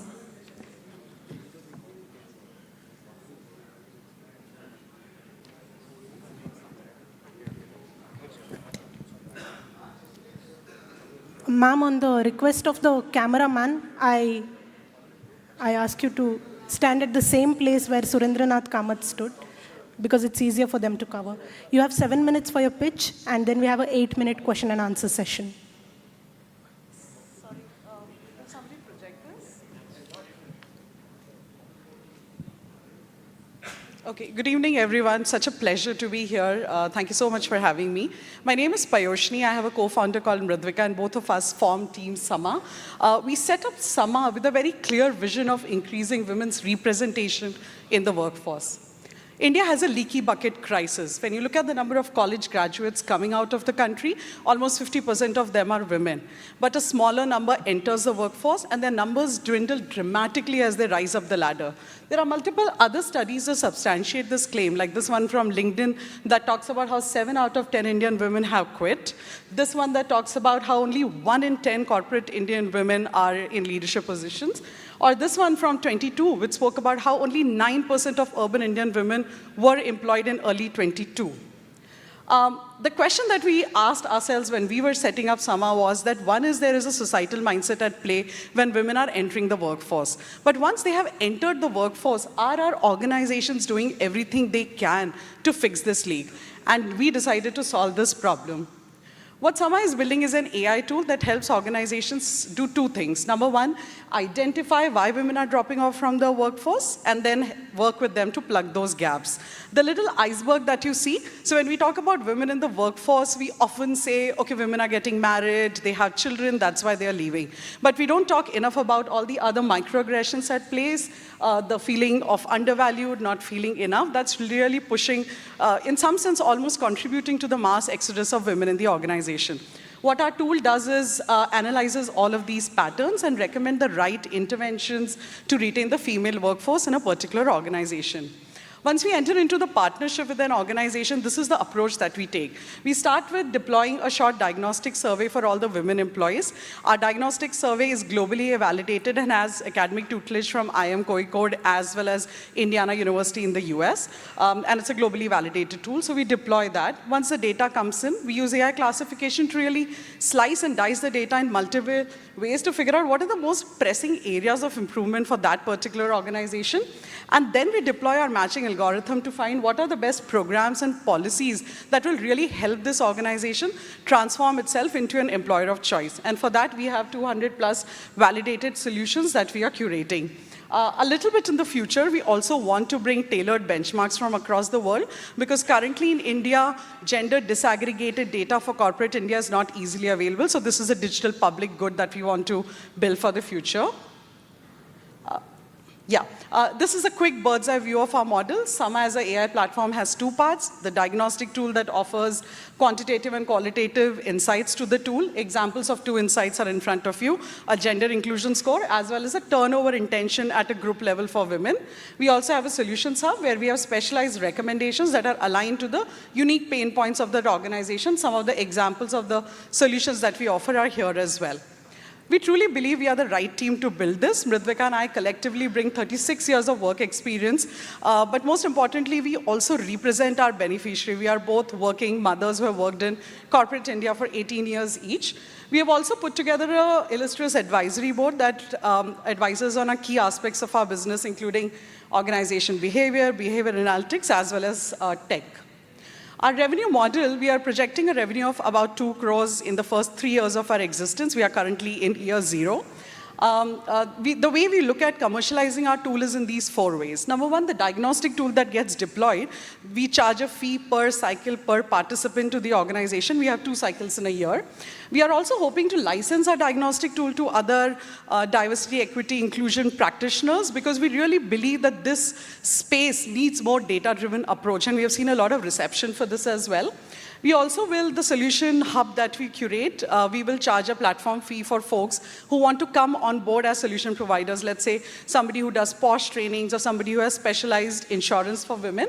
And last but not the least, for companies that we will help them implement the solutions as well, we will charge a management fee to them.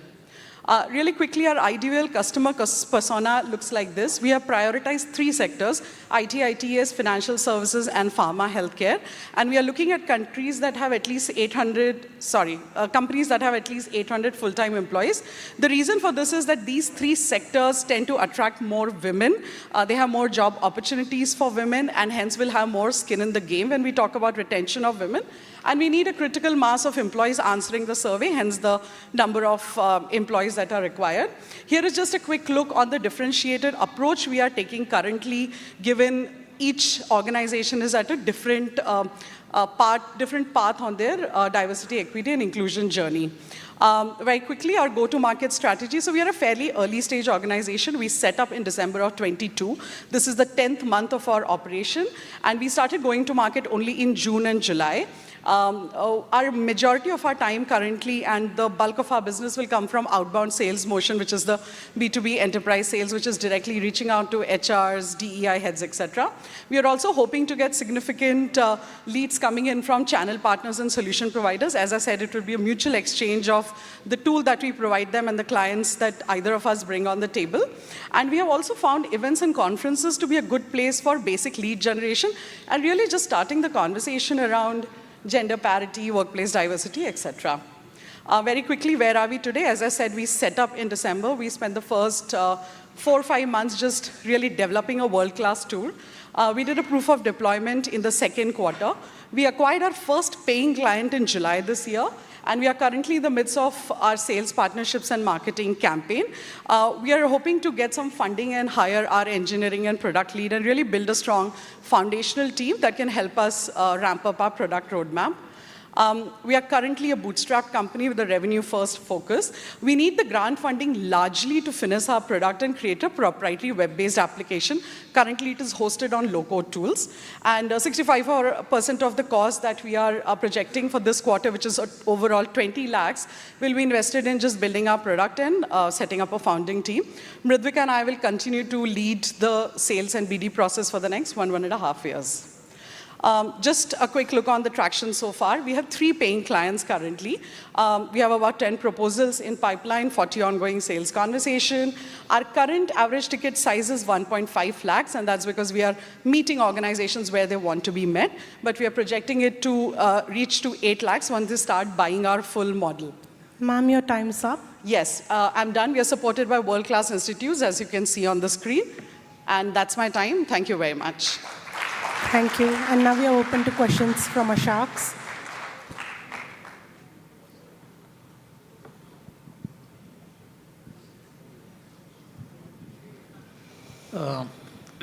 Can you tell us a little bit about your first sale? You said you have got 3 customers. Are they pilot or do you have paying, and how did you go about acquiring them? Sure. Sorry, what's the second part of your question? First sale and? Yeah, we want to know about your first sale and how did you go about acquiring them? Perfect. So like any early age startup, the first 3 customers have come from our circle, given that Mridvika and I have worked in various different sectors, including consultancy, development sector, and corporate sector. Our first 3 clients came from there. Our first client actually is a development sector organization. It's a it operates in 100 districts in the country. And we did a gender sensitization workshop for their entire middle manager cadre. That was our first client. Who are your present competition in this segment? Yeah, so we divide our competition into 3 broad buckets. One is all of your HR consulting firms, including the Big Fours. The second would be your individual DEI firms like Serene or Ungender that offer services to corporates. The third would be larger culture organizations like Culture Amp, Infidio, etc. When we actually park ourselves, like benchmark ourselves against the 3, I think a couple of places where we stand out is nobody comes with a retention focus for women specifically. None of these are currently deploying AI-based recommendation engine. And the third one is nobody is doing the full cycle. So we work with problem identification, giving the right recommendations, implementing them, as well as attributing them. So none of them are doing all 4 right now. But do you have something for the male employees in the organization? Do you have?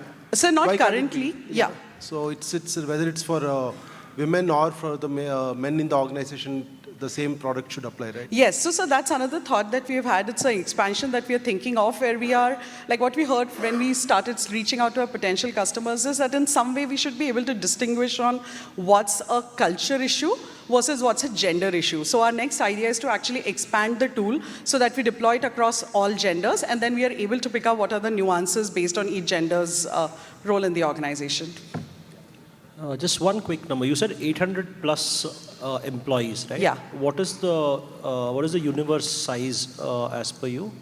What is the size of the universe of such companies that become your potential clients? Sure. So we did like a TAM SOM based on the working women in the country correctly. And in India, it's right now 50 billion opportunity. If you look at organizations that employ more than 500 to 800, with almost 15% women in the workforce. But how many organizations is that? I don't have the exact number of organizations. Your revenue model comes from the number of organizations you work with, right? Yeah, I mean, the revenue model right now, sir, is based on the way that we will reach out to them. Yes, it does come from how we have calculated is that we have seen in year 1, 2, and 3 how many organizations we'll be able to reach that fall in that bucket. So for year 1, we have taken just 5 organizations, year 2, 20, year 3, 30, and that's how we have calculated the 2 crores in the next 3 years. So it's not based on the market size, but it's based on what will we reach per year.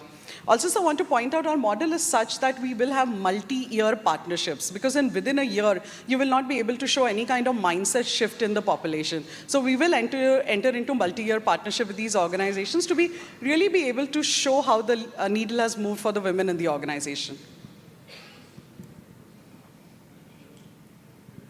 Just one question.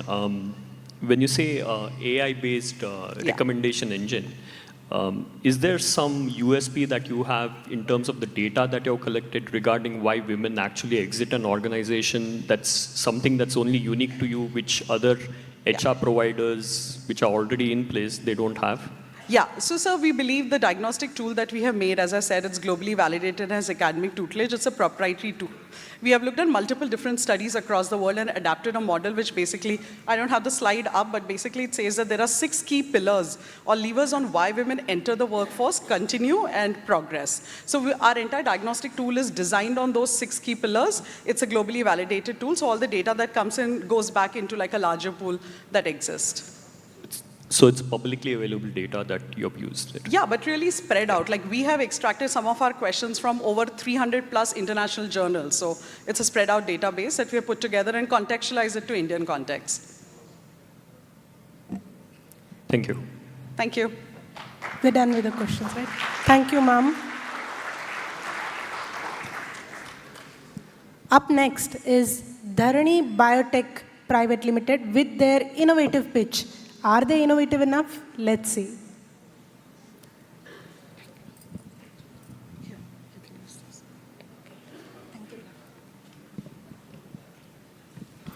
Ma'am, you get 7 minutes to pitch and 8 minutes worth of Q&A. Hello. Shri Gurubhyo Namaha. हंग उपस्थित आशिल्ले सर्व जणांकय नमस्कार. हांव Rotarian Puja Deshpande.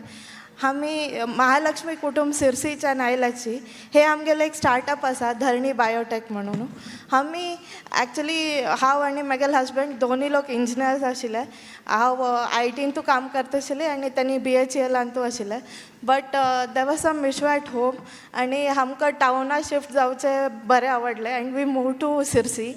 And we were into completely agriculture for last 5 years now.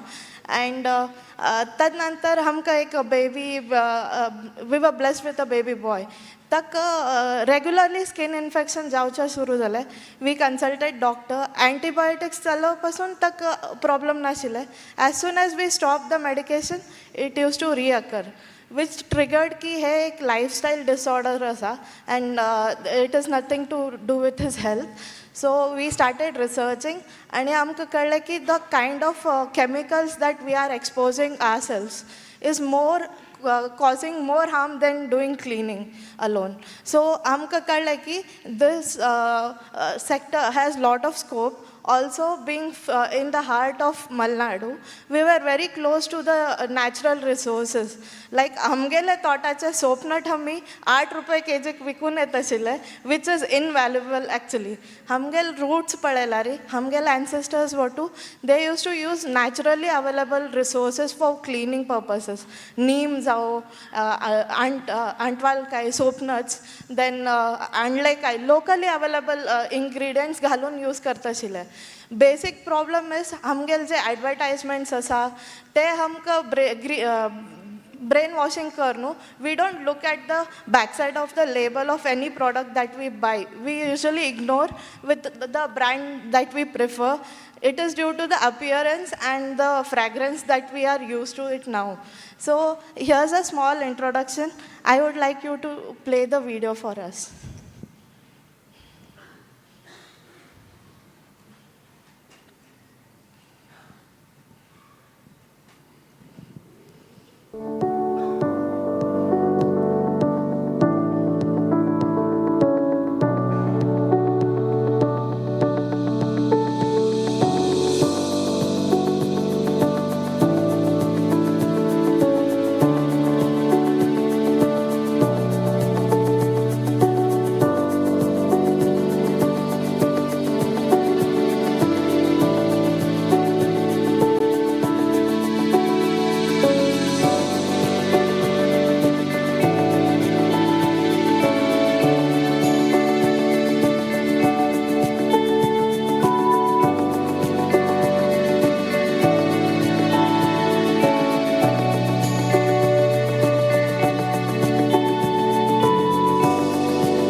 ಆಲೋಚನಾ ಮಧ್ಯಸ್ಥ ಅಂತ ಹೇಳಿ.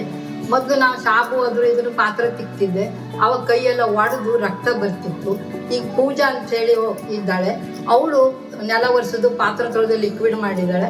ಅದರಿಂದ ನಾನು ಈಗ ಪಾತ್ರ ತೊಳಿತಾ ಇದ್ದೇನೆ. ಆದರೆ ನನ್ನ ಕೈ ಎಷ್ಟು ಚೊಕ್ಕ ಇದೆ ನೀವೇ ನೋಡ್ರಿ. ಈಗ ಒಂದು ಗೆರೆ ಇಲ್ಲ, ಒಂದಿಲ್ಲ, ಏನೂ ಇಲ್ಲ, ಚಲೋ ಇದೆ ಕೈ. ಅದಕ್ಕೆ ಎಲ್ಲರೂ ನೀವು ಅದನ್ನು ಉಪಯೋಗಿಸಿ.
Thank you.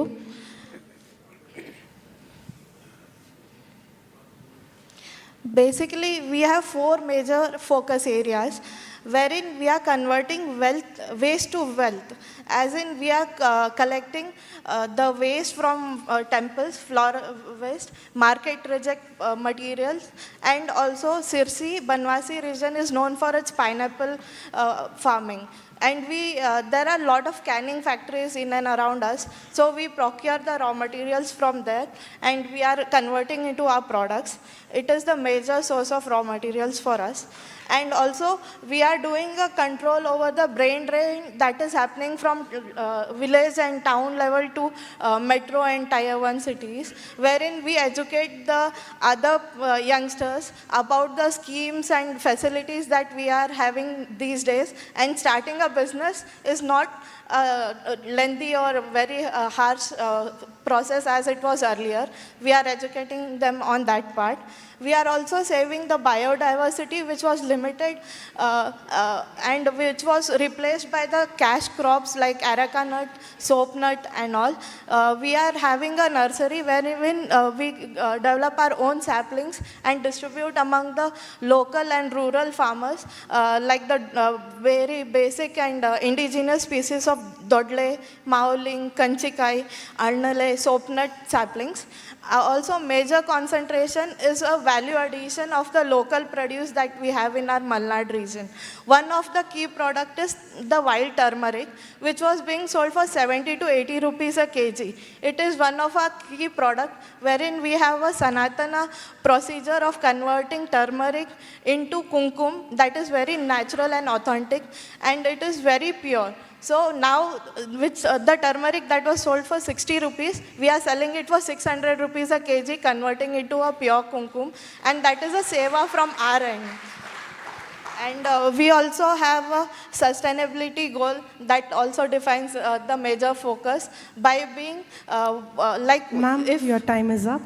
Okay, next slide. We are open for questions for the next 7 to 8 minutes. I'll just run through the slides. This is the revenue utilization we'll be doing if we get through today. This is the revenue model that we are working upon. Thank you. Yeah, thank you for the pitch. Something which is very close to all our hearts, organic sustainability and all. Just 2 questions. One is, what's the traction you have seen so far? How do you plan to get the word across? Do you work as a cooperative or do you work within institutions, in a local institution to get the word out? And if you can say something about that aspect of it, how have you been able to go out?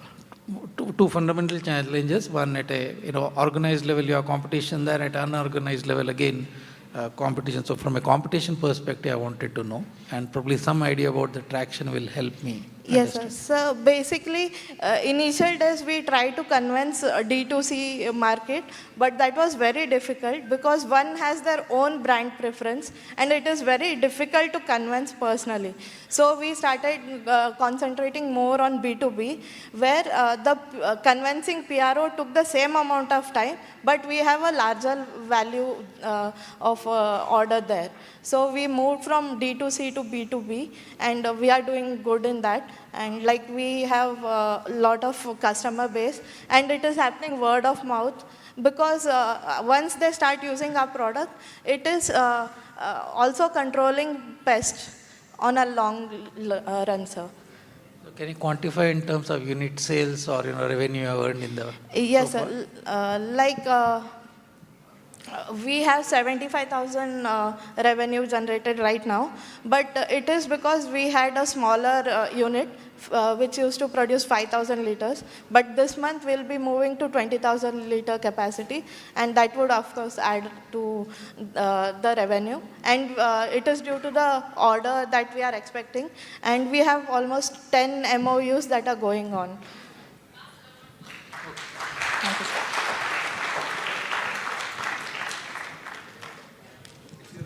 It's your own manufacturing unit? Sorry, or sir? Is it your own manufacturing unit? Yes, sir, we manufacture. Okay. And that's moving from 5,000 to 20,000 liters? Yes, sir. Okay. And what will be the revenue if you manage to sell the full 20,000? Sorry, sir? If you manage to sell the full 20,000 capacity, what will be your revenue? Sir, it will depend upon the order. Yeah, assume you have got the full order. Full order will be having somewhere around 5 lakhs per month. 5 lakhs per month. Yeah. Okay. And what's your margin in this business? This is 30% because we are into small scale production now. As we do bulk production, the revenue, the margin will increase, sir. Thank you.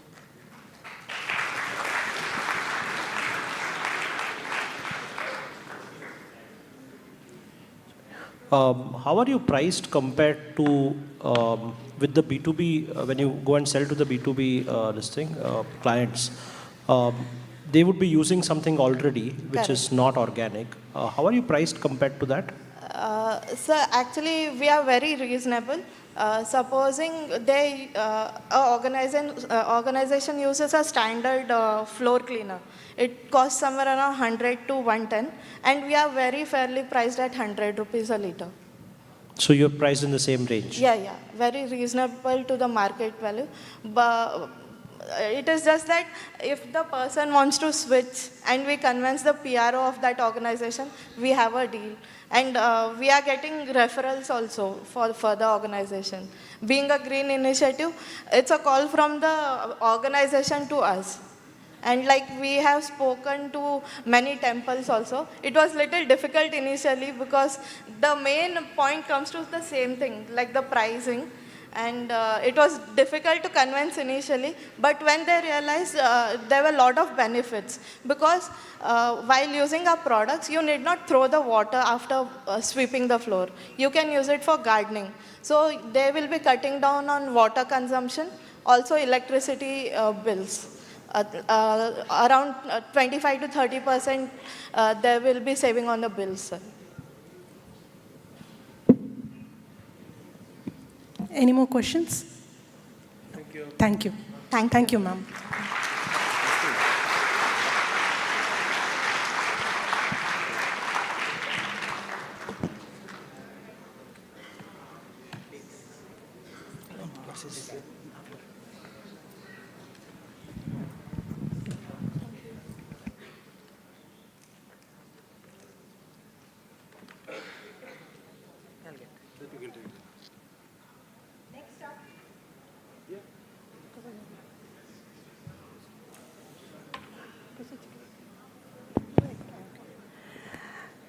Up next, we have Tiny Prism Labs Private Limited with their pitch to make it big.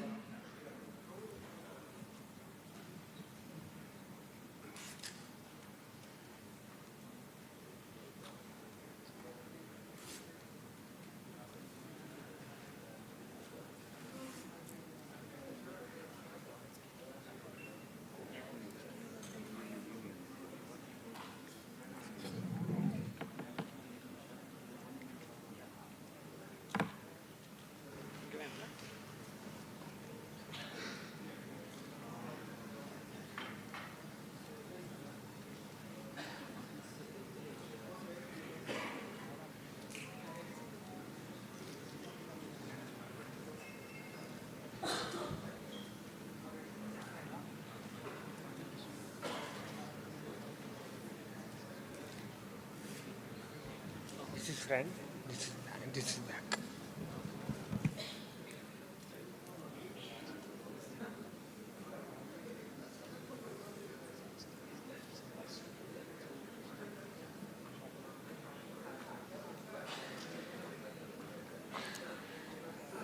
You have 7 minutes of time for pitching and 8 minutes of question and answer session. Check. Namaskaru. Miguel now Mahesh Nayak.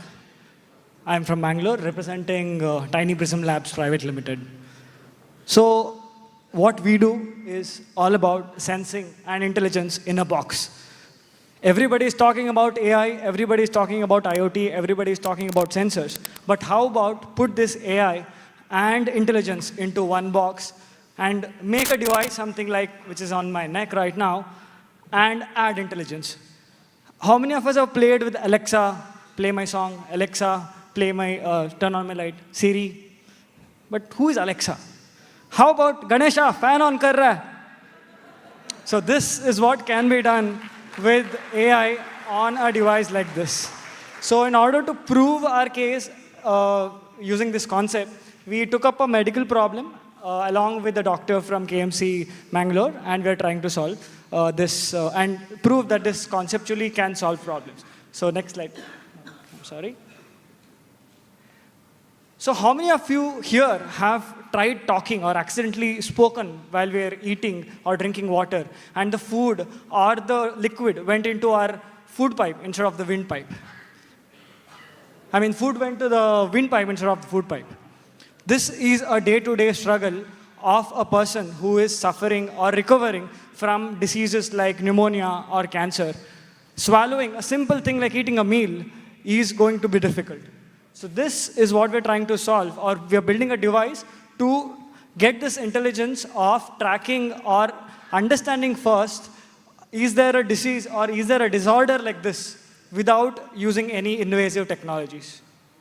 So today's practices, when we go to a clinic or if somebody goes to a clinic, is either subjective to doctor's level of understanding. Say he would just measure the swallow using a stethoscope, or he would run through a endoscopic instrument through the nose in order to see the throat, or the patient would be asked to stand in front of an X-ray and swallow a barium, which is not very safe, and there will be radiation exposure. So our whole proposition is to make a non-invasive device, something like this, and see, is there a dysphagia or what is the degree of dysphagia the person is going to have. So this is a device that we have right now built, where we have accelerometer and mic, which will capture the swallowing of a person and detect if what is the amount of the sound as well as the movement, and classify it as safe or unsafe, or at risk or not at risk.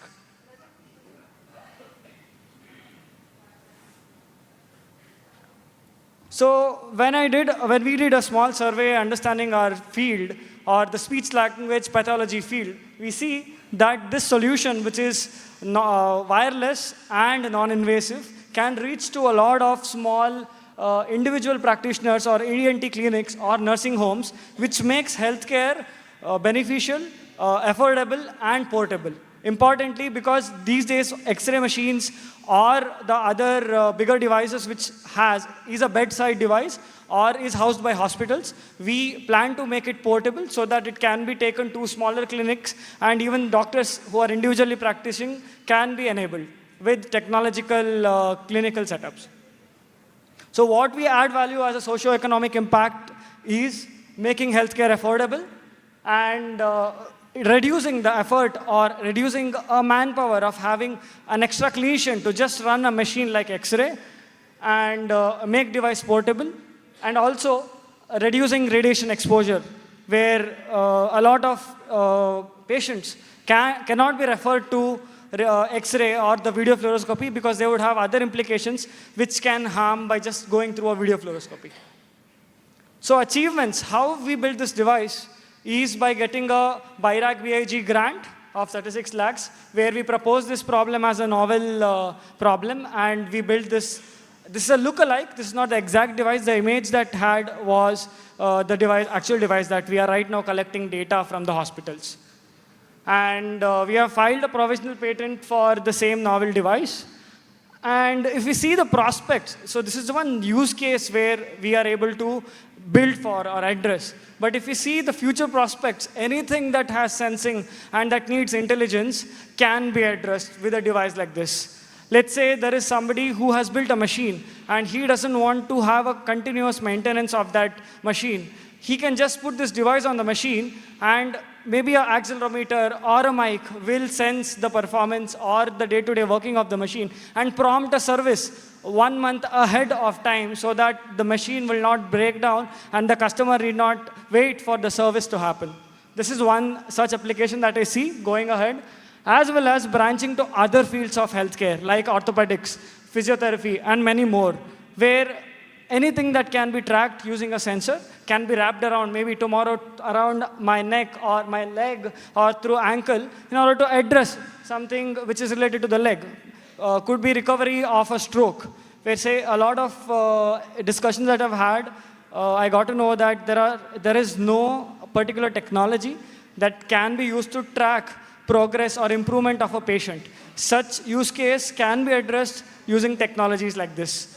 And sports science, a lot of us are getting into fitness. If we have a device which can just tell how many squats we have done, how many deadlifts we have done, or how much have I run today, and what is the efficiency. Say if I'm preparing for a long run, if I can get a coach onto a device, I do not wait for a coach or pay for a coach in order to improve my sport. That's about it. Thank you. Thank you. We are open to questions. Yeah. So for the primary purpose for which you built this device, what is how many people suffer from this out of 100 or 1,000 people? How many? This particular disorder? Yes. Oh, yeah. This particular disorder? Yeah. It is roughly around 14 lakhs cancer patients who get out of that, around 4 lakhs would have throat cancer. And 80% of the throat cancer patients will have, or possibility of having, a swallowing disorder is what we are targeting, or that is our target audience with this device, which is for dysphagia detection. Okay, so 4 lakh people in India? Yes, this is in per year? Yes, yes. Okay, thanks. And competition is all those other things that you mentioned. There's nothing like a portable device yet. Yes, there is one portable device which we see as a competitor, which is in the US or the Canadian market, and they are priced 10 times of what we are planning to give. It's around 5 lakhs. And what are you? We are planning to give this device at around 50,000. Okay, thanks. What is the size of your team? So we are a full-time team of 2, and our co-founders are in hospital as doctors. So I have a team of doctors and engineers. Okay. And who did you guys come up with the idea to attack this particular this thing, or you got that idea from the doctors? So basically, I had built a team, an interdisciplinary team after my master's, to build or work on tiny machine learning, basically putting machine learning on embedded systems. And that is when a doctor had approached and was asking or looking for a solution. That is when we proposed, and we became a team and applied for a grant and started building it. That's how it started. And how many years has it been now? Since it's been 19 months now. We were incorporated in January 2022. Understood. What stage are you in at this moment? Right now we are in TRL 3. Sorry? TRL 3. We are validating our concept by collecting data to see if it works for the particular. How many pieces have you manufactured? Have you done a proto? Yes, yes. How many pieces? We have 2 pieces right now which are collecting data in the hospital. So if there's a medical device, you have to go through the entire process of validating through the clinical trials and all, right? That is when we are deploying it. Right now it is under ethical clearance, where we are doing a controlled over consent. We are doing collection of data to build the device. Okay. So Mahesh, I understand the importance of this product. My mother is a brain hemorrhage patient, and I know how when swallowing, such a small job can be such a difficult job sometimes for patients. So if you can explain how the product actually works, like are they supposed to keep it on and the data that is collected, how is that interpreted by the doctors? Because would the doctors also need to be trained on how to understand this data? Correct. So right now we are building this device as a device which can be in the hospital so that it can detect the subjective knowledge or the model that is built by having a data of normal and patient would be running on the device.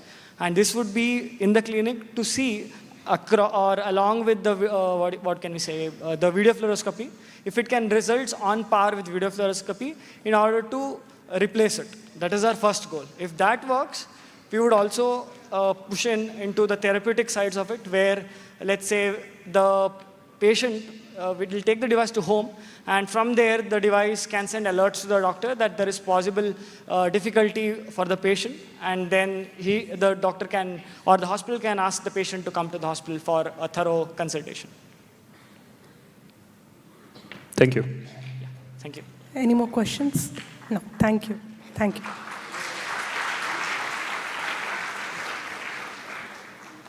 Next up, we have Skeg Validate with their pitch. Are they impactful enough and can they convince our sharks? Let's see. Ma'am, you have 7 minutes to pitch and 8 minutes worth of Q&A.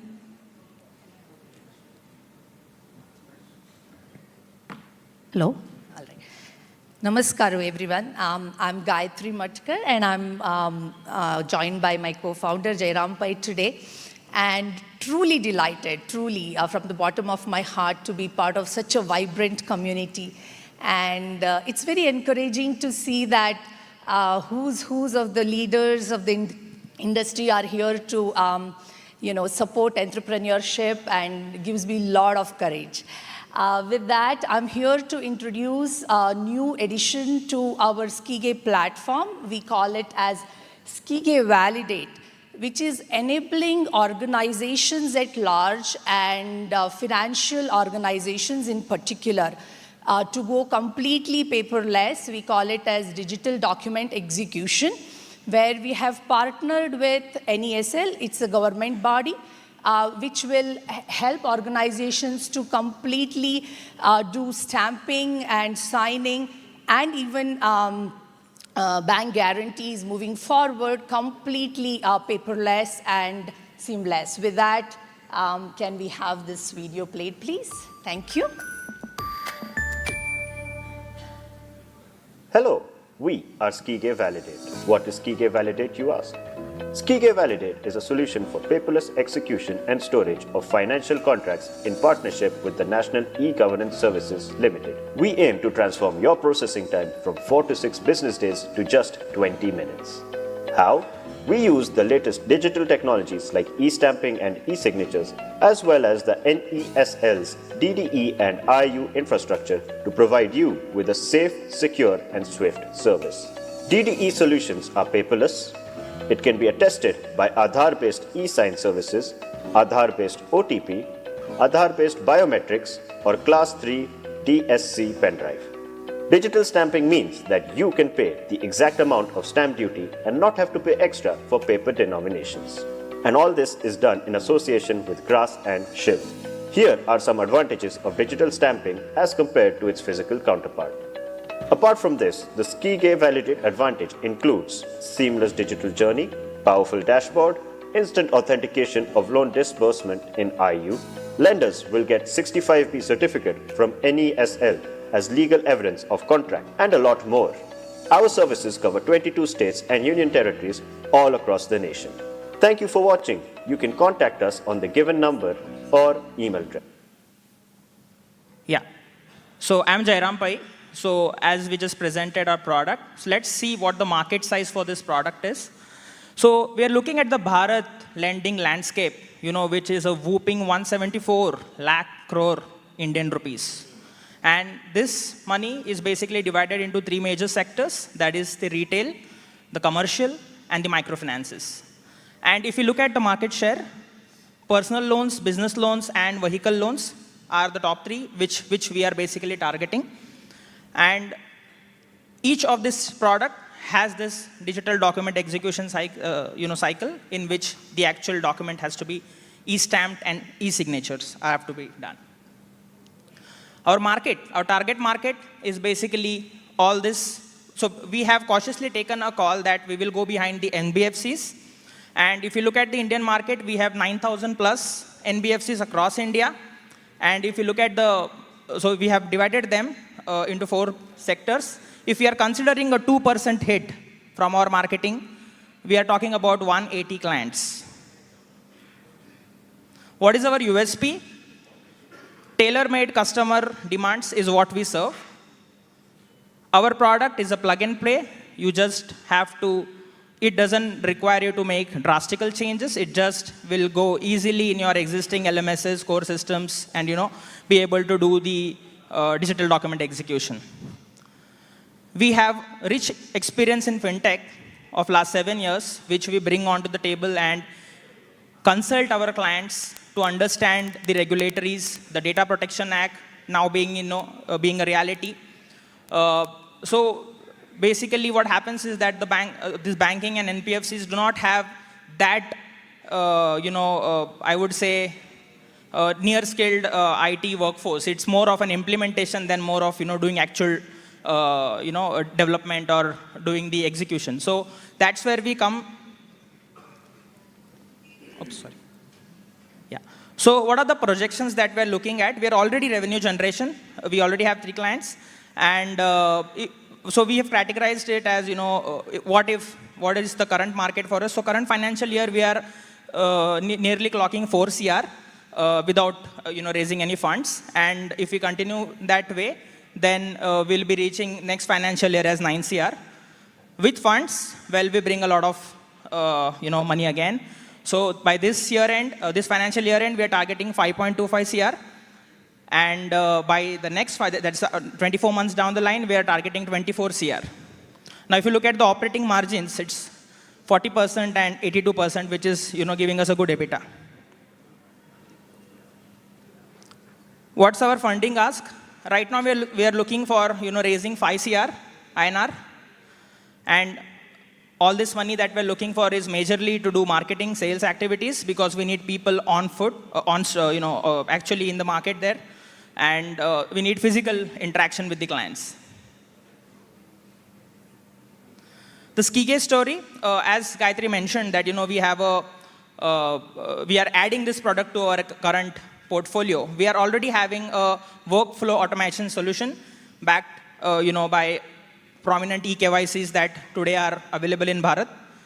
And that gives us the cutting edge because we give the 360-degree automation to the financial institutes, wherein right from lead generation to the loan sanctioning to the execution of the contract is seamless, and we are reducing the TAT drastically. This is how our system sits, being our workflow automation being at the core. On top of it, we have the eKYC layer, then we have the digital document execution layer, and then we have process automation and integration capabilities. All of this are loosely coupled, so you can, the NBFCs can opt in for what they want. This is the roadmap that we're looking for. Your time's up. Yeah, sure. We're open to Q&A for the next 7 to 8 minutes.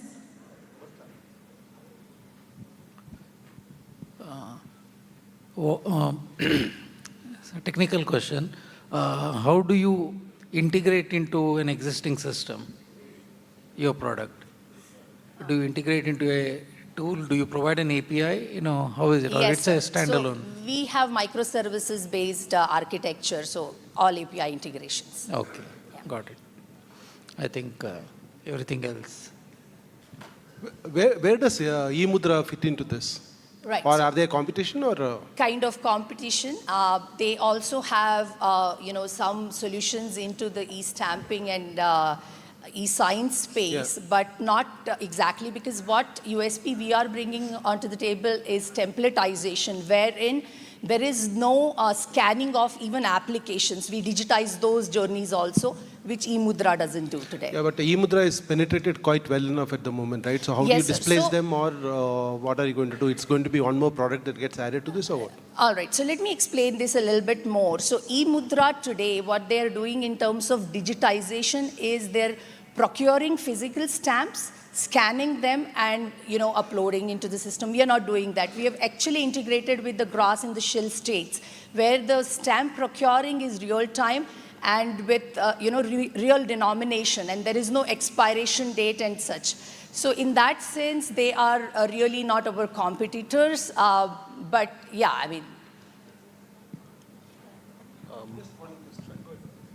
The income that you mentioned, 4.25 crores or something, that's from the workflow and everything put together, or only on this product? Right. So let me explain this a little bit more. So what happens is, again, Skeg, with the workflow automation, we have given a lot of eKYC solutions around it, which means that, we understand the complete banking level securities, RBI laws and legalities and compliances to that extent.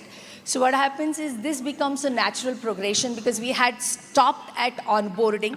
Now we are going to the disbursement side as well. So this 4 CR, what we are saying is, part of it is from the KYC solution, and part of it is what we've already signed up with, agreements and things in place for the rest of the year. From 2016 till now, where you have grown is to 4 crores. Right. And how much is the funding gone into this? Sorry, funding? How much is the funding that has gone into your company till date? No, we are bootstrapped. Okay. Yeah. Who within an NBFC is typically your client? Which team within the NBFC? Can you repeat that? Which team within an NBFC is your client? Who do you go and pitch to? All right. So right now, to begin with, we are concentrating more on the lending space. Retail assets like personal loans, vehicle loans. Which team within an NBFC do you go and pitch to? Basically, it's a combination. We start with business, and generally the discussions close with IT. Okay. And regulatorily, you are your product is completely compliant? Yes, sir. With Yes. So we have gone through several rounds of RBI audits, and that's what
And it all started with a big obsession.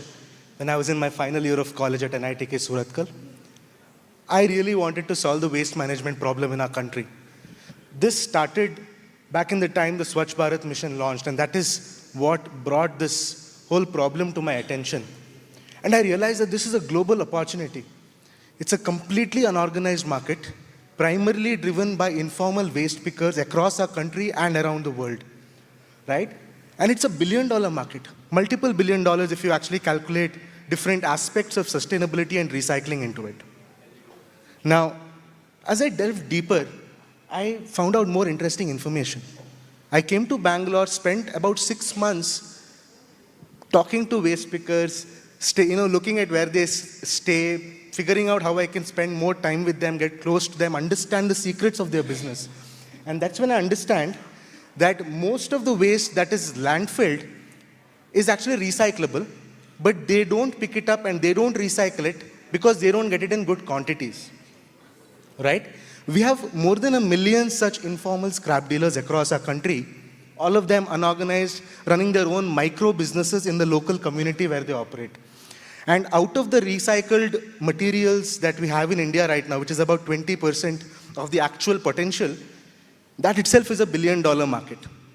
And if you're able to actually increase the recycling rates, segregate more dry waste, and have higher volumes of this waste given to all these waste pickers, the market in India can itself be $5 billion. Now, why aren't other people able to solve this problem, and why is it so complicated? That's because this is actually a supply chain which has multiple entities across this whole funnel, and you need to bring them all together on the same platform. So if Uber is a two-sided marketplace with drivers and riders, what we have is a multi-sided marketplace where all of them need to come together and actually contribute for the platform to actually make sense and for all the waste pickers to benefit through the higher volume of recyclables. Now, the problem that they face on a day-to-day basis is the lack of trust when they operate with different people. People who they collect from don't trust them, and people who they sell to, they don't trust those guys. So there's no trust across the whole value chain.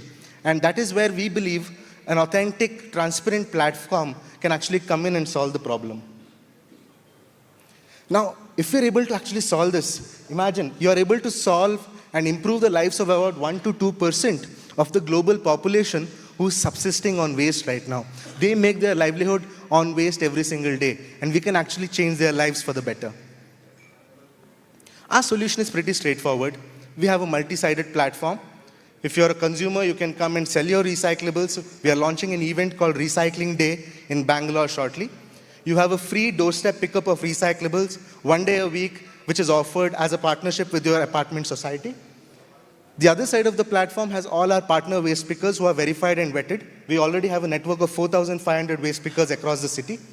And the third side of the platform, which we will develop in the future, is for corporates who can actually partner with us for varied partnership opportunities and also to meet their compliance requirements. Most manufacturing companies assumono, tumi plastic packaging use kartanchi for your products. There is a government compliance called extended producer responsibility. So tumgel plastic packaging recycle korka jalari tum amgel partner koryata. Amgel waste pickers vachuno, ghar ghara vachun ya plastic packaging collect kono. Tumgel regulations meet koro help karta. We have some of the products that I have displayed over here. One very popular application that we have is a listing and bidding tool. So our waste pickers can list their materials for sale, and recycling industries can bid on it and buy it. So they have transparent pricing and they get access to the best prices in the market. Some of the products, as I said, the second one is spot pay. So if a waste picker doesn't have access to working capital to meet their day-to-day requirements, based on the transaction history in our application, we're able to give them third-party financing, which we call spot pay. Bulky is another product which we soon want to launch. And as a part of this program, if we receive this grant, we'll actually pilot it for the first time. Pilot Malari, we will experiment it for the first time, wherein we want to offer a baling machine to one of our partner waste pickers who operates high volume, and thereby increase the revenue that we generate from them. And I'll tell you a little more about how much we earn from various products. So on the marketplace, if two people on the market who are connected through a friend request, like say I know you and we both are transacting, and you are friends outside the platform, tumka gottas kon mono, So for those sort of transactions, तुम्ही आमगेला app record करू use करता. विकते तुक विकला तुम्हा कितली दिवचा आसा. So that is all free of cost. Now, if you do transactions with people that we recommend, we charge a 5% commission. For SpotPay, we charge an additional 2% commission for all the transactions, and we also charge based on the number of repayment days. For Bulky, we charge an additional 5% because we are giving you the machine that you use to process all these recyclables. EPR is on a case-to-case basis. Tumgel company volume requirements are prakara. Based on that, we will actually suggest a monthly or an annual plan depending on the number of tons of plastics you want to take back from the market. Competition, it's a very, very unorganized and I would say vast industry, hundreds of local players, thousands of national competitors if you look at it that way.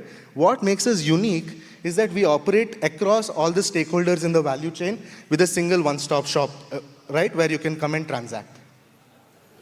So as I said, 4,500 partners, waste pickers who have signed up with us so far. Over the past 6 years, since I started in 2016, Amgel cumulative revenue, which is the value of the goods that is sold on our platform, has been more than 10 crores. Last year, we hit about 3.49 crores in revenue, which is our gross merchandise value. And our net take rate at 2% is about 7 lakhs. So 7 lakhs is the earnings that we get from commissions. We operate with a remote team. One of our angel investors is my college senior who supported us since we began in 2016. His name is Pradeep. Panduranga manages our tech. And a lot of other supporters. We are incubated by Social Alpha. We are now raising a funding round of about 6 crores for which we have got multiple investors interested to participate. Your time's up, Chandrasekhar. Thank you for that very clear pitch. We are now open for Q&A by our judges.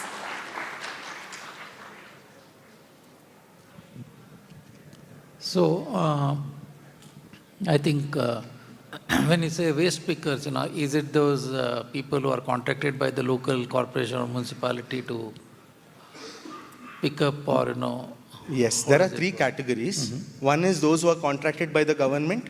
The second is those who roam on the streets at midnight after everybody goes back home. They have a tricycle and a big gunny bag. They collect everything from the street. And the third is the ones who come to your doorstep and pay you for your recyclables. So a product can be used by all categories. If you can explain the customer journey slightly as somebody who wants to give out waste to recycle, Yes. What would I do and how do you come into play there? Right. So to me directly, if you want to use our app directly, we charge you for a pickup, right? And that is because you are one single customer, and for us to serve you, it won't be sustainable unless we have so many customers in that area. To make it sustainable, we have a B2B2C approach. We partner with apartments in your society, and that apartment allows us to partner with all the residents in their community. And that gives us bulk bookings every single time we pick up. We offer 1 free pickup every week to our resident partners. So you will ideally have to wait for your apartment to give you a notification. And is the pickup done by you or you're just connecting it to the person who's doing the recycling? We are connecting you to the closest vetted partner on our platform. However, it's a managed marketplace. So we manage the entire journey of the user end to end. Any more questions, judges? How much are you funded till now? We raised 12 lakhs as we started, and we are now almost 4.8 crores in commitments from other investors. No. So besides the 12 lakhs, you have not got anything I have inside? personally invested in the company. How much? That is about 60 lakhs in the company. That's because I need to take my own salaries. Oh, good.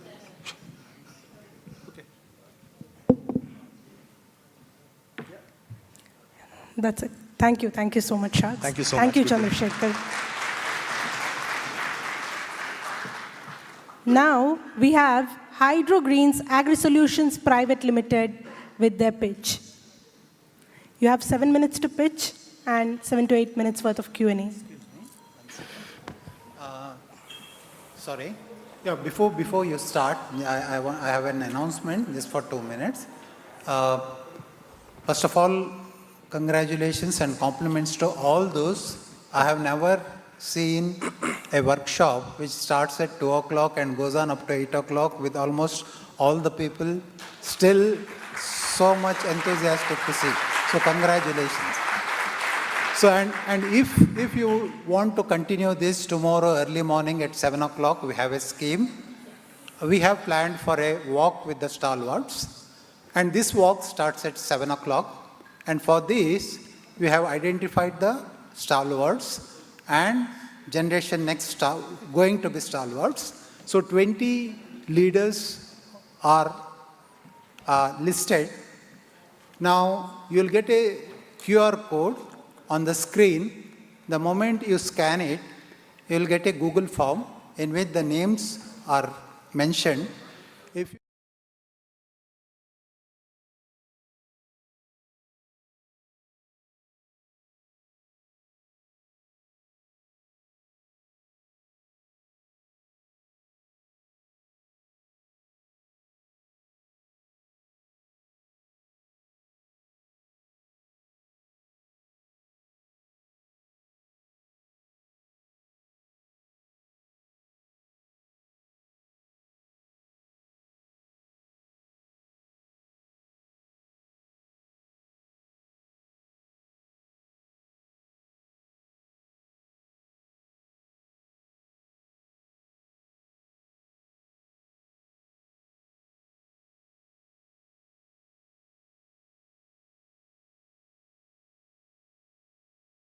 without any appointment. Well, the only way you can do this is scan the QR. Yes, the True Blue startup founder has notified to me that his timer is on. So let's restart the timer. Thank you. Thank you. Good evening. My name is Vasant. India is the largest dairy enterprise in the world. We contribute to about 18% milk production to the entire world. 70 million dairy farmers working every day to feed almost half of India. And there's massive shortage of fodder to the tune of 300 million tons. And this problem is increasing further by the energy needs of the country, where energy is competing for land, resources, and et cetera, et cetera. To give you an example, a lot of the resources that were going for cattle fodder is now getting diverted for ethanol. A lot of the space that was used for cattle grazing are now used for setting up solar parks and so on and so forth, right? So there's massive competition between these two sectors. And we started our journey by setting up small individual hydroponic units that a farmer could use to grow fodder for themselves. And then we evolved to a model where we could grow fodder and sell it, fodder as a service, just like the Zomato model. We could deliver fodder to the farmer. We have these models running in Rajasthan, Thar Desert, as well as Meghalaya at the backdrop of 40 degrees and 0 degrees. So we're operating in both these locations, growing fodder in these areas. But today, I want to talk to you about Char Ka Chamatkar. What is this, right? Why is it important right now? In the late 90s, when the renewable energy started kicking in, you had small LED watt bulbs that could run for 10 hours with just one unit. And today, with just about 2 units, multiple livelihood applications can be activated, whether it's fish storage, fodder, solar charka, so on and so forth. And then mini grids started coming in. Even though India is 99% electrified, there are bulk of the villages that are still do not have the copper wires coming into their houses, because a kilometer costs about 30 lakhs to take them in. So mini grids came in, which was providing electricity to these customers. But what happened was the cost of the mini grid was much higher than the grid power, right? This is because the mini grids want to leverage their investment as fast as possible. So if the average grid price was 8 rupees, the mini grid price was about 14 and spans to about 40 as well, right? And it's unregulated, whereas the grid power is completely regulated. What if we were to reduce the price of the mini grids than that of the national grid, right? And that is completely renewable. Let's say if I were to give you a discount of 50% on the grid power, right? That's where I'm talking, that per unit cost could come to about 4 rupees. What's the big deal, right? We are trying to drive the hydrogen economy. 70% of the cost for hydrogen production is renewable energy. You have to do it through renewable energy, right? So we can diffuse that competition there. We can further help decarbonize multiple segments, whether it is cement, steel, or any other industrial segments that have a lot of energy needs and have high pressures to decarbonize. We can power multiple sectors of livelihood. I'll take one example and introduce Suntainer as to how we are doing that 4 rupees. This is our patented model where we have designed a customized solar panel and sort of containerized this. So both energy as well as produce can be done in a single asset. So we are harvesting the sun as well as the soil, and you're getting 2 outputs in the same asset, and so therefore it's a dual business model. Now in the case of milk value chain, milk at the farm gate has got about 2.5 kgs of carbon footprint, which can be completely decarbonized by either bringing the chiller onto on the mini grid on the 100% renewable energy, or electrifying the vehicle that is collecting the milk from udder to the chiller. And when it is set closer to a milk collection center, you also have fresh feed that's grown live and available to you every day. So we plan to bring this entire network under a platform and be able to provide multiple other solutions in terms of fodder, because just hydroponic fodder is not enough. Per district, the demand is about 20,000 tons, right? And that cannot be fulfilled by just hydroponic fodder. So we have other solutions where we could store moderately respirating products or fodder for over 1 year and can make that available for a longer period of time. In terms of the unit economics of that asset, the Suntainer, if we were to franchise that to you, on a capital cost of about 23 lakhs right now, the break-even period was about 4 to 6.5 years, which we have reduced now to about 2.5 years. And the revenue potential is 75 lakhs because you're selling about 1,000 tons of fodder through every asset and about 20,000 units of renewable energy from every asset. We are certified carbon negative, and we have a clear line of sight on reduction of carbon dioxide as well as avoidance of it. My favorite part is the reduction of drudgery for women. This is a snapshot from the Darh desert in Rajasthan, where we grow almost 1/2 ton of fodder every day on water that is procured on a tanker. And you can see all of them women. They used to go search for fodder, cut it, hoard it, and bring it to the shed. Took about 4 hours, and we have completely eliminated that. So yeah, so upar bijli, niche chara, that's the chamatkar of char.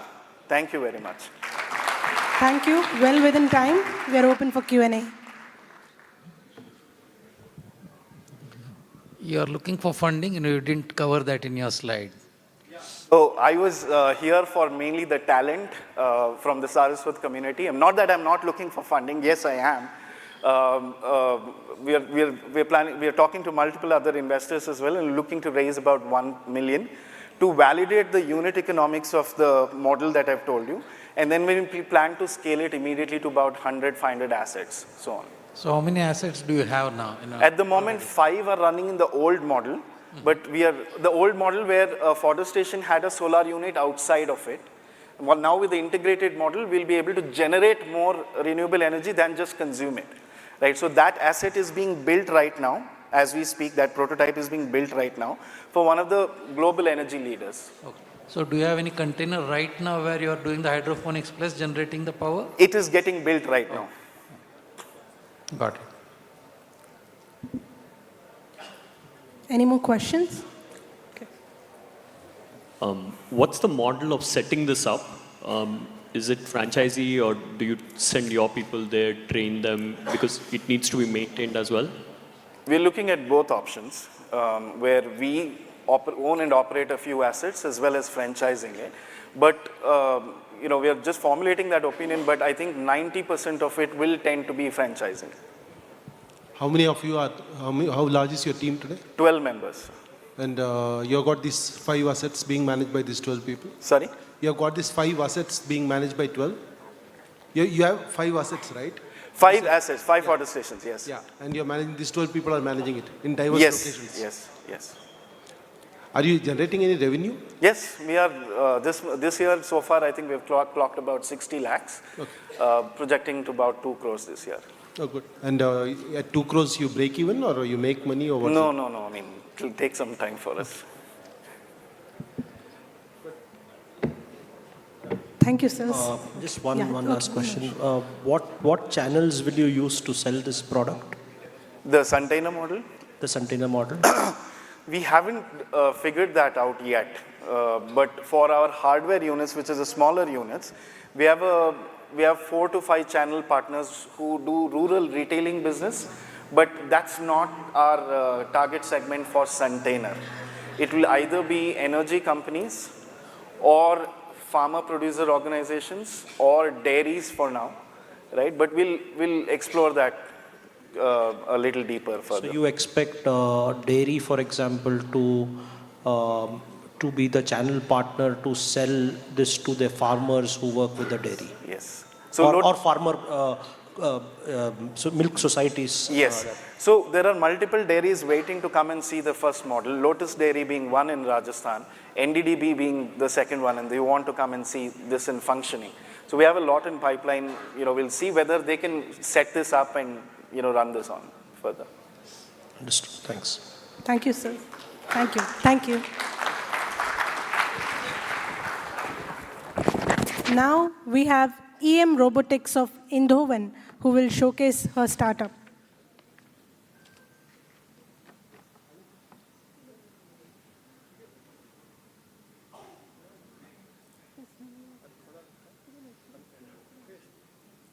Isn't she there?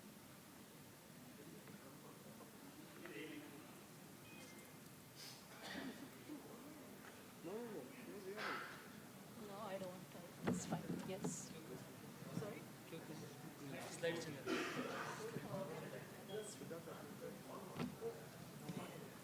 This is on?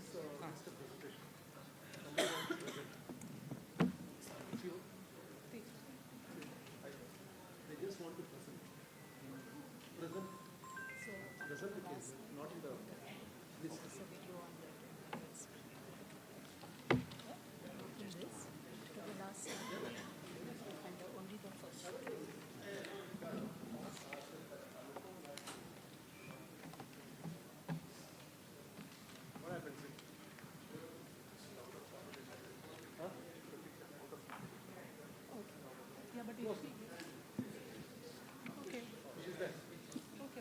Hi everyone. Thanks Ulas for the opportunity. I'm not in the competition, but I'm going to tell you something about what we do. So my company develops robots for surgery, and I'm going to show you a bit about our adventure when it's put up.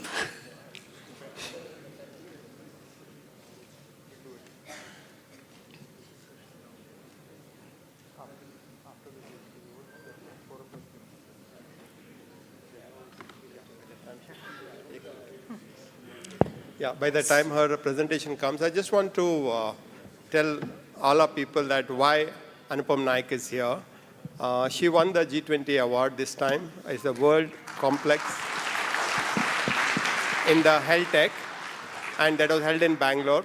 And when we were giving the award, because I was representing FICCI and with the IT minister, when she came, and she came as a Netherlands citizen, and she came and it came as a Anupam Naik, I asked them that, "Tumi amchi gelve mono." They sang like, "Why manali?" So that's how we got connected. And I just want to showcase her talent and showcase what she's doing.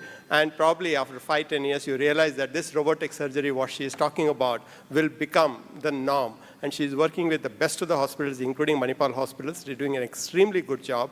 And she is a pride for all Konkanis. And I thought that she's not in a competition. She's been supported by the Netherlands government. And other day, when we met the Netherlands Prime Minister, she was talking to him like a friend, and that's how they treat her there. And the Prime Minister of Netherlands, and we were able to go through her to talk to him. So I just want to showcase her talent to our Konkani people, saying that this is our wealth and how we can take it to the next level. So she's been very kind to come all the way from Netherlands to talk to you for 10 minutes. And that's about it. Thanks, Ulas. While I wait my slides to put up, I'll just tell you a bit of a brief background, how I got to this. So I've been living in the Netherlands 23 years, dominantly working in Philips, in medtech, in semiconductors. I'm an engineer by profession, also have a degree in management and law from MIT and Harvard in the US. And that got me through so far in bringing new tech to market, because technology by itself doesn't thrive on its own. You need to create those ecosystems, you need to create the communities, you need to bring people together to make it happen. So one of my first projects when I went to Philips was the world's first Bluetooth chip. I think it's in all phones now. And later flat televisions and in healthcare, monitoring applications, etc. In 2015, I quit my job. I was in my 40s, so entrepreneurship doesn't mean that you have to be in your 20s and not be a job seeker at all. It can start at any age, so be prepared. When your heart tells, just go and do it. And especially the experience helps a lot, especially to make such complex products, because you learn from the very best in the world, and then you bring in your knowledge and your passion in order to connect technology to market. So what we did was, I was also sponsoring surgeries for infant blindness, for hearing loss, and I brought that together. I said, part of me is technology, part of me is this passion to help the society. So let me bring that together. And in 2018, I founded the company in order to make precision robots so that they can enable surgeries which are very important for hearing loss, infant blindness, neurosurgery, etc. So all of you, if you feel this bone behind your ear, this is the hardest bone in the human body. And drilling that is no joke. There are a lot of complex structures there which you need to navigate. So the nerves which control your face, your taste, the carotid jugular, the veins and blood vessels that flow from your heart to brain, everything passes through this bone. And if you want to solve hearing loss, then you need to navigate all these structures with sub-millimeter precision to reach exactly to the point where implants can be fit. So this is not an easy thing. Surgeons typically take around 15 years to master this art. Otherwise, they end up causing more complications than solving the hearing loss. So today's story is all about our journey, last 5 years, and what we plan to do in India going forward. Next, please. Or I do that. A bit about the city where I come from. Eindhoven is famous for many reasons. It's where Philips started 130 years ago. It's also very well known for something else. On the right side, you see one of the most sophisticated equipments in the world. This is a lithography machine which is capable of making chips. So today, earlier in one of the talks from Tata's, we heard about Micron and the investments. So these are machines, and these are having a monopoly. So 95% of the world's chips are made by these machines, and our company is located in the same region that these machines are made. And why did we choose that? Because most of our suppliers who provide all the precision parts that we need for a robot are also working with this machine. This one took around 30 years to make, takes 4 aircrafts to transport from place 1 to place 2, and costs more than $350 million a piece. So it's not a small thing which is done overnight. Why we started robotics in that city is because of also getting investors who understand what we are up to. Typically, we get questions within 3 or 4 years when our sales, when are you going to get revenues? Did you finish regulatory approvals? Are clinical trials done? But it's very important for me to plant the seed in the right region where people understand that this is not an overnight game.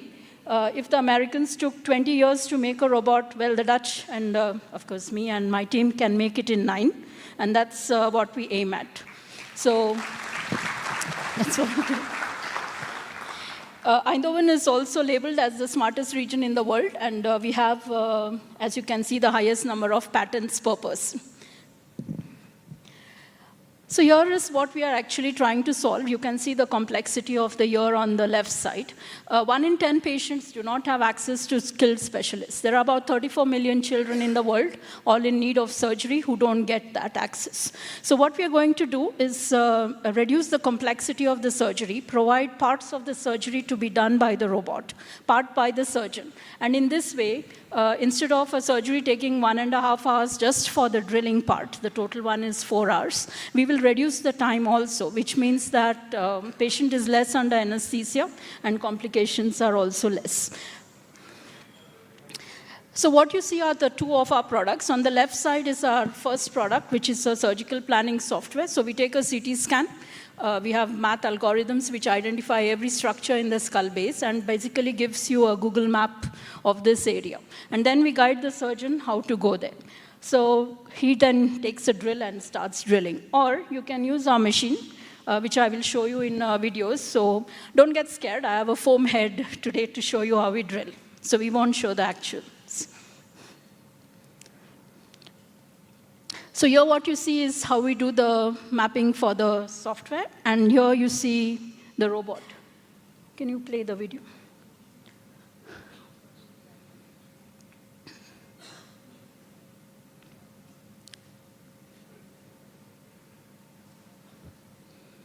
So just to show you, the robot itself is placed at the head of the patient. The surgeon stands by the side.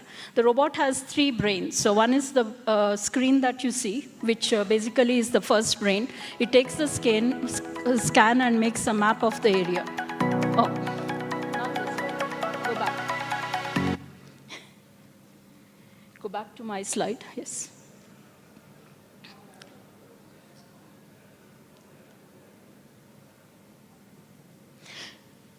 So like I said, the robot has 3 brains. So one is takes a scan, makes a map. The second one is takes the map, feeds to the robot, and then the robot does the surgery. The videos are not playing, but that's fine, I think. So what did we go through last 5 years to build this? Let's start with our investments. Till date, we have raised investments of 12 million euros. That's about 94 to 95 crores. Out of which around 25-30 crores is non-dilutive. So this is what we won in terms of grants from the Dutch government, from the European Union, and we also won from DBT, the Indian government part of it. I myself started the company with my own investments. Our 2 investors are, one is the CEO of that machine you saw in the first slide. So that's Peter Wenning and his family. And the second investor is a local manufacturer, VDL, and their family. They have about 7 billion in revenues supporting manufacturing of those machines, and they are helping me to set up the factory to manufacture ours. In addition to that, our customers are, of course, in hospitals. So in Europe, I work with Netherlands, Denmark, Belgium, and Germany. In India, I work in the south with Manipal, with Madras ENT in Chennai. In Karad, Pune, near Pune, and in Hindujas in Mumbai, to start with. We have a team. We are 40-plus people, diverse in engineering, marketing, clinical, finance, and regulatory approvals.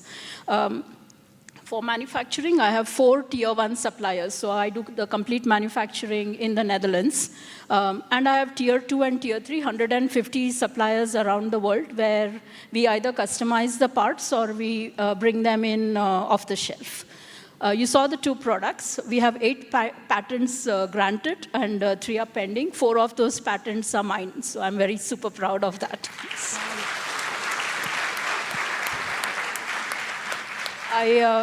So we partner with universities. MIT, I'm an alumni of Technical University Eindhoven, from which we have sourced patents. IIT Madras, that's where the DBT grant went to, and CMC Vellore. I work with the World Health Organization in Geneva and a lot of regulatory authorities in Europe. Yes.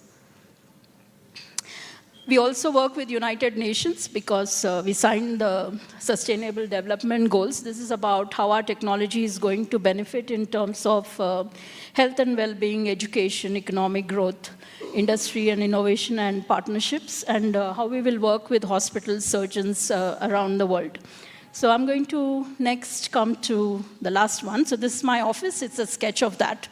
Very important is how we have come so far. So if you look at the 12 million in investments, they were very heavily into development. Typically, if you look at the American robots, they sell at $2.8 million a piece. And then they have a service model where they have around $200,000 for every 7 or 8 surgeries with disposable instruments. What we have done is focused on affordability, safety, and reliability right from day one, and our robot is going to be priced about half of that. So it's very important for me to get that out in the market. So that's about $1.5 million if I count properly, so it should be around between 10 and 12 crores of Indian rupees. So I think affordability is very important because otherwise you don't reach your masses, and then we can see how to scale. We have 2 products, so we are going to launch our software product. We already started. We started testing with training surgeons in Apollo and Manipal this April, in August, and starting next April, we have a paid revenue model for training the surgeons. So the income will start coming from software first, followed by robots for preclinical evidence. So thanks for your time, and thanks for it. I think... Play the video. I'm going to just show a brief drone shot of my office, the factory we have set up. So give me 2 minutes. Yeah. So going forward, we're looking for our next 100 crores, and I plan to raise at least half of that in India. So if you are interested, I'm around today and tomorrow till 1 o'clock. Even if you're not able to contribute with money, please help me understand what it takes for such a complex product to be also made in India, maybe parts of it like instruments, etc., where Pune, even parts of Mysore, Bangalore are very rich in doing the instruments. Because the robot itself, I still plan to make that. It's quite a complex thing. I won't be moving it. Requires a lot of regulatory and manufacturing monitoring. But I'm more than happy to do the other parts here, and I'm looking forward to the community teaming up with me to enable me on the rest of my journey. Okay. Yes. So this is our factory and our office where we design and work.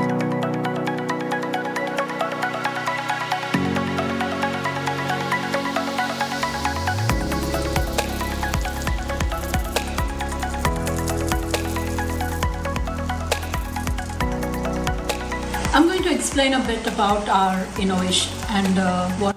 So I was not prepared for the talk today, so you'll only see the first part. The rest is standard thing. So thanks for your time, and see you all.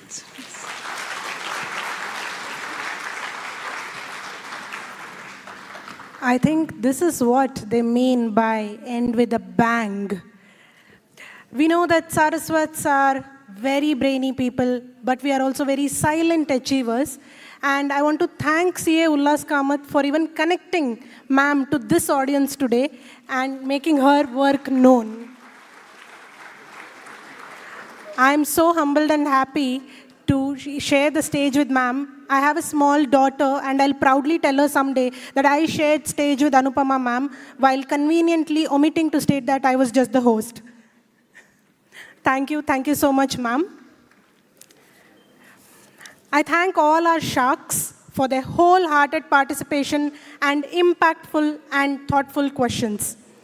I also thank all the 23 startups who participated yesterday because they were a live example of how brainy we are as Saraswats. And on the other hand, our sharks have also displayed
Shri Siddharth Sinkar, sir.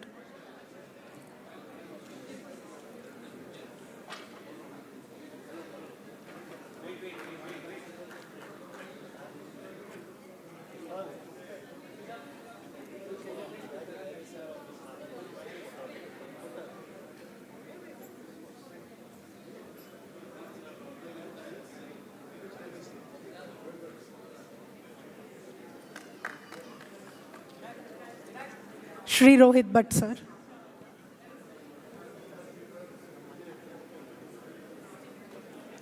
Shri Ajit Pai, sir. Shri Prashant Shani, sir.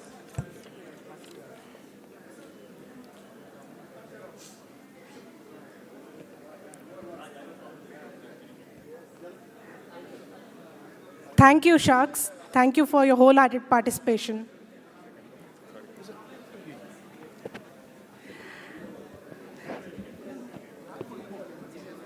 We have a small music event now. I request you all to please take your dinner plates and come back to this hall to enjoy the music.